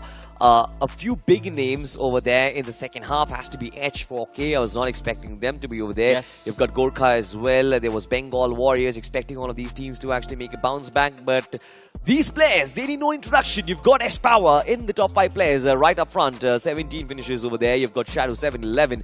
Admino with 10, Fierce with 8, and Hunters with 7. Surprisingly, in spite of Hunter's solo brilliance, it seems like the team is still relying too much on his performances. Not really a lot of finishes coming in from the rest of the team as well. Man, I like this genesis of the godlike ninja squad that we had in front of us. Looked like a complete team, man. I mean, Shadow 7, isn't he supposed to be the IGL? Yeah, he's supposed to be the IGL. What is he doing sitting second on the top performers list? That is incredible. I think, and no wonder that Meta Ninja now find themselves in the top 2 of the overall leaderboard. Yesterday, the kind of aggression they brought to the table was something that we had not seen in them. And now you know the reason why. If your IGL is getting frag heavy, then you are going to try and keep up with him. But we have the predictions from the commentators, from the casters on our screens. IC Baby going with Genesis, Necro picking H4K. I have gone with Wiz. What was your prediction? T7 Esports. T7. Well, I'm going to be joined by Maisie and Sparrow. Ravan has gone for Oops. Anki Bot has gone for Genesis. Salty, it seems like you are the only one who is rooting for T7. Exactly. I mean, it doesn't really matter. I think majority of them are rooting for comebacks. I knew T7 Esports potentially are going to be dominating. I just pulled out a Johnny card tonight. I was like, I don't want to take any risks. I just want to go with a safe pick and potentially T7 Esports for that. I mean, they are at 33. If they get 0 points in all the games they play, they can be pushed out. That is going to be very bad for my public image, to be honest. Oh, it's going to be bad indeed. Huh? It's going to be very bad for my public image, ladies and gentlemen. I can't even blame on anyone else as well, because nobody else picked T7 Esports. But it's completely fine, I guess. I'm gonna take that risk, and hopefully, you know, it pans out. But I think it's not T7 Esports who are in the danger zones right now. I feel like it's Genesis Esports who potentially has to be in a spot. We see Hunters on the top 5 players, but still the team is not in the top 5. I think that is a point of concern. Yeah, I've always said this for these 2 players, Hunters and Viper. And I've been saying this since they were playing back in Reckoning Esports, that you need both these cannons firing if you want your team to work. And right now, it's just one cannon. The other one, if it comes online, then I think we are going to see Genesis Esports shoot up and potentially finish the day in the top 3. That is what I am hoping for from Genesis. They for sure have the firepower, but it remains to be seen. Can they convert it on the map of Erangel? Because that is going to be the first map that they play, followed up by 2 Miramars. But for now, like I said, it is going to be the Warfare of Erangel.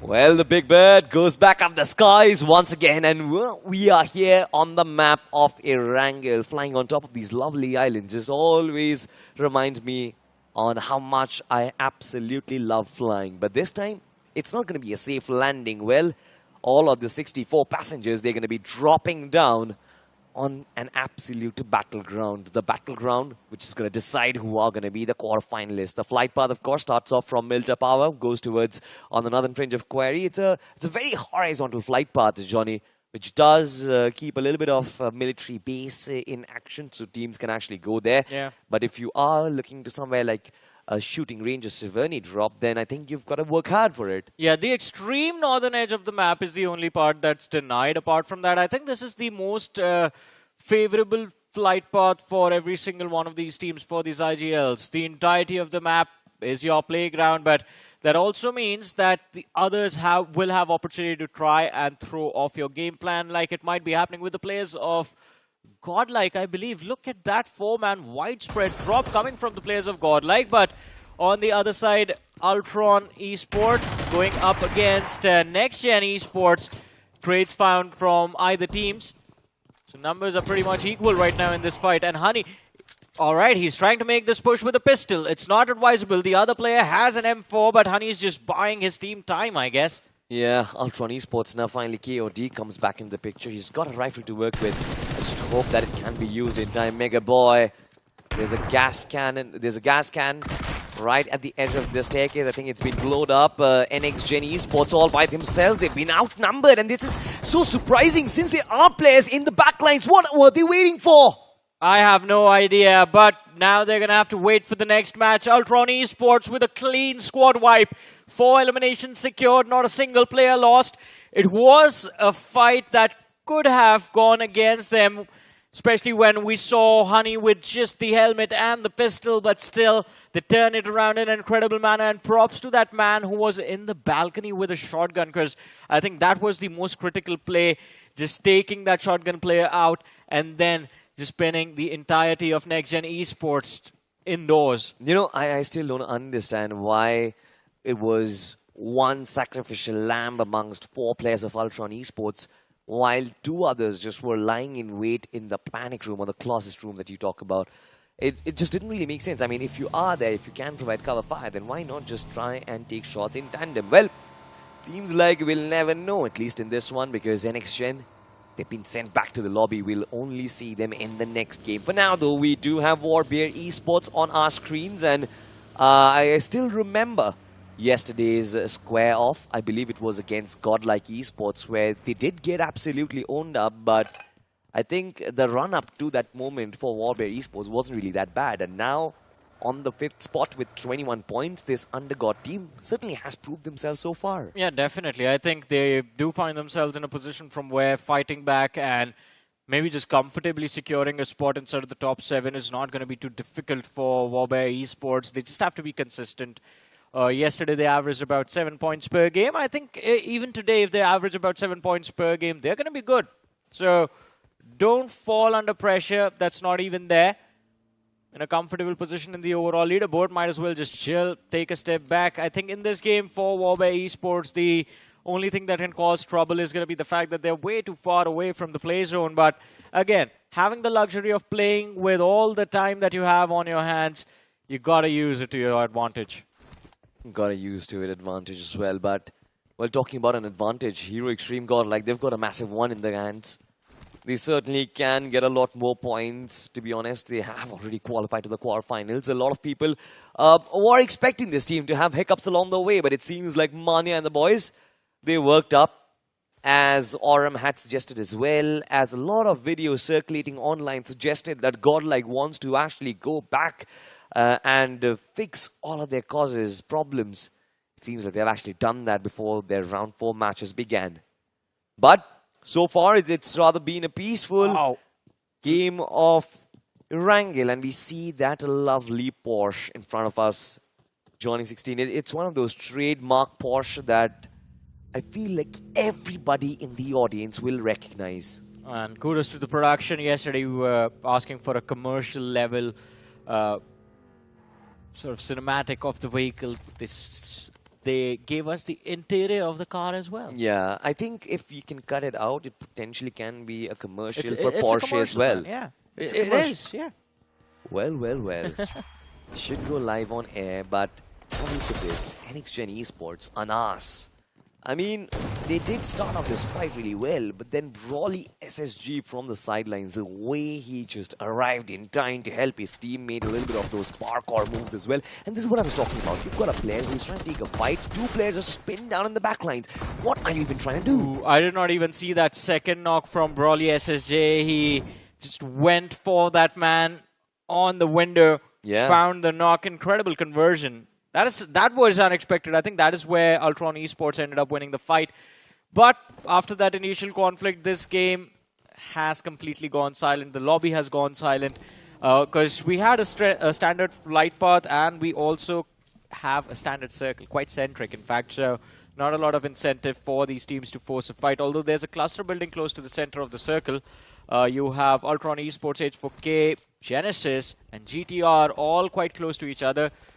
Within, I believe, a 400, 500 meter radius. So conflicts can happen if the circle takes a drastic shift either towards the southwest or towards the northwestern quadrant. Yeah, I would love if the production can actually pull up the map as well, you know, because there are going to be so many teams who are, I wouldn't really say struggling, but then they are outside a circle, and finding that entry point can actually be a cause of problems for them. Look at WB right now. They certainly are, Warbear Esports, they certainly are in a position where while entering the circle, they might get intercepted by the lads from Bengal Warriors. You also have the team of Oops Official, who are currently in the Gatka regions. For them, finding that entry point shouldn't really be that difficult, but then also one more team who is in the military base right now, BG. As soon as they cross on over, I feel like we are going to be starting a little bit of those gunfights. Shortly afterwards, of course, Genesis Esports. Where are they stationed is going to be my big concern, because I've never really seen them play the center of the circles like this, but this time it seems like they've got a couple of those players from Godlike off guard. One has been finished off as well. Genesis Esports yet to get up the mark, but they're still hunting, they're still searching for it. This time though, Mid and Ninja, we've got Apollo and his Fury Scope once again. Yesterday we saw Shadow 7 pull it out. This time it is going to be Apollo taking shots against GDS, but they are going to be flying away to safety. Sanchit, quite low on HP over there, Johnny, but seems like he is going to run away. Well, at least for now, they do manage to escape. I was quite scared when we saw that situation develop, because it could have gotten extremely, extremely horrible for GDS official. Genesis up front, shots being fired on them from the backlines. And that was from the teams, one desperate for qualification, the other just ruling from the top of the leaderboard. So GDS managing to get themselves into these bunkers of shelter. I think they are definitely going to celebrate that as a small win, but that cluster towards the center finally needs to make things happen, because the circle takes a slight shift, the center moving right on top of the players of Godlike. You see that wave of teams present towards the eastern half of the zone. It's about to get chaotic. You know, Johnny, I think this is the circle that Godlike should actually respect and start getting a little too alert, because after this, if Mania treads out too much in the open, I'm pretty sure he's going to get taken down. Remains to be seen if he's alive at this point or no, but these have Esports coming in from the sidelines. A couple of these shots getting fired. They're right on target, and GTR, they're taking massive hits out there. Two players being taken out, just two players left alive. They are trying to fly away from the situation. They for sure will be able to, but from the backlines, is GDS trying to chase them? Big question, but the circle does pop up on our screens, and this time, have a look at this. BG being gods, they are yet to cross on over, because they understand as soon as they go on mainland, it is going to be a hard job for them elsewhere. Oops. They find yet another frag, have complete control of that Pachinki circle, and can continue their merry way. Let's see. Everyone's just fighting for space. Apart from Next Gen getting wiped out, GTR losing 2 players, and Goroka Esports losing 1. Now finally GDS, they feel pressure. It seems like 2 teams have piled on the players of GDS. H4K, they find a finish. GDS finally starting to lose control of their shelter position. Look at this. As they move out, they get caught in the line of fire of H4K, and GDS already down a player. Not looking too good. I mean, They really don't have to move out, to be honest. They have some cover to work with, so they can just stay in those houses, wait for someone else to try and distract H4K. Yeah, but H4K looks to be extremely locked in right now. Don't really think they are going to get distracted. Sometimes I do get distracted. Do you know with what? What? The Rebel Rogue Fox. Oh, wow. Yeah, but doesn't really matter right now. I'm going to go back. Once I reach home, I'm going to try and spin a couple of times, maybe potentially getting that Rogue Fox to my arsenal, but sounds like a distant dream for now. Just like for being God, seems like moving inside the top 7 seems to be like a distant dream for them. I feel like this is going to be a team who's supposed to be the dark horses. They are the ones who are supposed to be taking those risks out there, especially inside of the lobby when the circle is peaceful, when there's all these teams rotating individually. Being God could have utilized that opportunity to assert chaos inside the circle, but they're not doing that. They're taking a passive approach, which does bring concerns for me, Johnny. Well, I mean, it's going to be concerning in the later stages of the game when things get chaos.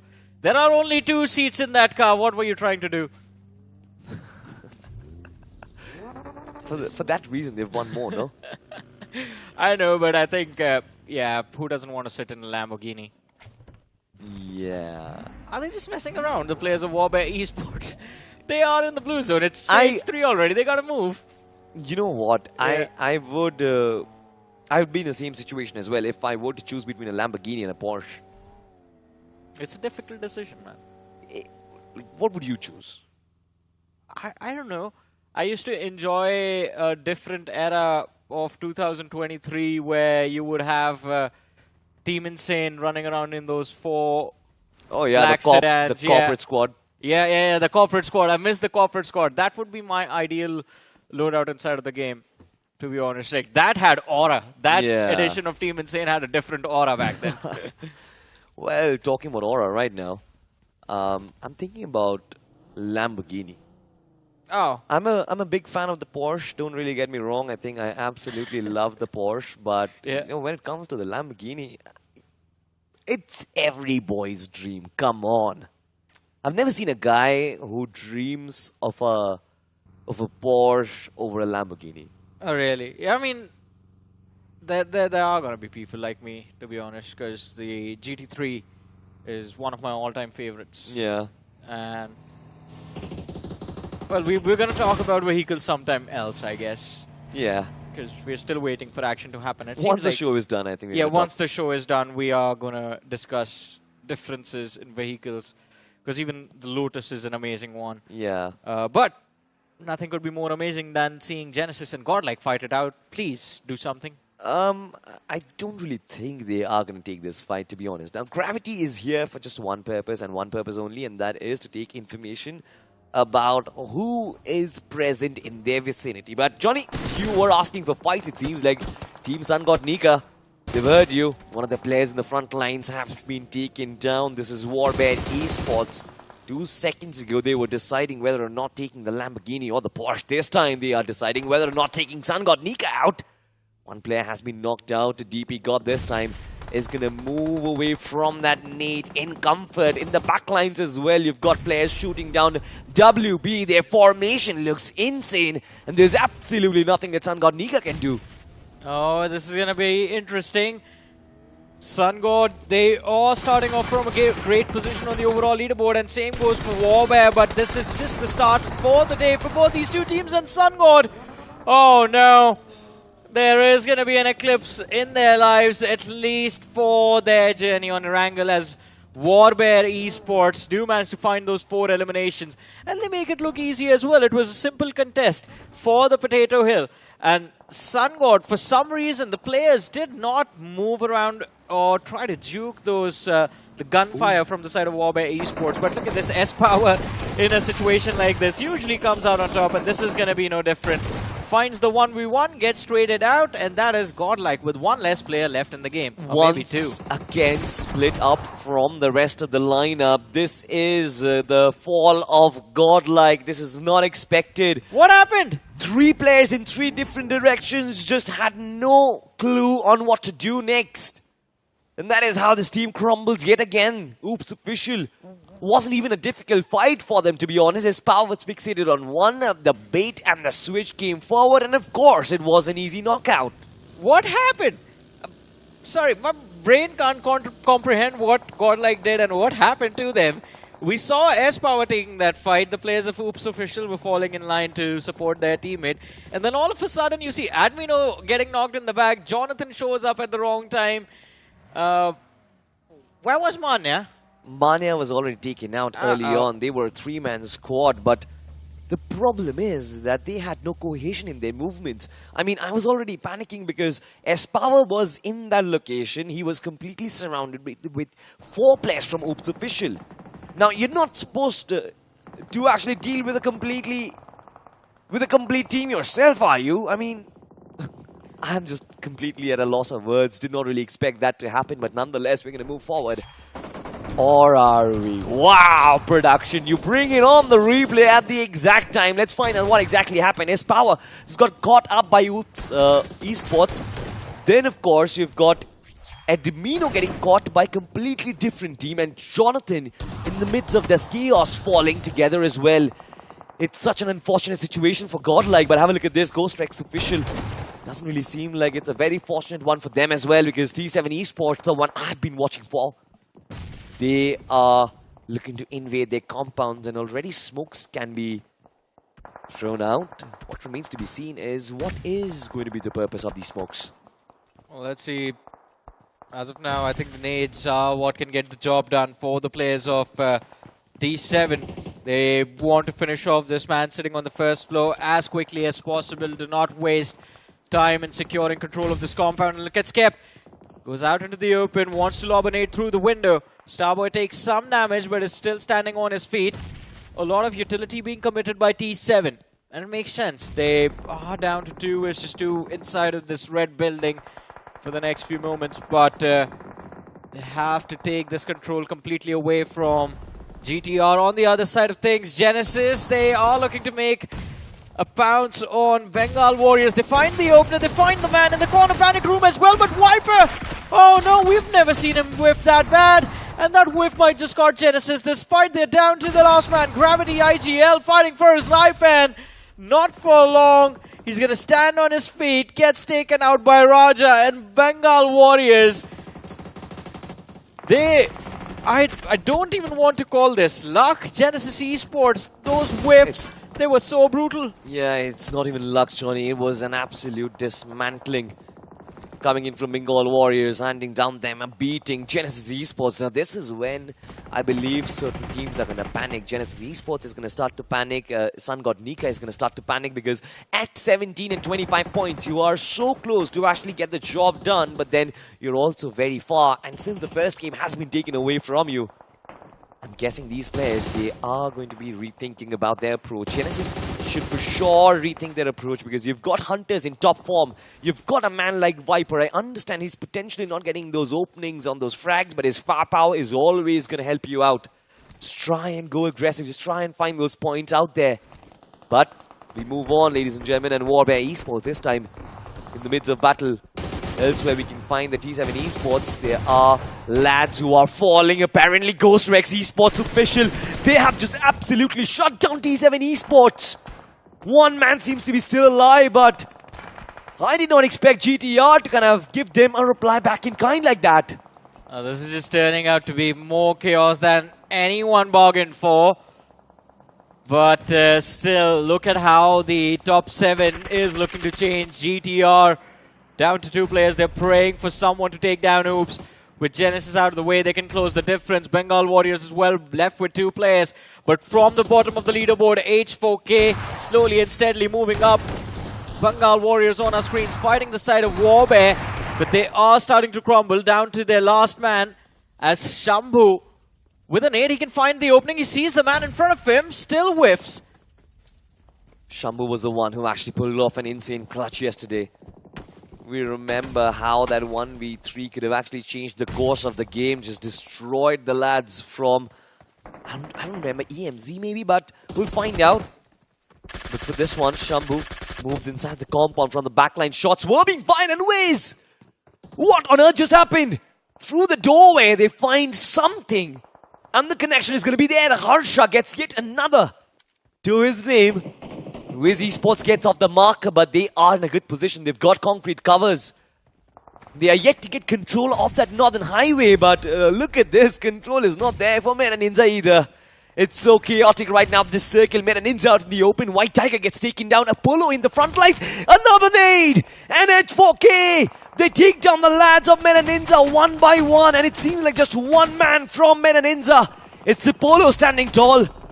Johnny, seems like one perfectly placed nades. And even Apollo is going to bite the dust. Yeah, pretty much. And, well, there is Fierce as well still standing on the flank. So there is going to be hope from the side of Meta Ninja. But again, this open position, difficult to survive, surrounded by H4K. They get up, they start to make a run for their lives. Then Wiz is going to be there on the other side. And talking about Wiz, yesterday there was a lot of hope. Today, they are starting to move up little by little. We see them on the 13th position, but they need to win this chicken dinner to find a safe spot inside of the top 7. It's not going to be easy, but they have the center of the circle with this next shift. So hope still stays alive. That nade looks good. Oh no. From there, from the POV of Fierce and Apollo, it looked decent, but it falls a little bit short. H4K is still in a fighting spot.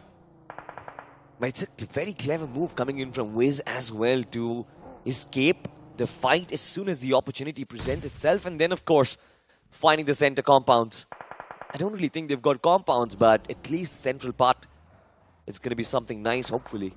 H4K on the other side, they're yet to deal with the threat of Meta Ninja and Fierce and Apollo. They can pack a punch for sure. I mean, for H4K, if they do decide to brute force inside of the circle, it can be a good decision. They've got the numbers in their favor. But I understand the third-party threat always lingers around on these open circles, and it's so hard for you to breach past that. Look at this. Shots coming in, not from Meta Ninja, but from the distance. It is GDS official. And Surya, Rage God, just tapping away, chews up the HP bars. And now look at this. It is Sujal who puts it finally in the coffin.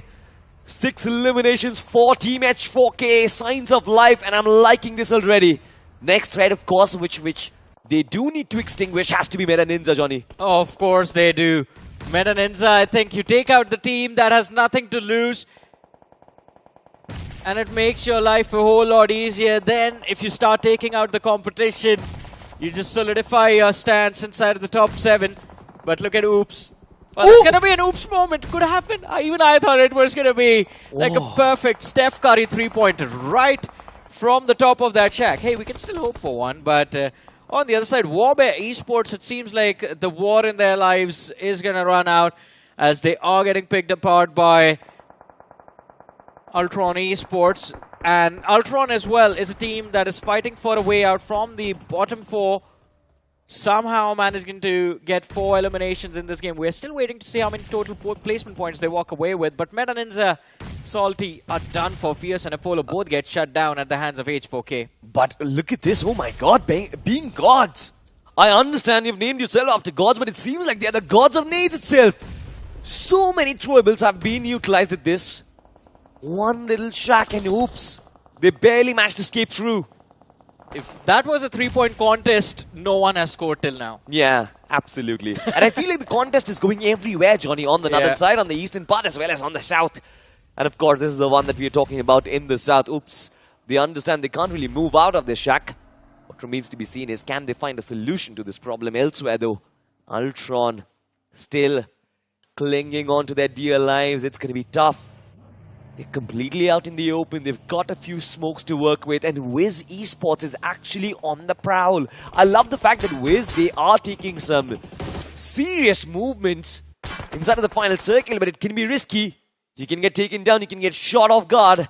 I don't really think Wiz wants that because 13th position, 13 point. That's not really too good of a position. But here we go. Hey, man. That was a nade that made Kobe proud. We can hear the claps from heaven. Incredible stuff, but finally the journey for Oops comes to an end, and Oops getting taken out was very important in this game because they are the gatekeepers of the 7th position right now with 19 points.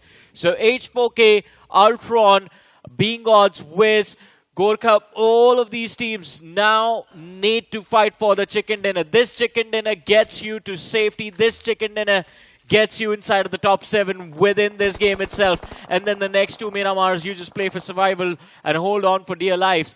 But Ron Esports, it seems like a mistake has been made. They just try to move up. Their position gets compromised. Wiz control the center. But that could also result in them being surrounded within the next few minutes. But as we talk about all of this, Gurkha Esports, look at them. One of the players has gone up the tower, and if they actually get to that high ground, they will have a lot of experience to work with. Not just experience, information, frags. It's time for Guri to just nail everyone down, and it seems like the 2 knockouts were there already. Gurkha Esports, I believe this is going to be a genius move, to be honest, to have access to the tower. There's nobody from being God expecting as well. Shots being taken. Shub just has no idea from where is he getting shot from. And I think finally he's going to realize that there's a man on the tower. Next up, it's going to be Hitler, 1 by 1. It's men getting taken down. Gurkha Esports can certainly amplify this, of course. And you see that men on the ground, they're looking like infantry at this point. Close in the distance, using nades. There's a little bit of that retaliation as well as Humble IGL falls. But Gurkha Esports, they might actually be able to wrap up so many eliminations from this one, Johnny. Oh, for sure they can. This height advantage, this information advantage, it can do wonders, but they're lacking one thing. The man that's gone up on the tower has 0 ammunition for the Scar-L.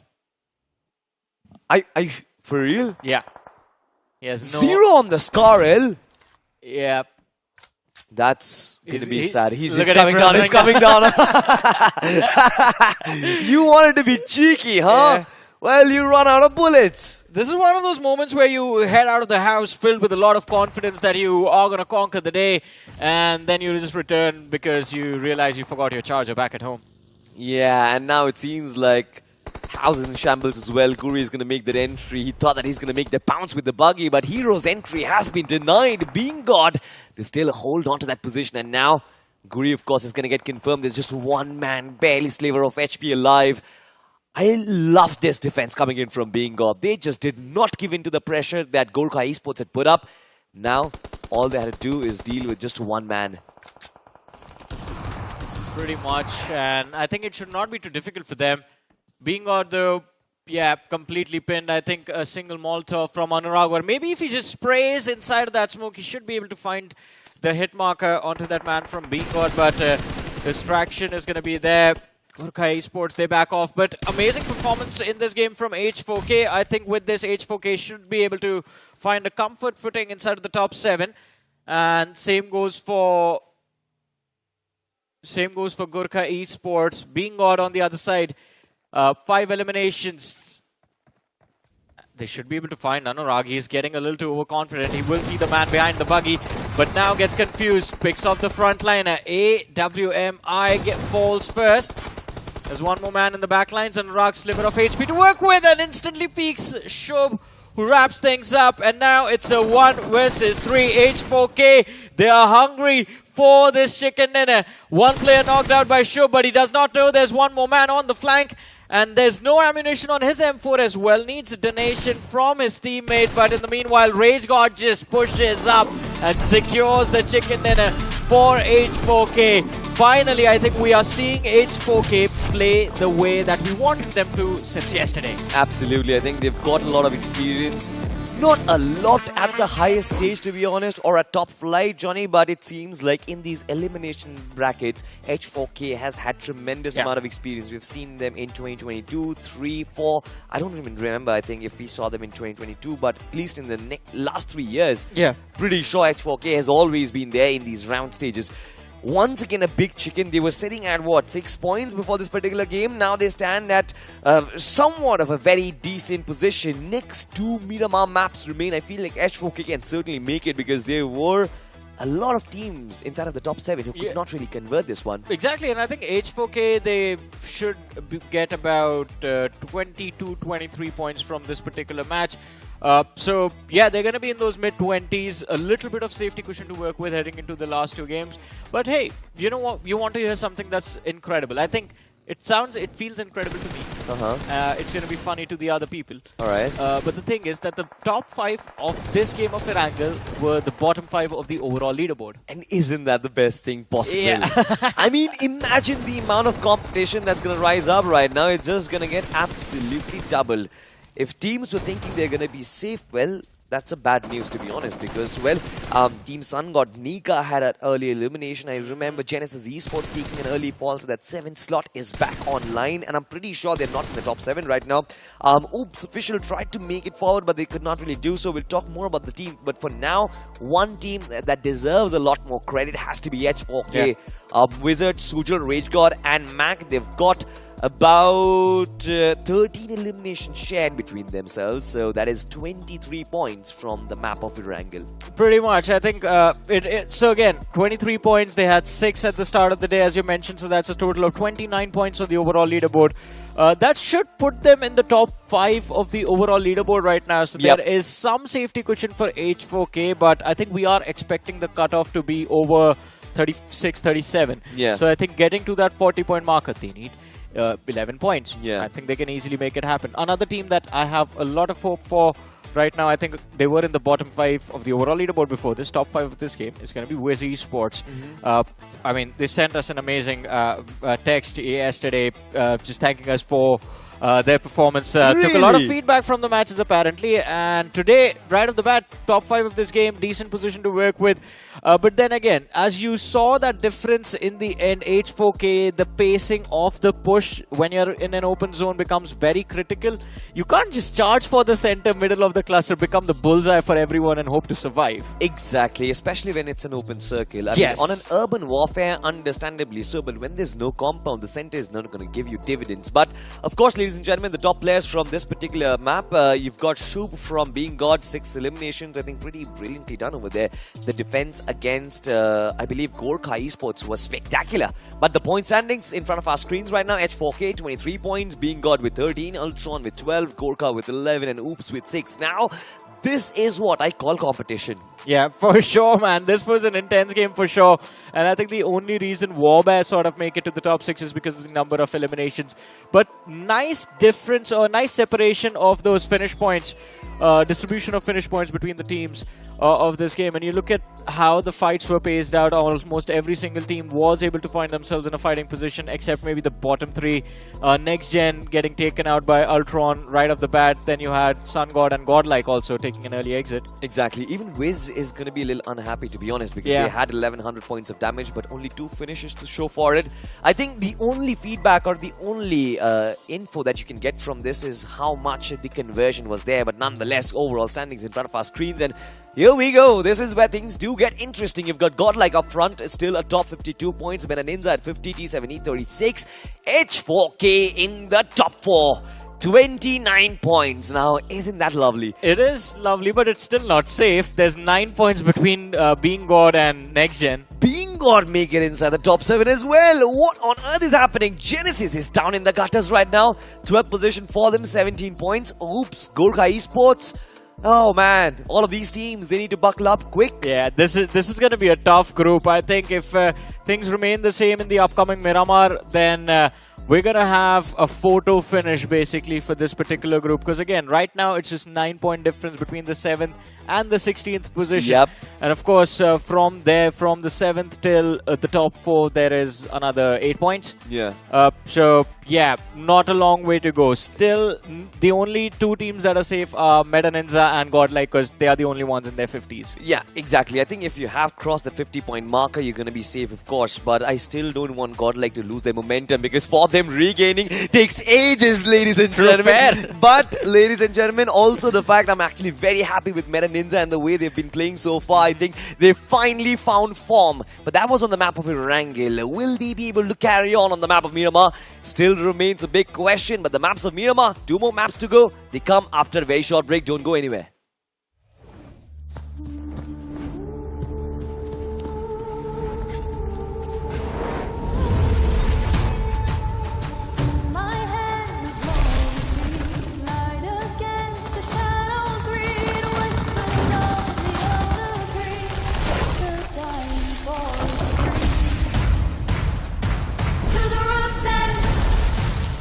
To the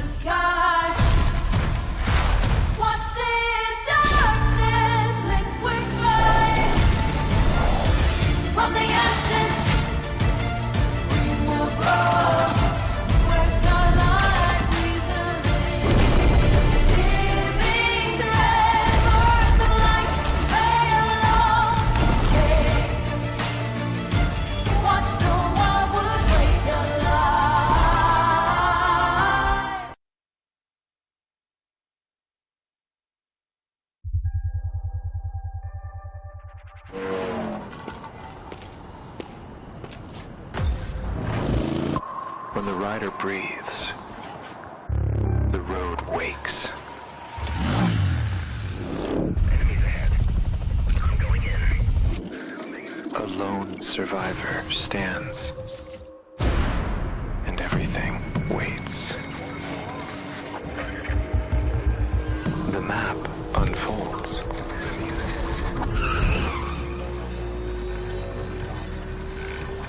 And the journey begins.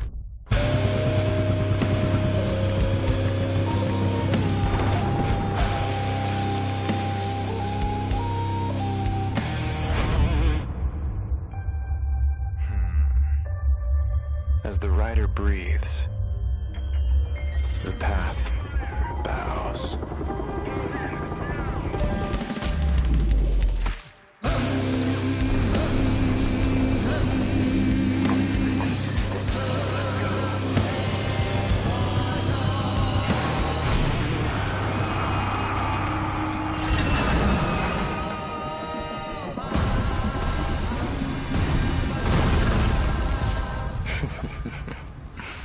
Limits? They're just marks in the dust. Because in the battlegrounds, there are no limits.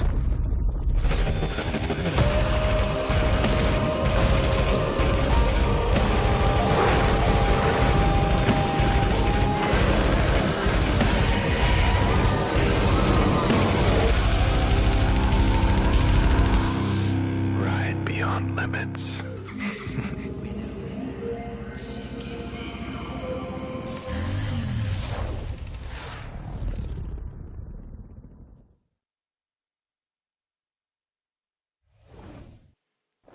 Welcome back after that short break, and yes, it's a bit of a change on the panel. I'm Necro, with me is ICBaby12, and yes, we did watch the game, the backlines, and H4K, what a solid chicken dinner they got. But even Gorka Esports, that man from the top was just constantly spraying down bullets. Hey, for all things considered, one thing that is a little bit good about that match is that Hero Extreme Godlike, they may be the first team to be eliminated with 0 points, but that's a good sign for everybody else, because we are not going to be seeing that huge vacuum of points being absorbed yet. Yeah. But again, there's still 2 more matches here. They might start, going absolutely crazy again. But again, the points between 16 towards the top 7, only about 9 points. Yeah, the group is definitely quite confusing. You never know who's going to be able to make that bounce back in the top 7 out of nowhere. But hey, something that's looking pretty clear on the screen is also going to be these beautiful Royal Enfields. So make sure to get your hands onto it. Hop inside of the game. But back towards the conversation, right? As I mentioned, H4K getting a nuclear performance on the board. That's a great initiation. H4K is probably already inside of the top 7. But at the same time as well, Meta Ninja also going to be in a little bit hot seat as well. Yes, and we talk about H4K, they are currently sitting on the top 3, top 4. But the problem is the points that they have is not necessarily safe. Because when we talk about the potential cutoff here, we are expecting the high volumes. Based on Group 1, Group 2, it was pretty much around like the 40 mark, 35 to 40 points. Mostly is more in the 39 part.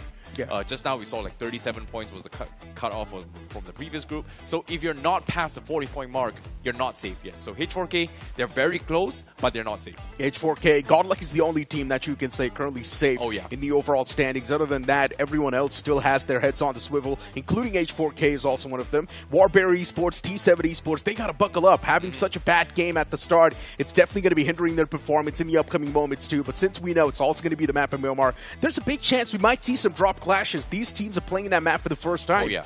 And it's always it's been the trend for a lot of these teams, right? Like we sometimes do see a lot of congestion, but sometimes we do see them just intentionally dropping around them, just hoping that they make a small little mistake, expecting that, oh, there's nobody around, walks out, and then gets punished, which we see time and time again, especially from El Pozo in particular when Phoenix is playing. But I'm not exactly sure how Phoenix is doing so far since we haven't seen them on screen. Hopefully they make it to the quarterfinals. Had a lot of expectations from Ultron Esports as well from this particular group, and the way Ultron Esports was just getting mowed down from that one man of Gorka Esports, who was just on the tower, being the sniper, spraying down anyone that was just out in the open, and that was one of the main reasons for Ultron Esports. They could not stand a chance to close the game, or else they had a pretty good spot. Well, all things considered here, since it is going to be their first time playing Miramar as well, I think Hero Extreme Godlike is going to try and warm up for the Miramar games for their upcoming matches, which is going to be happening in quarterfinals. And this is going to be a very interesting one as well, because this is the time for all these teams to actually farm some points, considering that it is going to be a free-for-all for the first time in this respective group. Without further ado, let us jump straight into the game right now.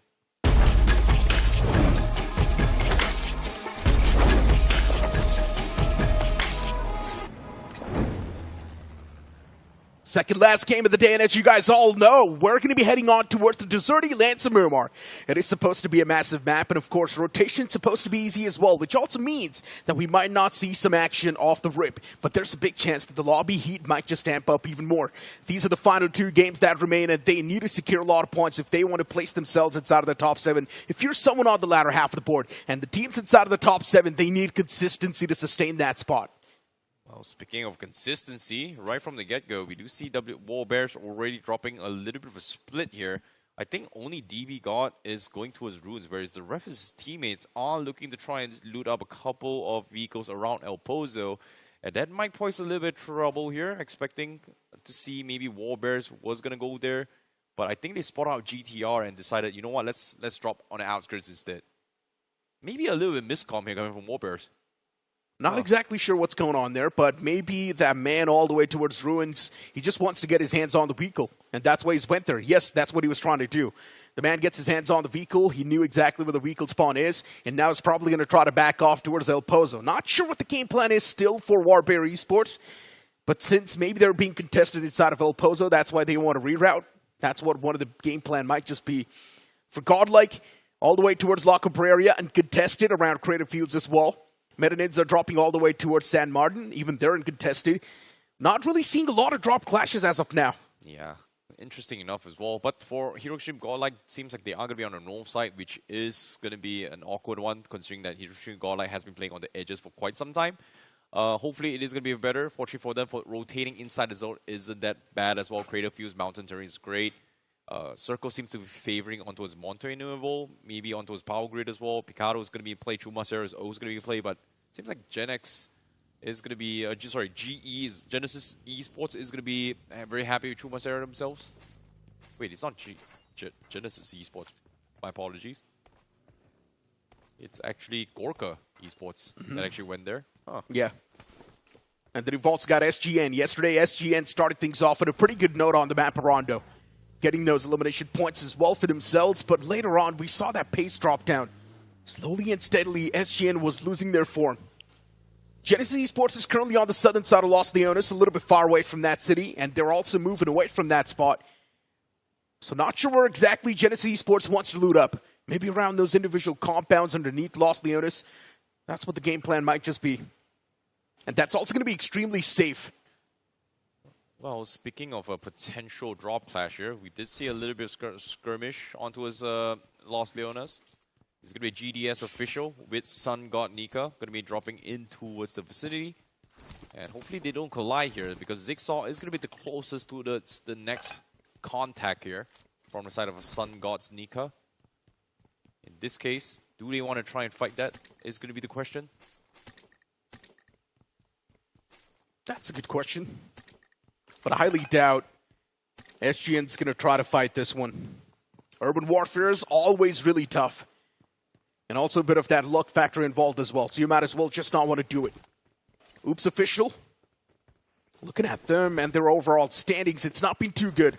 On the 10th spot, luckily enough, not too far away. Just a few points separating them. The entirety of the overall standings is still pretty close.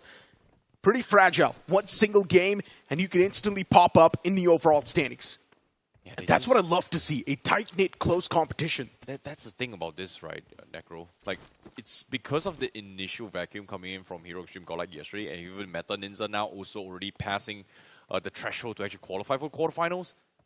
It has forced an influx of deficit of points right for top 7. Like, as we mentioned as well, from 16th place all the way to top 7 is only a difference of 9 points. One massive game, and we are going to be seeing a potential comeback. And NX Gen is going to be the ones that is going to be looking to try and reach that as well. They had 12 points in 3 games yesterday, but 0 points from the previous game. So that means they have to pull a big one right here, right now. Indeed, they have to. I mean, NG's one of those teams that has been really slacking off. And slacking off is never going to get you where you want to be. You're only at the last spot in the overall standings. That's definitely got to sting. But I'm pretty sure they've got it. There's a reason why they're over here inside of the round 4. Still pretty deep inside of the tournament. They definitely do have it. Yeah, but it's just all about that pressure management. Yeah, but based on what they are seeing from their current drop spot here, they have one of the roughest rotations inside the zone just because they came in from Impala. And passing through Impala, you have to pass through the teams from Los Leonas. We have also Oops as well, who's going to be in the vicinity. The only one that is kind of having a happy-go-lucky moment is going to be Team H4K. 120 all 4 sides uncontested except for GTRs, which is driving past them. But aside from that, they get to choose their spots first on where they want to duck down. It seems like GTR may have spotted out Mac from the far horizon. And Mac actually choosing to disengage, so he needs to be a little bit careful here. He's inside the warehouse. And it seems like he is going to be overrun as well. He's going to try and make a run for it. Shots are being fired, but he won't get taken down as GTR finds a straggler. Return fires are coming in, but not enough time or range to actually connect those dots. Yeah, a few teams now starting to close in. Montenegro not looking so safe after all. H4K caught off guard. But they're still okay. Not completely disrupted yet. Instead, H4K can be the one to replicate a lot of hurt. So the opponents need to be a little bit careful. Mac was the person that was a bit of a sacrificial lamb for H4K. Definitely unfortunate. But as I mentioned, it's completely okay with H4K. The position they've got, it can compensate. SGN on the screen. That man was out in the open. Come on, go for the shot, Safu. This is the opportunity. But no, instead, he let it go. And because of that, SGN now still alive with all the 4 men standing. Oops, official. You need to start prioritizing fights. You need to start taking advantage when you know there's one. It's tough. It's really, really tough to line up those shots right now. And especially, he is kind of isolated from the team. If he gets traded off, things are not going to be looking good here. Especially when both these two teams are still outside the zone. But NX Gen, they've heard those commotions initially. Seems like they are rotating down south. And guess who they run into? That's going to be a line of sight here out in the open. BW in a lot of trouble. And just like that, they find 1 knock. That's going to be a point here for NX Gen. The party bus just getting absolutely mowed down. And unfortunately, it's also going to be an uphill terrain. So traveling through the bus is probably one of the worst possible ideas. It's not going to be fast enough to avoid those bullets. And there we go. The man kicks things off. First man's already knocked out. A pretty bad start for the boys of SGN, but now they've actually closed in towards Zafu. And there we go. The cover fire as well from the sidelines comes through. A lot of players now starting to drop down. Oops, officials doing a lot of damage. There's another man on top as well, and the man up close and personal. He closes in, and he tries to shut him down. But still, Oops, official, without taking a lot of damage, they eliminate SGN. What a wrap around as well, and SGN just wasn't expecting this upset of a trap. A pit stop, an ambush coming from Oops, official. And guess what? Oops, they did it again. Okay, well, that was pretty lame. But fine. You know what? Oops, official, they're going to be really happy about it. And the way they really took the fight, I understand now all that trigger discipline, why it was there in the first place. They knew the opposition, they're pretty much outside the circle, outside of the safety net. And they knew that they're going to try to rotate inside of the circle, and that's when they're going to be catching them off guard. So the game plan was well thought out. But now the circle shifting away from Oops official just gets even tougher and even rougher. With Genesis Esports, they're going to find a clean breach inside of the zone, and that's exactly what the boys needed. Well, speaking of a potential zone here, the zone actually hard shifts down south of Monte Nuevo, and H4K, they have got to be banging on their heads there, sacrificing 1 player and not realizing that home was the best pace to be in. But it is going to be 3 players remaining from H4K as they rotate down south. GTR also going to be going down bottom as well. But Genesis, like you said, very happy in Chumacera now. Yeah, they've got that rotation. And also a lot of free will. For H4K, they should contest the high grounds of Montenegro. That's probably going to be the best position to be in right now. Metaninja now starting to rack up as well, starting to make it inside of the city of Montenegro. You can see them breaching it from that northern side. Being God. There's a team right in front of them, but still pretty far away. So as of now, they're not really going to be a threat. GDS They spot him out, but BG. What is now going to be the game plan? Oh, it's going to be tough. Seems like right now they don't really have good proper cover, but Hero Extreme Godlike seems like they are expecting company as Apollos gets the spray down as Power. Lines them up, gets the entire clip in. As Power is knocked, but the return fire from afar does catches him. Nice little headshot coming from Manya to scare him off. Forces disengage with the first aid kit. But Meta Ninja, do they want to try and go for the push is going to be the question. Seems like White Target with an off-angle flank actually sees him. And that is going to be Admino out in the open, and Sprays comes in as Power gets confirmed, but Admino dropping down pretty low, and White Tiger's got him pinned, and the spray comes in. It's going to be Shadow that finds him instead from a different angle. Solid stuff from Meta Ninja. The way they wrapped around as well, completely surrounded the entirety of Godlike. Admino too getting shut down. Now the question is, where are the remaining players when you know there's a man knocked out? You're supposed to be covering the flanks, but you still mess up big. And Meta Ninja just getting a free hand on those elimination points. Godlike trying to back away. They do not want to fall prey. Yesterday's day was fantastic for Godlike, but today's day, it's been really bad. And luckily enough, Godlike did secure enough points yesterday, so this is going to be okay. Yeah, not too shabby for them, I would say. But for Jonathan, he was a little bit late to the party. And now has to play a duel with Manya. As Admino and S-Power getting picked off just like that. A little bit of fortune news. As Meta Ninja still going on the hunt. Manya still leading the charge, trying to find a free, easy point into the zone itself, which, again, seems to be very difficult, as there's not a lot of information to work with. But Gal Warriors also going to be making it into the zone, despite losing the initial players to NX Gen early on from that van itself. But let's see how the zone shifts. Seems like it is going to shift back north as well. Ladrela in play, Montenuevo as well in play. And the prime spot is going to be where H4K and I think GTR has a pretty decent spot themselves from the south side. H4K's got the high ground to work with. And since Jumasera is outside of the commission, you already know that now Montenuevo is going to be the next hotspot. And oh no, the Vico doing a battle roll. Still everything's good in the hood. Tires put out of commission as of now with Esports, taking those constant shots. And as I mentioned a while ago, since Jumasera is not exactly inside of the circle, all the other teams are now going to be focusing on Montenuevo. That's going to be a city filled up with too many foes. Yeah, but as of yet, Wiz has got the north side completely locked down as well. Jonathan is pretty much separated from Manya. Manya decides to go in for the pickup, trying to take him to safety. But Wiz Esports, no, there is a team trap there. It will continue to look north here, as Meta Ninja did hear a couple of gunshots in. And they are going to be expecting company very, very soon. So Wiz, all they need to do is just be very patient. The circle is in their favor after all. But Hero Extreme Godlike seems like they are going to be forced to dock their way in this small little compounds to try and defend this. Fortunately for them, it is still in the zone, but the zone is going to shift out very, very soon. Looks so beautiful. Amazing. Never knew what an interior of a Porsche looks like.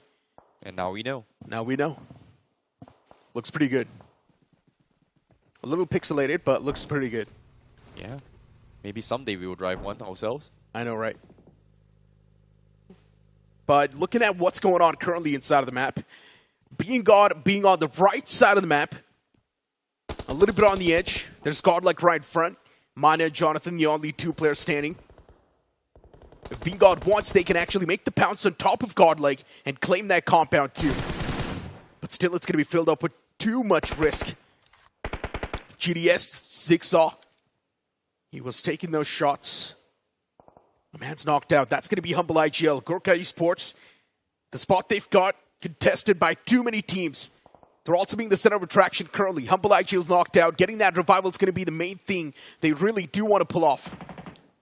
They've got a nice compound, but seems like they are going to try and pick him up as well. Zigsaw tries to go for random sprays. 3 fires does connect, but they will be able to pick up their fallen comrade there. As GDS official now, won't be able to claim those points, but zone is about to close in 25 seconds here. They have to be on the move really soon. Meanwhile, from the southwest corner, Oops now going to be head-to-head here with Genesis Esports. As Viper going to be leading in charge with the nades.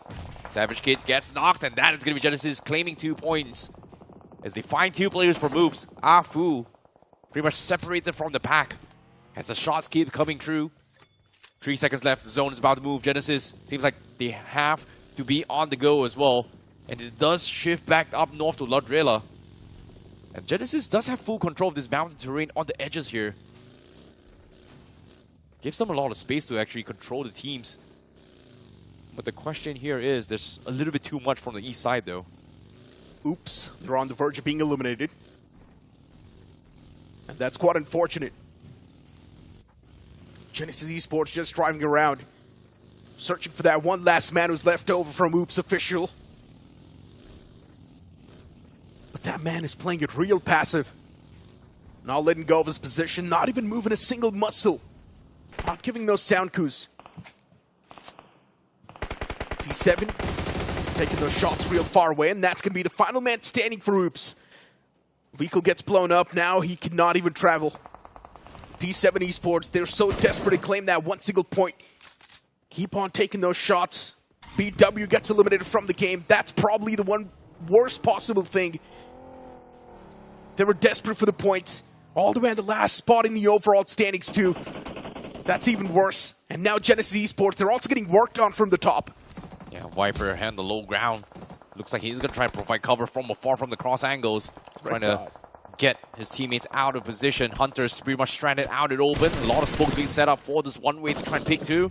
And NXGen actually tries to shut him off. So Viper has to fall back.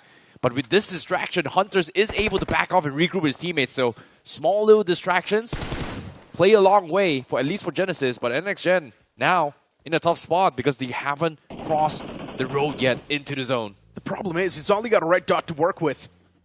And Viper just can't do anything with that red dot. The distance that the boys of NXGen have, it's too much. And a red dot, it's going to be tough to use on that distance. NG though, slowly and steadily closing that distance themselves. Genesis Esports, the split they've got, it's magnificent. It's going to give them a lot of map control and also terrain control that they need. Godlike now pushing up against Being God. As Being God try to ram their vehicles on their compound. And Godlike doing a fantastic job in punishing them and playing a defensive nature. Actually eliminating that man as well from the game. That's Jonathan getting 3 elimination points secured. I can't believe that actually happened as well. Jonathan actually single-handedly taking 3 players in the bag from BG.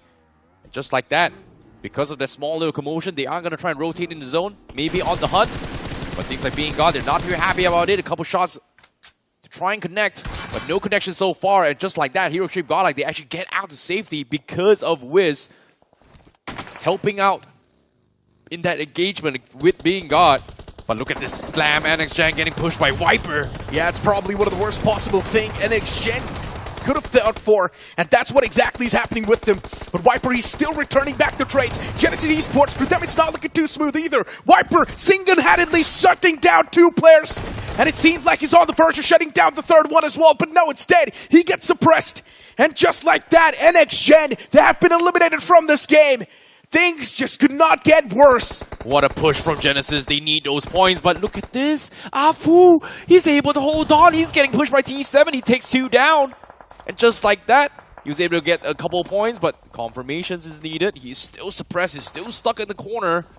He's fighting a sneaky little solo warrior, but he does confirm those points. One of it was stolen away by Sook.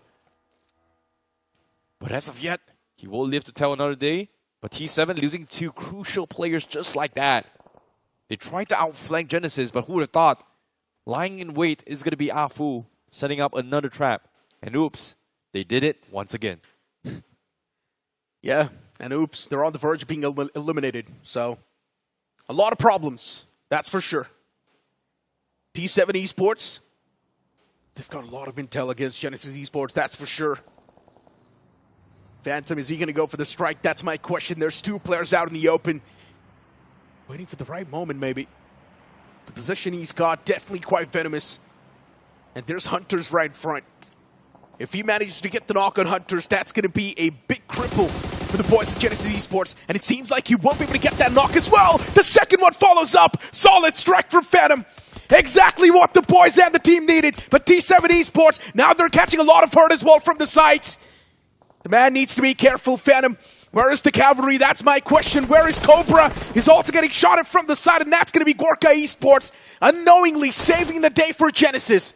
Oh my goodness, what a clutch there coming from them. But at the same time, we do see another team being eliminated as well. That's going to be VG out of the game. And it was Jonathan that actually takes out BG.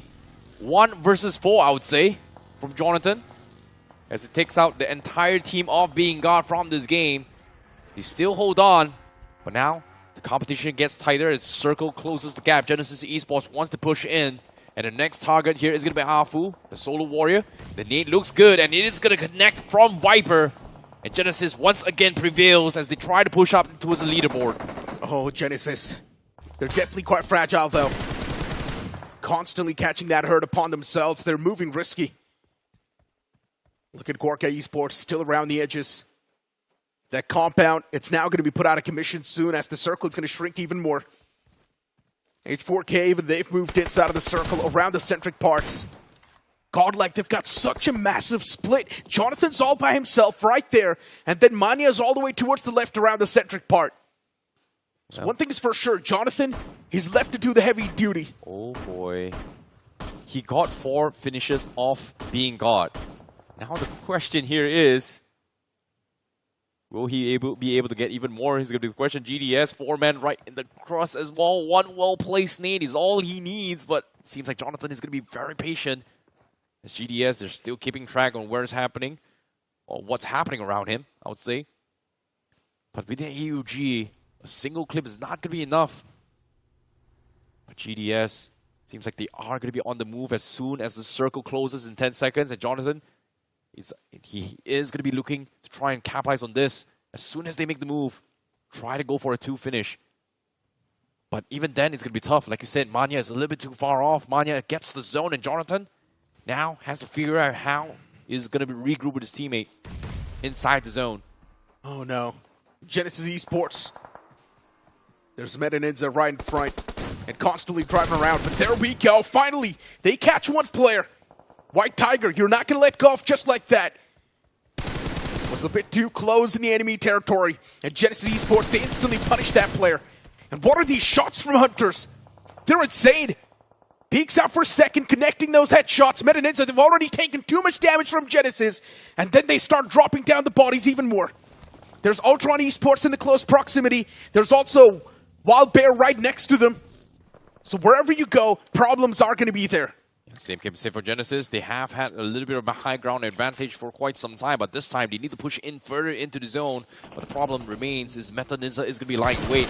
But however, Viper is challenging a different team on the other side. Seems like he was able to catch a player from GTR. That's going to be 1 knock, almost getting the 3rd as well. Now looking for those confirmations, and that's going to be another point in the bag for Genesis Esports. 11 points in total for Genesis. What a recovery. That's indeed a massive knock. Starboy, even he does not have a lot of HP to work with. An okayish amount of bar, that's all he's got.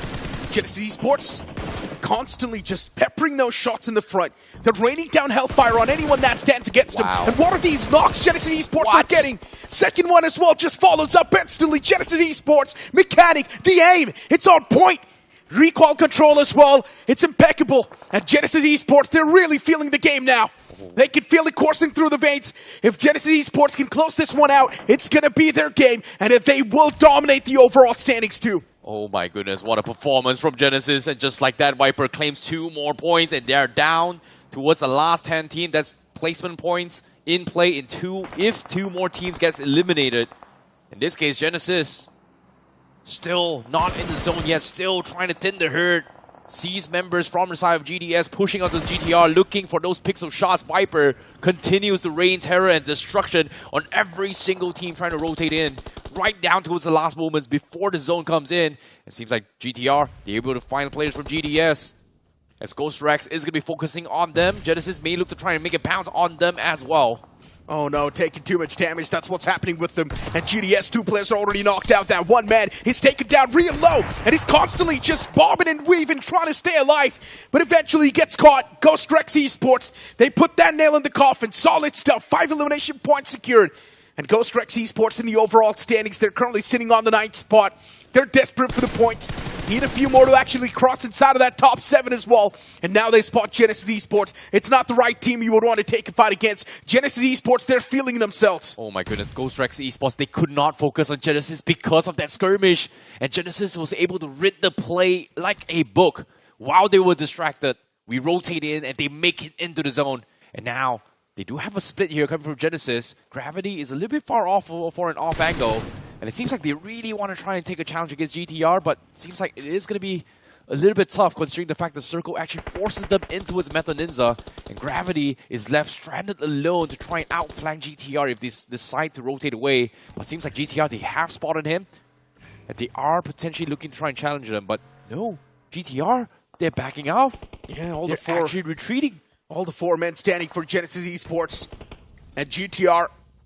They're probably going to be the only threat. Ghost Rex Esports. I mean, they do have that compound, but I personally think Genesis Esports should make that pounce. That is probably going to be the best possible opportunity for Genesis Esports to claim that compound as well. Wiz Esports, they make the wrong call. Whiffing that entire play, and 1 man gets knocked out. Hersha, he's got 5 shots in the shotgun, and if he's able to connect every single one of them, that's going to provide him a lot of cover, and that's going to provide him a lot of intel. But those shots are not connecting just yet. Hersha's whipping every single shot with the S12K. It seems like the play is now down the drain as Wiz, they're constantly just whiffing every single moment. And eventually, they also get eliminated from the game. Oh my goodness, so much footsteps happening across the board, and H4K was just running mad round circles around them, and just like that, Wiz, they get shut down. And H4K, they will triumph. 5 teams remaining, Meta Ninja laying low to try and get some sort of placement points. Seems like they will eventually collide, as now Viper going to be looking for those counter nades. No nades connection from Meta Ninja, but does do a little bit of chip damage as Genesis is looking to push them as well. Apollos from the far fray was tagged up as Genesis got Meta Ninja completely pinned in this fight. Zap is down, and Hunters is going to try and buy time in the forefronts, but Meta Ninja, they may have gotten a knock, but they can't push out yet. Genesis Esports dominating the chopping block. 14 eliminations already claimed, and looking for a few more. Viper is also catching that hurt from the sideline, so Genesis needs to be careful. But on the opposite side of the spectrum, look at Meta Ninja. They're so comfortable in their luxurious cover. Oh, But not that anymore. nade, yeah, well placed. Exactly on the point as well. And Meta Ninja, now there's going to be a lot of pressure surmounting on top of them. While on the opposite side, looking at Meta Ninja, their nades are not exactly finding those connections.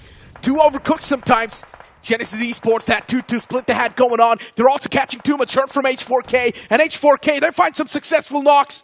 And now Genesis Esports, it's time to make that pounce. As the 2 players in the front, they start to press upon the matters even more. It's just 1 man and Meta Ninja trying to get that revival. And Genesis trying to spam through the smoke, but no connections found yet. Oh my goodness, H4K, they're trying to steal those points themselves. They come in and look, and Rage God can't seem to see anything. There's just so many smokes. Apollos is down. They're keeping track here for Meta Ninja, but Shadow 7 is able to be picked up here. As Meta Ninja going to be laying low. Here comes the shotties. Uh-oh, Viper goes for the jump shot, and Shadow 7 is stuck in the corner, and he will go down as well as Genesis Esports with total of 17 finishes, also cleaning out on Meta Ninja. Oh, that was some disgusting stuff from Genesis. The way they eliminated Meta Ninja is insane. Iconic, spectacular, call it whatever you want to call.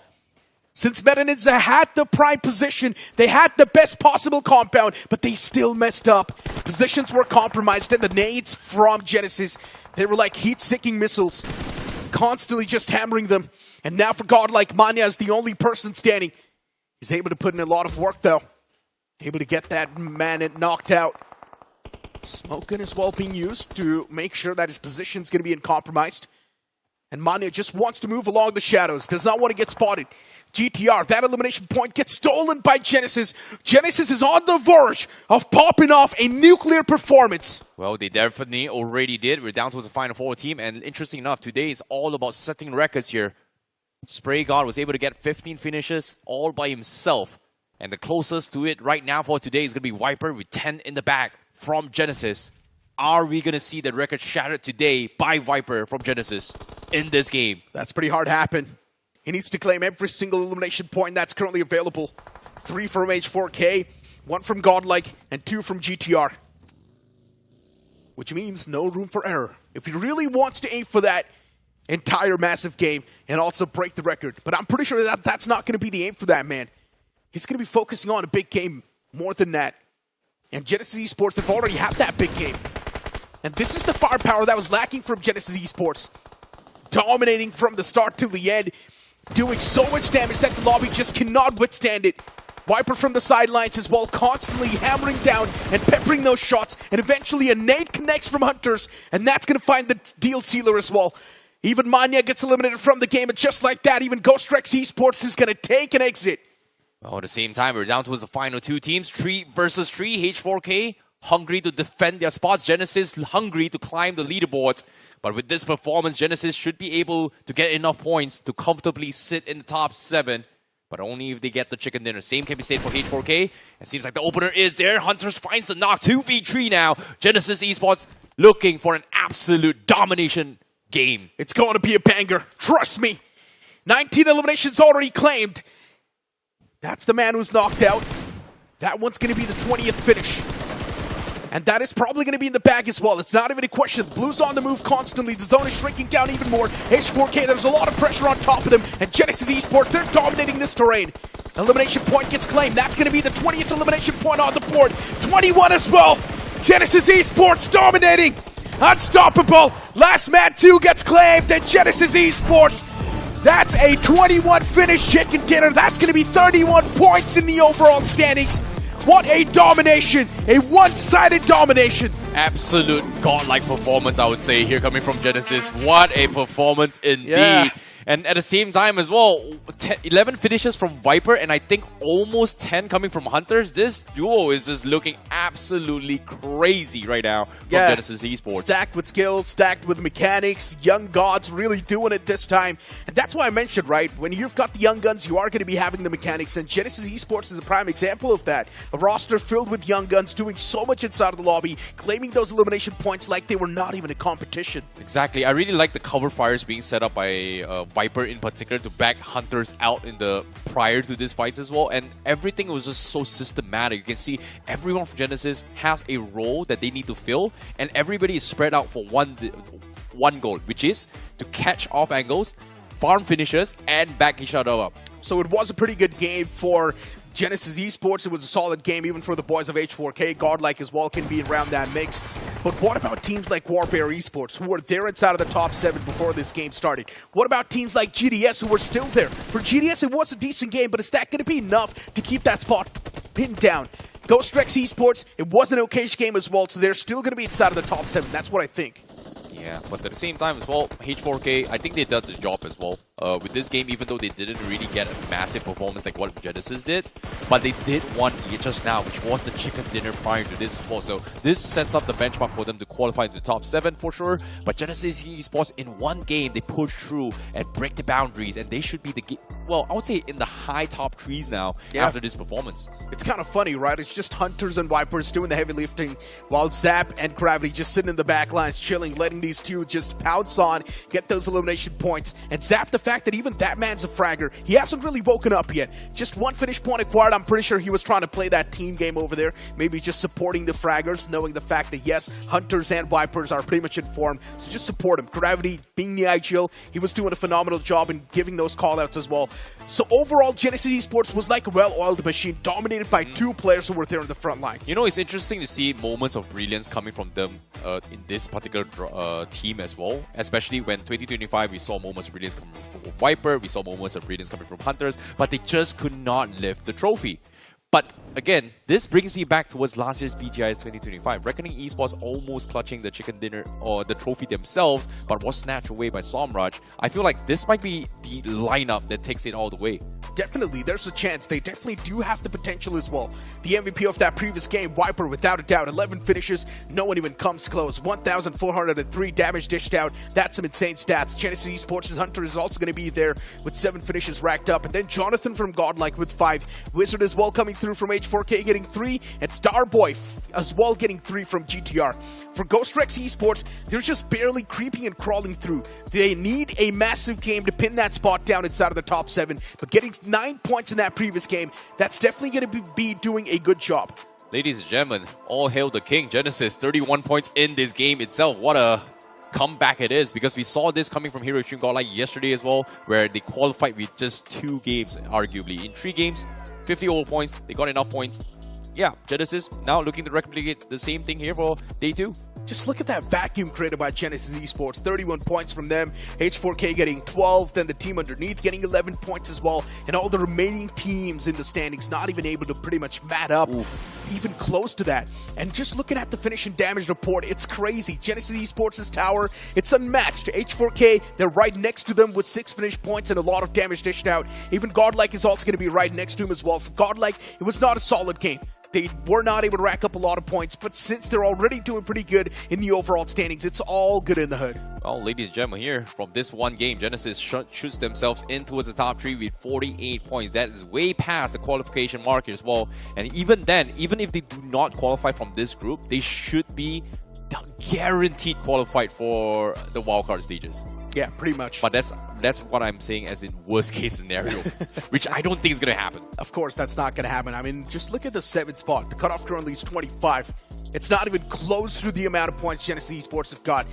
If the cutoff needs to rise up to 48, which pretty much means all the other teams on the latter half of the board need to get a chicken dinner, which is absolutely impossible. It's never going to happen. GTR, even they've got 25 points. Now, for Ghost Rex Esports, they haven't breached inside of the top 7 yet. The pressure's going to be a lot on the teams on the 7th and the 6th spot. I'm going to correct you right there. It's not impossible, because mathematically possible, because if the top 3 teams gets eliminated right from the get-go and everybody else performs, it might happen. Come on, Isaac. There's only a certain amount of elimination points that can be claimed in The the percentage game. of that happening is close to 2% chance. How did you even calculate that? Tell me. Believe me. Okay, it's just a shot in the dark, guys. Trust me, he did not calculate that. He's just saying it completely out of nowhere. But hey, with that being said, now it's time for us to toss to a short break. The competition's definitely getting real exciting, and the overall standings are spicing up even more. But let's move on to a short break as of now.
Welcome back after that short break, and now it's Super Johnny with me on the panel.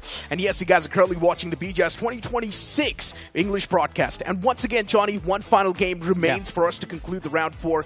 And as we know, the competition is just getting spiced up even more. 25 points is the current cutoff, and Genesis Esports pulling off a nuclear performance. It's going to guarantee that spot towards the quarterfinals. Yeah, I think with that first angle that they played, we could see signs of life today from the side of Genesis. And of course, there was the interview that happened as well. Gravity made sure his strategies were clear about today. Stick together, make sure you're just working together, and it's worked out quite well on that previous Miramar. But again, as you mentioned, that cutoff, it's quite low as of now, just 25 points, even for the team that is sitting dead last on the 16th position. I think if they get about 20 points from this particular game, it's not going to be too difficult to bounce back.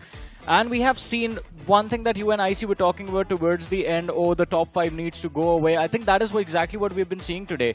First angle, it was just the bottom 5 of the overall leaderboard that made it to the top 5 of that particular game. You move on to Miramar, it's the top 6 of the overall leaderboard that kind of ends up surviving till the end of the stage, apart from Genesis that kind of took that big leap.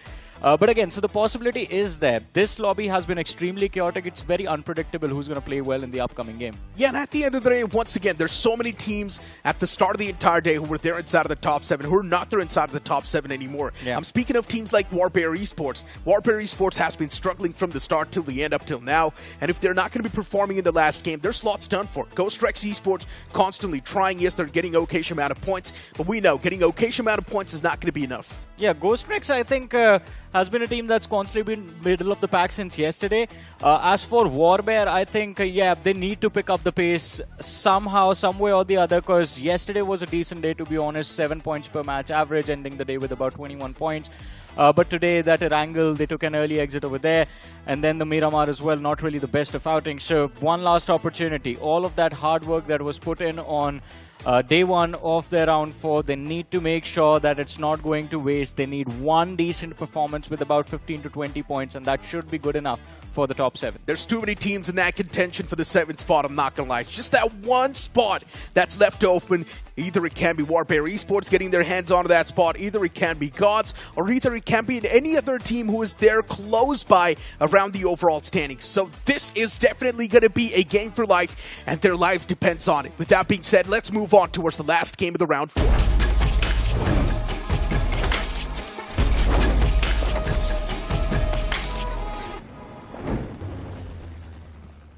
As we move on towards the final game of the day, it's going to be the map Miramar once again. The deserty lands, they definitely do bring a lot of suspense. As we did see the overall standings a while ago, there's too many teams still in close contention, just like teams like Ghost Rex Esports, Gods, Warbear Esports, and even SGN. So the pressure is going to be all-time high on these 4 teams. Yes, SunGod in particular has been a very interesting turn of events, to be honest, because based on how they played yesterday, I was expecting big things from them, at least just was hoping to see them survive in the top 4 from the start till the very end of their journey in round 4, but that hasn't been the case today.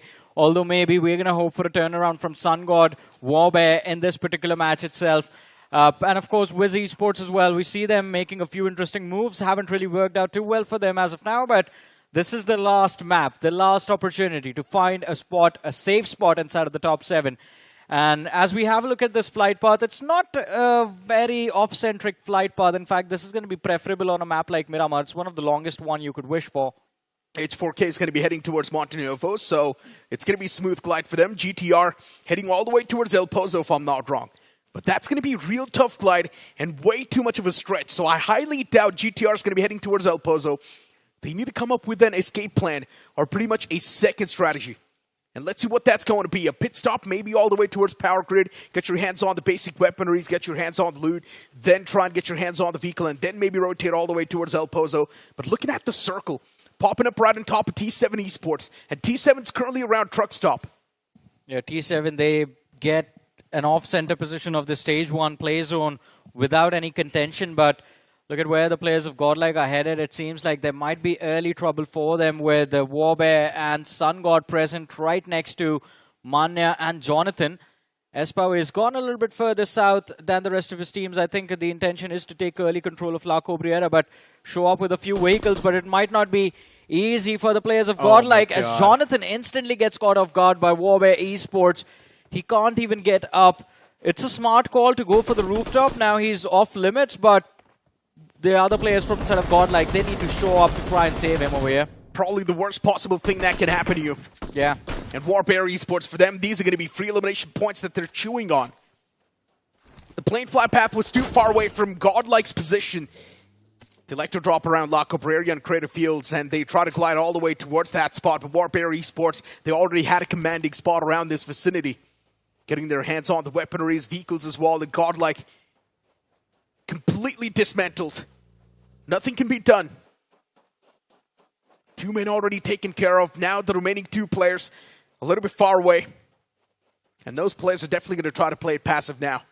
But since Godlike is already qualified, you might as well just go all guns blazing. Yeah, pretty much. I don't think they have a lot to worry about, but Warbear, they need to be cautious as well, because Godlike wasn't the only team that dropped quite close to them. There were players from SunGod as well. Although, based on how the 2 teams have decided to move, I think the intention from both the sides is to put some distance between the threat. SunGod directly moving towards the northern edge of the circle. Warbear, I think, might just trade positions with the players of Godlike. They're heading towards La Cobriera, it seems like. There's also S-Power all by himself around Crater Fields. And I highly doubt S-Power's going to be moving up north. But still, there's a big separation between the players of Godlike. Edwino's all the way towards the right side, where his teammates initially died. And S-Power's all the way towards Crater Fields. The man's looking safe. And what am I even watching SGN? Do they know there's someone inside of the compound? Scouting it out. They do not hear the footsteps yet. Edwino now finally spotting out one of the players of SGN, and that's going to be Dreams. The man's position's compromised. Spotting him out in the open, Edwino can see the entirety of SGN just compromising. Closing in towards this spot. A man's out in the open, and that's going to be the confirmation that Edwino needed. One headshot. That's going to put the man to sleep. Still have got a decent amount of bullets to actually work with, and he's the only person from Godlike in this spot. He's getting pushed on. Here's the isolated player. And while the other two players were picked off by Sunbear, this time it's Sun God. Warbear, my apologies. This time it's Sun God that are looking to pile on Admino. Takes position on the rafters, and Sun God, do they anticipate him still being on the first floor? The drop comes through. 3 players still circling Admino in the building. He's taken a lot of damage, finally falls. And an easy elimination point secured by Sun God. Although, could have been much cleaner. They lost 1 player over here. If you've noticed, a lot of these players just die switching their weapons. Yeah. Especially if you know all the 4 players are inside of this entire house. You might as well just stick to that shotgun. I mean, I know he could not really make a lot of difference, but still. Maybe one more knock, one more finish can definitely be the difference maker. And the game can be ruined for a team like Sun God. Pretty much, but I think for Godlike, more than ruining the game based on what the history of the team has been for last year, in fact for the last few years, their intention was just to make it to the grand finals and do well over there. Hopefully still eyeing out for their first official trophy. I know, right? Their first official trophy. It's been how many years now? Forever. I mean, they've never won an official trophy. Forever. Yeah. And whenever I'm pretty sure the Godlike fans or the athletes themselves hear this, that's got to sting. So yeah, it's time to wake up, buckle up. They definitely have been playing real good in the round 4. Nothing taken away from that. What matters is how do you perform when it matters the most in the upcoming rounds. The competition is just going to get even more tighter. Pretty much, and as of now, I think I'm just happy seeing the improvement that the team has made since the grind. Since the grind till now. Grind barely able to perform. No signs of life, getting taken down in those 4v4s, mid rotations, losing players. Just looked completely lost. This time around, I think, as we have been saying, we said this during the grind itself, that you have a roster with incredible firepower, with players with a lot of experience. Just let them loose. And ever since Godlike has taken up that fighting stance, I think they've started to do a little bit better. But round 4 lobby allows them this luxury. I would love to see what their game plan is for the quarterfinals, to be honest. I mean, a little bit's an understatement. They have been doing a lot better. I mean, the way they were just popping off yesterday, it was a different level. And just in the span of 3 games, they pretty much qualified. Yeah. Got enough points. And today, if they would have bombed the entire day, that's still completely fine. I think they have already bombed the entire day. They're down to the last man in this game. I mean, the previous game was okay. They got 11 points. So you can't say they were able to compensate a little bit. That was one game, man. I mean, so assuming S-Power goes out right now, Godlike would have secured 12 points in the 3 matches. That's 4 points per game. Yeah, but then the players can also use one statement that's quite defensive, saying that we've already qualified, we do not care. That's an excuse, right? Maybe that's not. That's why what are you they're gonna calling it say. a defensive statement? It's not like a maneuver inside of the game. I mean, no, the players aren't going to be using it as a defensive statement, right? Saying that, we anyways qualified, man, we do not care. Yeah, What you think? defend against the opponents in the game and defend against all the media houses outside of the game. Yeah. Or at least that's what the fans are going to be saying. Yeah, pretty much. The fans are going to be saying, you know what, we don't need to perform on day 2. The job was pretty much done on day 1 itself. Why should we perform? That's what we would say as well. I mean, Yeah. 64 points, you've pushed through. So Godlike and Meta Ninja, they can do whatever they want. Genesis as well to a certain extent. I don't think the cutoff is going to hit 48, to be honest. But Johnny, let's not forget, right? Still in the quarterfinals, we've got teams like K9 Esports waiting on the other side. Oh, yeah. Even Seoul, who packed too much punch. And when a team like Godlike's going to be facing them, I want to see how well can they fend off. Are they going to play the same way they played inside of the round 4? Or will it be the grind once again repeating itself? Yeah, especially since considering, as you mentioned, the two names, along with them, all the other teams that made it through the grind, Godlike is going to be aware. In fact, not just Godlike, teams like Meta Ninja, Genesis, they will find it much easier to go up against the Noah names. Or at least that's what the players that have been playing in the circuit for a long time usually tell us, that it's much easier when you know the opponents that you're going up against. But on our screens, Next Gen. This is going to be an incredible game if Next Gen actually figures out how to make this leap from the 16th till the 7th position. They need about 12 points in this game, and they're going after GDS, I believe. And I guess one of the most surprising exits from this entire tournament has to be Zutsu Esports. Sharaj and the boys, including Ash. Not 8-bit for you? I mean, it's 8-bit we're speaking of. Come on, no offense, but it's 8-bit we're speaking Hey, of, man. right? I mean, For me, they've never been reliable. really? Yeah. That's kind of sad. I like 8-bit. Yeah, I mean, I like the vibes. I like the guys. You know, personally, they're pretty good guys. Pretty funny guys. I love Juicy, if you're watching this.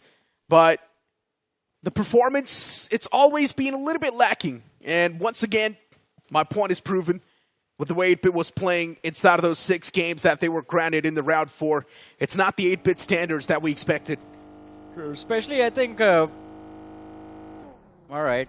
He's not going anywhere. He knows that, right? Oh no, the vehicle's stuck. Get out of it. It's a horrible parking job from Anurag.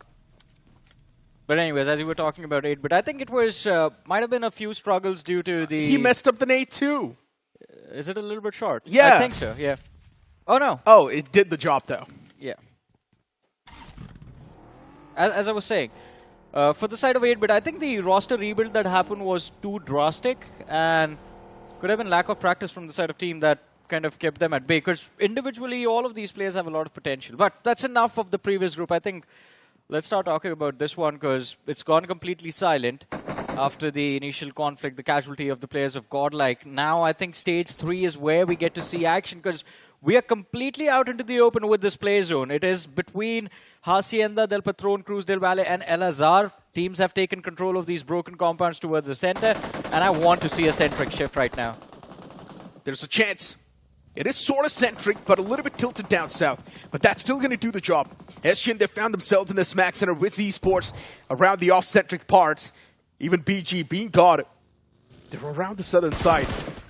There's going to be a lot of teams breaching in from that southern side itself. Look at Oops Official. Even for them, this game matters a lot. If they perform pretty well, they can qualify as well. But there can only be selected teams that can actually make it. I think there's only 2 more slots open inside of the top 7, potentially. But other than that, it's more than impossible to actually get your hands onto it. The cutoff is not going to go too high. Yeah, it's definitely not going to be over 35 or 36 at max. But T7, if the gods do not want T7 to push through, I think it can go to 39. T7 on to the last player. But look at that finish feed, man. S-Power has kind of ruined the day completely for GDS, resulting in GDS getting finished off and getting eliminated from BGIS 2026. That's the end of the line for them. I know, right? Just getting 22 points in 6 games. That's quite unfortunate. Yep. Especially knowing the fact that GDS in yesterday's game, they did so good. And today's day, GDS was completely lackluster. Keep this thing in mind. In the span of 3 games yesterday, GDS got 19 points. And today, they got only 3. Yeah. That is terrible. 1 point per game. What happened, GDS? I mean, they're going to be asking themselves the same question when they are watching the matches of quarterfinals of BGIS 2026. But H4K, a team that has found some saving grace for themselves going up against Warbear Esports. And for Warbear, this is a very important fight. This is a fight that can propel them, give them a safety net to work with on the overall leaderboard. They found the opener, but the trade comes through. Sujil, an incredible nade, and it's going to be OP God from the side of Warbear that's been knocked out. The second knock can come through as well. Oh no, but that's a tight angle for the ricochet. Rage God is cooking up another nade. Molotov tossed out against the man as well. And this nade, it's got to be on the point. Now pulls out the shotgun as well, realizing that the opponent's closed up even more. 20 bullets in the magazine, and that's going to do the job on the AUG. Solid stuff from Rage God. Winning that duel was quintessential. And now that's going to give the man advantage to an even Steven level. A 3-on-3 on the board. Sujal moves out in the open. He's also catching a lot of hurt upon himself. He needs to be cautious. Warbear Esports, this game was desperately needed. And if they mess it up, there's a big chance the position they've got, it might just get compromised as well. They're currently sitting on the 6th spot, and Warbear Esports, they're too desperate for every single point they can get. Oh, OP God, he's there, and he needs to shut down the man that's currently infiltrated in the compound. He's all by himself with that UMP-45 to work with. He does have a lot of ammunition as well to back it up, but now he needs to connect those shots. Yeah, and it's down to a 2v2 already. As you said, Warbear, they're desperate, and I think they might have made a mistake out of desperation. Just letting the players of H4K close in like that. Sujal, oh, this is so lucky for Warbear that he does not have any utility, but why are you peeking him like that? Arena comes through, it's again a 2v2, and the players haven't reset. Warbear on the verge of getting eliminated. They were so close to qualification. They're sitting 6th on the overall leaderboard, 32 points to their name. The jump shot from Spyroid God, it fails the contact, but at least he's still alive. What is going on, H4K? If they get that reset, I think Warbear is done for. Oh my God, 32 points in the overall standings. You need more. You just need to cross that 35 points marker. Maybe that's going to be the safety line. But as of now, Oops official, even they collapse on top of the compound. Even they're desperate for the elimination points. Teams after teams now trying to take the fight against H4K and Warbear. And eventually Spyro gets eliminated from the game. Oops official, they close in. Even they eliminate that last man. As now H4K, they're taking too much damage. Too many foes in the front. But H4K is still dealing a lot of damage. Oops official, they've got 2 men standing against that 1 man of H4K. And it's just Rage God standing against Oops. What can he do? 2 men in the front. It's a situation taken down 1-on-2. And Rage God, he's going to back away for a little bit. Yeah, he's looking for a reset. He wants to get his HP back up. But Oops, they are looking for a reset of their own. Look at Ryex. He's getting distracted. There's 1 more man waiting on the outer side of the building. And Rage God, he's trying his level best. He has a nade to work with as well, by the way. If he can find some form of contact with that nade and deny the reset opportunity to Oops, that can get the job done. It finds a re-knock onto Ryax now. The players in the corner, they do not have an HP to work with. This nade can reduce the numbers down to a 1v1, but no, it whiffs. And Rage God, he's still stuck in that 1 versus 2 situation. The Molotov is going to get the HP in his favor, but the counter molly drops him again to half. There is not a lot H4K can lose from this fight. 46 points. They are going to be safe inside of the top 7. But for the lads of Oops, they've moved up to 27 points. 2 players still left standing. They need to find their way inside of the top 5 after this fight is done. Are you kidding me? Oops is playing this too passive. Just come on, go in. Grow some guts, just go in. There's no way you're going to be playing this fight so passively, especially when you know you've got the man advantage. And how did this just happen? Whiff coming through, and Rage God given a second chance. He gets eliminated, but at the cost of what, Oops? You've lost too many players. It's just 1 man, Savage Kid standing, and your team is sitting on the 7th spot. Oh my God, this cannot get worse. Oops with too much pressure on them now. And there's absolutely no way they can relieve that pressure, man. Down to 1 last player. The only thing that can save Oops right now is going to be a performance like we saw from Apps earlier on in the day from the side of Vanguard Esports. If he somehow manages to finish in the top 2 of this game and somehow, with a miracle, manages to secure like 8 eliminations, that's the only way the team survives. Otherwise, Sun God, GTR, Being Gods, Ultron, Gorka, they know exactly what they have to do. My goodness, what a chaotic fight. And I think as you were talking about defensive statements, I think the only one Oops can give to anyone asking the question what went wrong is just going to be Oops. Oops, we got eliminated from the tournament. That does not sound too good. But the way they were just playing that fight, come on. You've got the man advantage, and what are you thinking when you move in that room to go for that revival? It's an obvious death trap. Yeah. At least use the knocked out player as a bait. There were so many things they could have done different. Either do that or just have the other player mark. You know where Rage God is coming from. You can Exactly. just mark the angle. That's the most simplest thing you could have done, is just mark the angle. There's just no way, Oops, you crumble like that. Especially at a stage like round 4, these sort of decision makings, they're supposed to be normal. Yeah. And you collapsing like an absolute rookie, that's probably the worst thing. But you know what? Let's move on the conversation towards a few more important suspects, and that's going to be SGN. One man's knocked out for them. But luckily enough, the revival as well comes through. Being God, they still stand a chance to make it. So this is where you start to feel the impact of Hoops getting taken out on the 7th position with 28 points. Being God, they desperately want to win this fight. They are there on the 10th with 23 points. The trades against Bengal Warriors are not looking too good. Shub somehow does manage to find a re-knock over there. Now the last player from the Bengal Warriors behind the tree, behind the smoke. Spam shots, find no contact. But even Being God on the verge of elimination. See, 5 points have been secured. They move up to the 8th with 26 points. But even Being God is down to their last man. Oh no, there's a man knocked out in the front. That's Storm. Shub getting his hands on the replenishment. A few more utilities is definitely going to be saving the day for that man. Revival's also going to come through. But why is Storm just crawling in the front? Storm, just stop. Necro. It's the ultimate fight for qualification. From the top of the leaderboard, from the safe bracket, only Meta Ninja is surviving. And then everyone else, if Next Gen walks away with a decent chicken dinner as well, if they get 6 finishes and the chicken dinner, I think that should be enough. Is Really? it? They're at 17 points right now. But once again, it really depends on the other teams as well. They do not need to perform. Or they should not perform.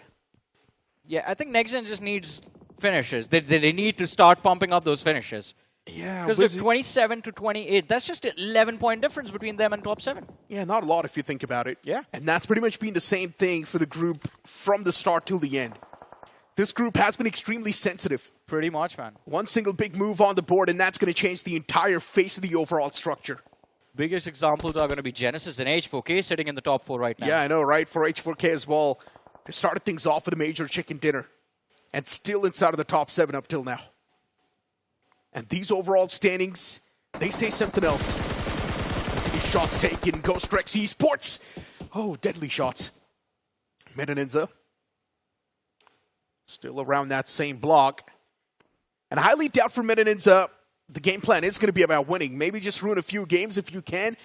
Try and squeeze in as many elimination points as you can as well. That's what's going to be the game plan for them. Being God, for them, the game plan is simple. Stay alive for as long as you can. Pretty much. And it's just down to these 2 players. They're stuck outside of the play zone as well, just to make things worse.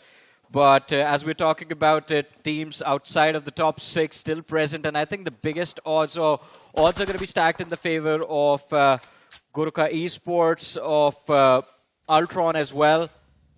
These 2 teams hold decent positions inside of the center of the circle. Ultron Esports even having a slight ridge to work with. They have at least decent cover, I believe. They're surrounded by ridges. Oh no, Ryzen. Be careful, my friend. Ghost Rex Esports. The fact that they've got all the 4 players standing, that's even better. And I personally think a team that can actually stand a chance to qualify is going to be Ghost Rex Ultron. These 2 teams can definitely make it. For Ultron Esports, if they do actually squeeze themselves in the last nick of time, that's going to be mind-boggling. K47 and the boys, for them, it's definitely going to be a lifeline. Yeah. I think at this point, they're just praying that Ghost Rex gets taken out at the hands of Meta Ninja, since both the teams are fighting for the northern edge control. But with Esports, man, what is Falcon doing? Oh my god. Solo taking on the players of Next Gen. He has found a few key knocks as well. And the squad wipe, wow! Took down 3 men in that single fight. Disgusting Falcon! Oh my god! Well played. Make this man the new captain. Meta Ninja, 3 players in the back lines, White Tiger, Apollo, and Fierce. And let's be honest now, now anyone who's going to be in the Meta Ninja's firing line is not going to be spared. And Ghost Rex Esports is going to be the first team to fall prey. They're also getting shot at all the way by the boys of Ultron Esports from the backlines too. And even Meta Ninja doing too much damage. And there we go, Ultron Esports and even Wiz Esports, now they chime inside of the action. Gorka Esports taking shots against Ultron. It's like everyone's got a crossfire on each other. Yeah, everyone is eyeing the slope of the hill by the players of Ultron, and look at Wiz. Harsha, he hasn't really pulled the trigger as of yet, finally decides to try and take out the players of Ultron Esports. Oh my god. But why would you do that? You were able to see only a few pixels and they were prone behind the car. You can't really aim down 2 individuals like that. Well, that was a deserved punish for the players of Wiz. But, yeah, I think with that punish, their hope of qualification might as well be gone. Johnny Oops is still alive. Savage What? Kid, he's still making it. Oh my god, he can actually do this for his team. If Oops actually makes it alive till the final few moments, they can actually clinch that spot. And they're currently inside of the top 6. He might have just done it. Yeah. Wait, we can't say Not yet. yet, not yet. Not yet. Gorka, Sun God, still alive. Ultron is there with 2 players. I think Warbear, they are going to be the first ones to slip outside of the top 7, though. Ultron. Sun God just need 4 more points, to be honest. Ultron is slipping off. And I mentioned this as well. The firing lines of Meta Ninja, they're not going to be sparing anyone. They're not going to be having mercy on anyone. Meta Ninja moving in tandem, just eliminating teams. They're like a wave with a mop. And continuously mopping up the floor. Ultron Esports with a 2-man squad. K47 now needs to hand out that revive. The knockdown man is closing up towards K47. And if Ultron Esports has a 2-man squad alive, this game, it's so intense. Suspense till the end. You never know who's going to make it. Maybe Gorka Esports can make it. They've got all the 4 players still standing. A possibility is still there, but they have to clean house and finish off the players of Meta Ninja. Otherwise, I don't think Gorka Esports can make it. They're at the slope of the hill, and Sun God is a team that can definitely build up pressure considering they are still inside the play zone. Sun God is the only team inside the play zone as of now. Ooh. But Ultron Esports presented with an easy finish, as for some reason WizGod just get too close for comfort. K47 gets taken out, but I don't think that's going to be enough. Wiz Esports, they need a big game to find the win. Did they just eliminate Ultron Esports? Is Ultron done for? Yeah, Ultron's eliminated by Hovercraft.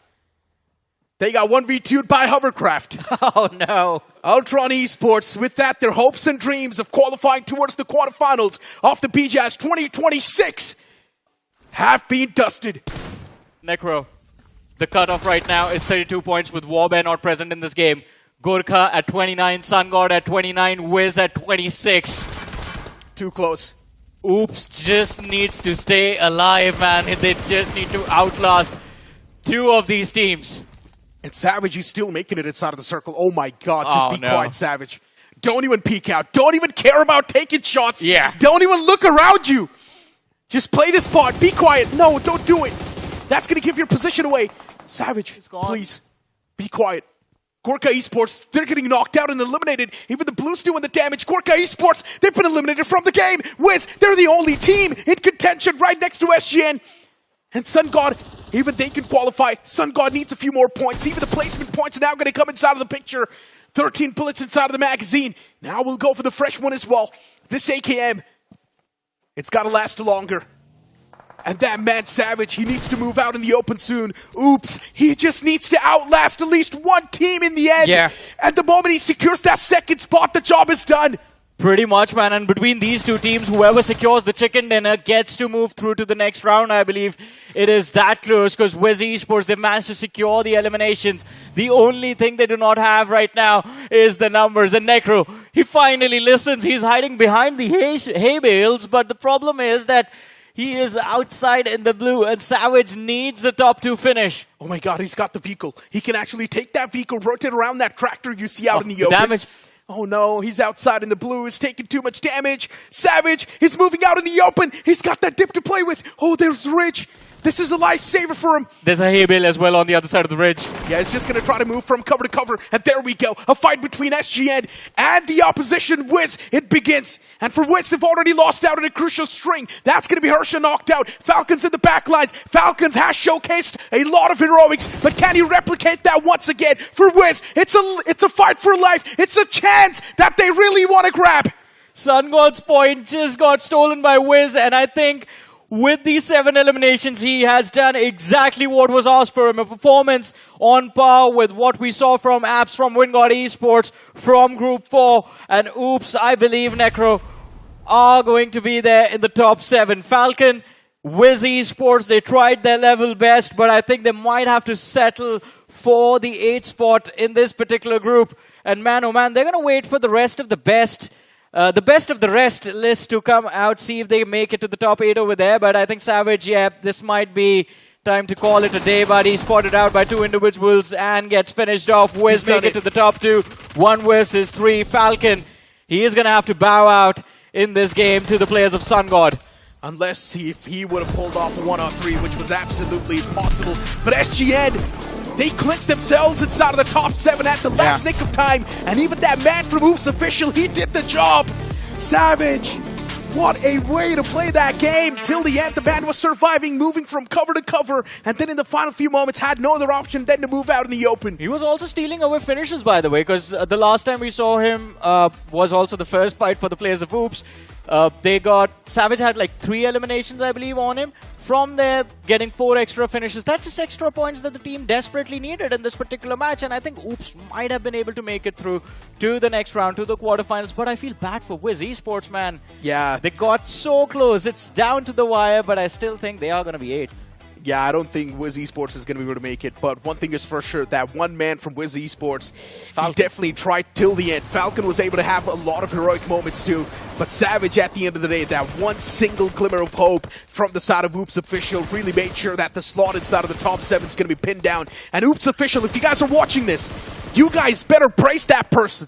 Tonight, you give him a party. Yeah, I think we have probably figured out a few individuals that deserve bonuses today. Apps from Wingard is going to be one of those players. And, of course, Savage from the side of Oops today deserves a bonus. But as you were talking about Sun God as well, the team that walks away with the chicken dinner. Look at this, just 3 finishes secured. They were so passive the entire time. I believe they did not dish out or run into a lot of fights as well. Yes, they did. But towards the end, it was the chicken dinner that really mattered for Sun God as well. They were just on the edge of the top 8. And with these 13 points, I think they might be inside of the top 8 in a comfortable position. Yeah, I think they're definitely going to be in that comfortable spot. But the team that's going to be on the edge is going to be Oops Official on the 7th spot. Oh, yeah. And since the man was able to survive till the top 3, get a few elimination points, and Wiz is not going to be able to make it, I mean, all the permutations, combinations say that Oops will be on the 7th. What about Warbear, though? Does that mean Warbear is out?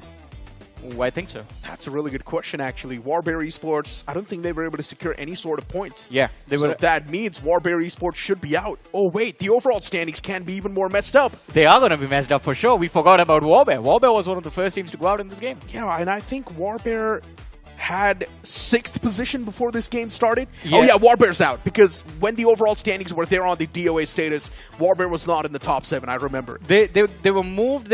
I remember them getting pushed to the 7th by Oops within this match itself, because I believe 34 points were there for Warbear, and Oops were able to tie out 34 points, but since Oops kind of placed better than Warbear, they were moved to 6th. So Warbear, I believe, is going to be the team that's going to be kicked out. But hey, our maths isn't the best. We can't calculate the overall rankings real time. We're going to have a look at the stats and wait for the overall leaderboard. But yeah, well-deserved MVP from Savage. Yeah, 7 finishes racked up just by this one single man, really saving the day. He was like a guardian angel for Oops, just keeping that spot pinned down. He's the real man, to be honest. Oops, if you're watching this, please give this man a raise or give this man a party tonight. He has been the day saver for you. S-Power as well from Godlike, getting 5 finishes all by himself. Falcon 2 from Wiz, the man tried till the end. And now as the point standings pop up, SGN getting 13, Oops getting 13, they've already done it. Wiz getting 12. Have they done it?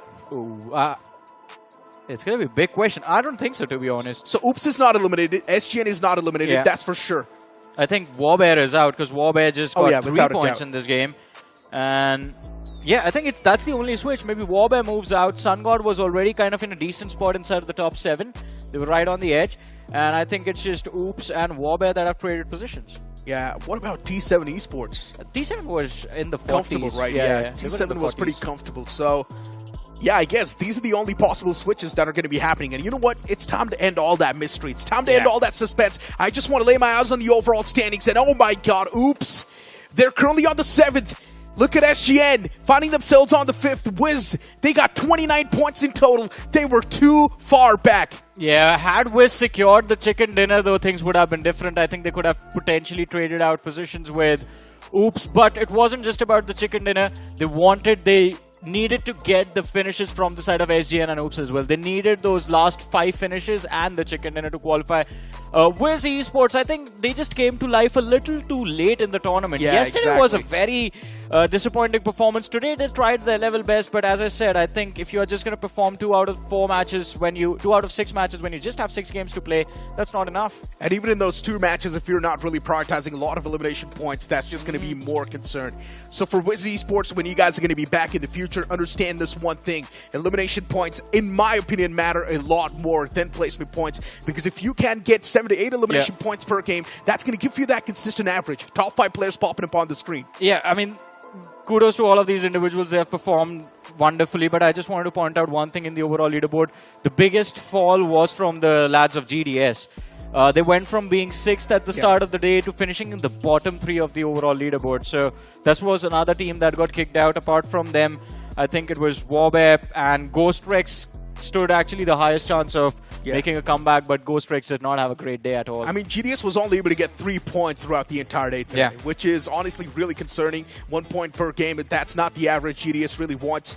The way they were just messing up those fights today was just a completely opposite performance than what we saw yesterday. And I'm pretty sure they are going to be sitting in the back lines and wondering what exactly went wrong. I think one thing they need to realize is, as you kind of pointed out every single time we begin a new round, that majority of the newer teams do not realize that these veterans purposefully, let's just say purposefully play bad on the first day, because they're trying to get the groove of the lobby. They're trying to understand how aggressive the other players can get, and once they have that understanding is when they start putting in the true performance. And I think that might be a key point of quarterfinals now. Yeah, exactly. Teams need to understand the first burst is what they need to capitalize on. Yes. Since veterans are not going to be performing in the first couple of games, that's where you need to perform and secure enough points to qualify. But with that being said, the round 4 and the day as well comes to an end. That's going to be it for me and Johnny. We'll see you guys in the quarterfinals itself.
When the rider breathes, the road wakes. Enemies ahead. I'm going in. A lone survivor stands, and everything waits. The map unfolds.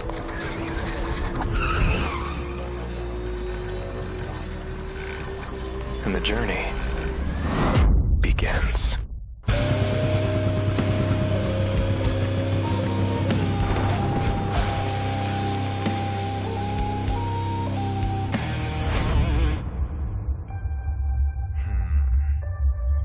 As the rider breathes, the path bows.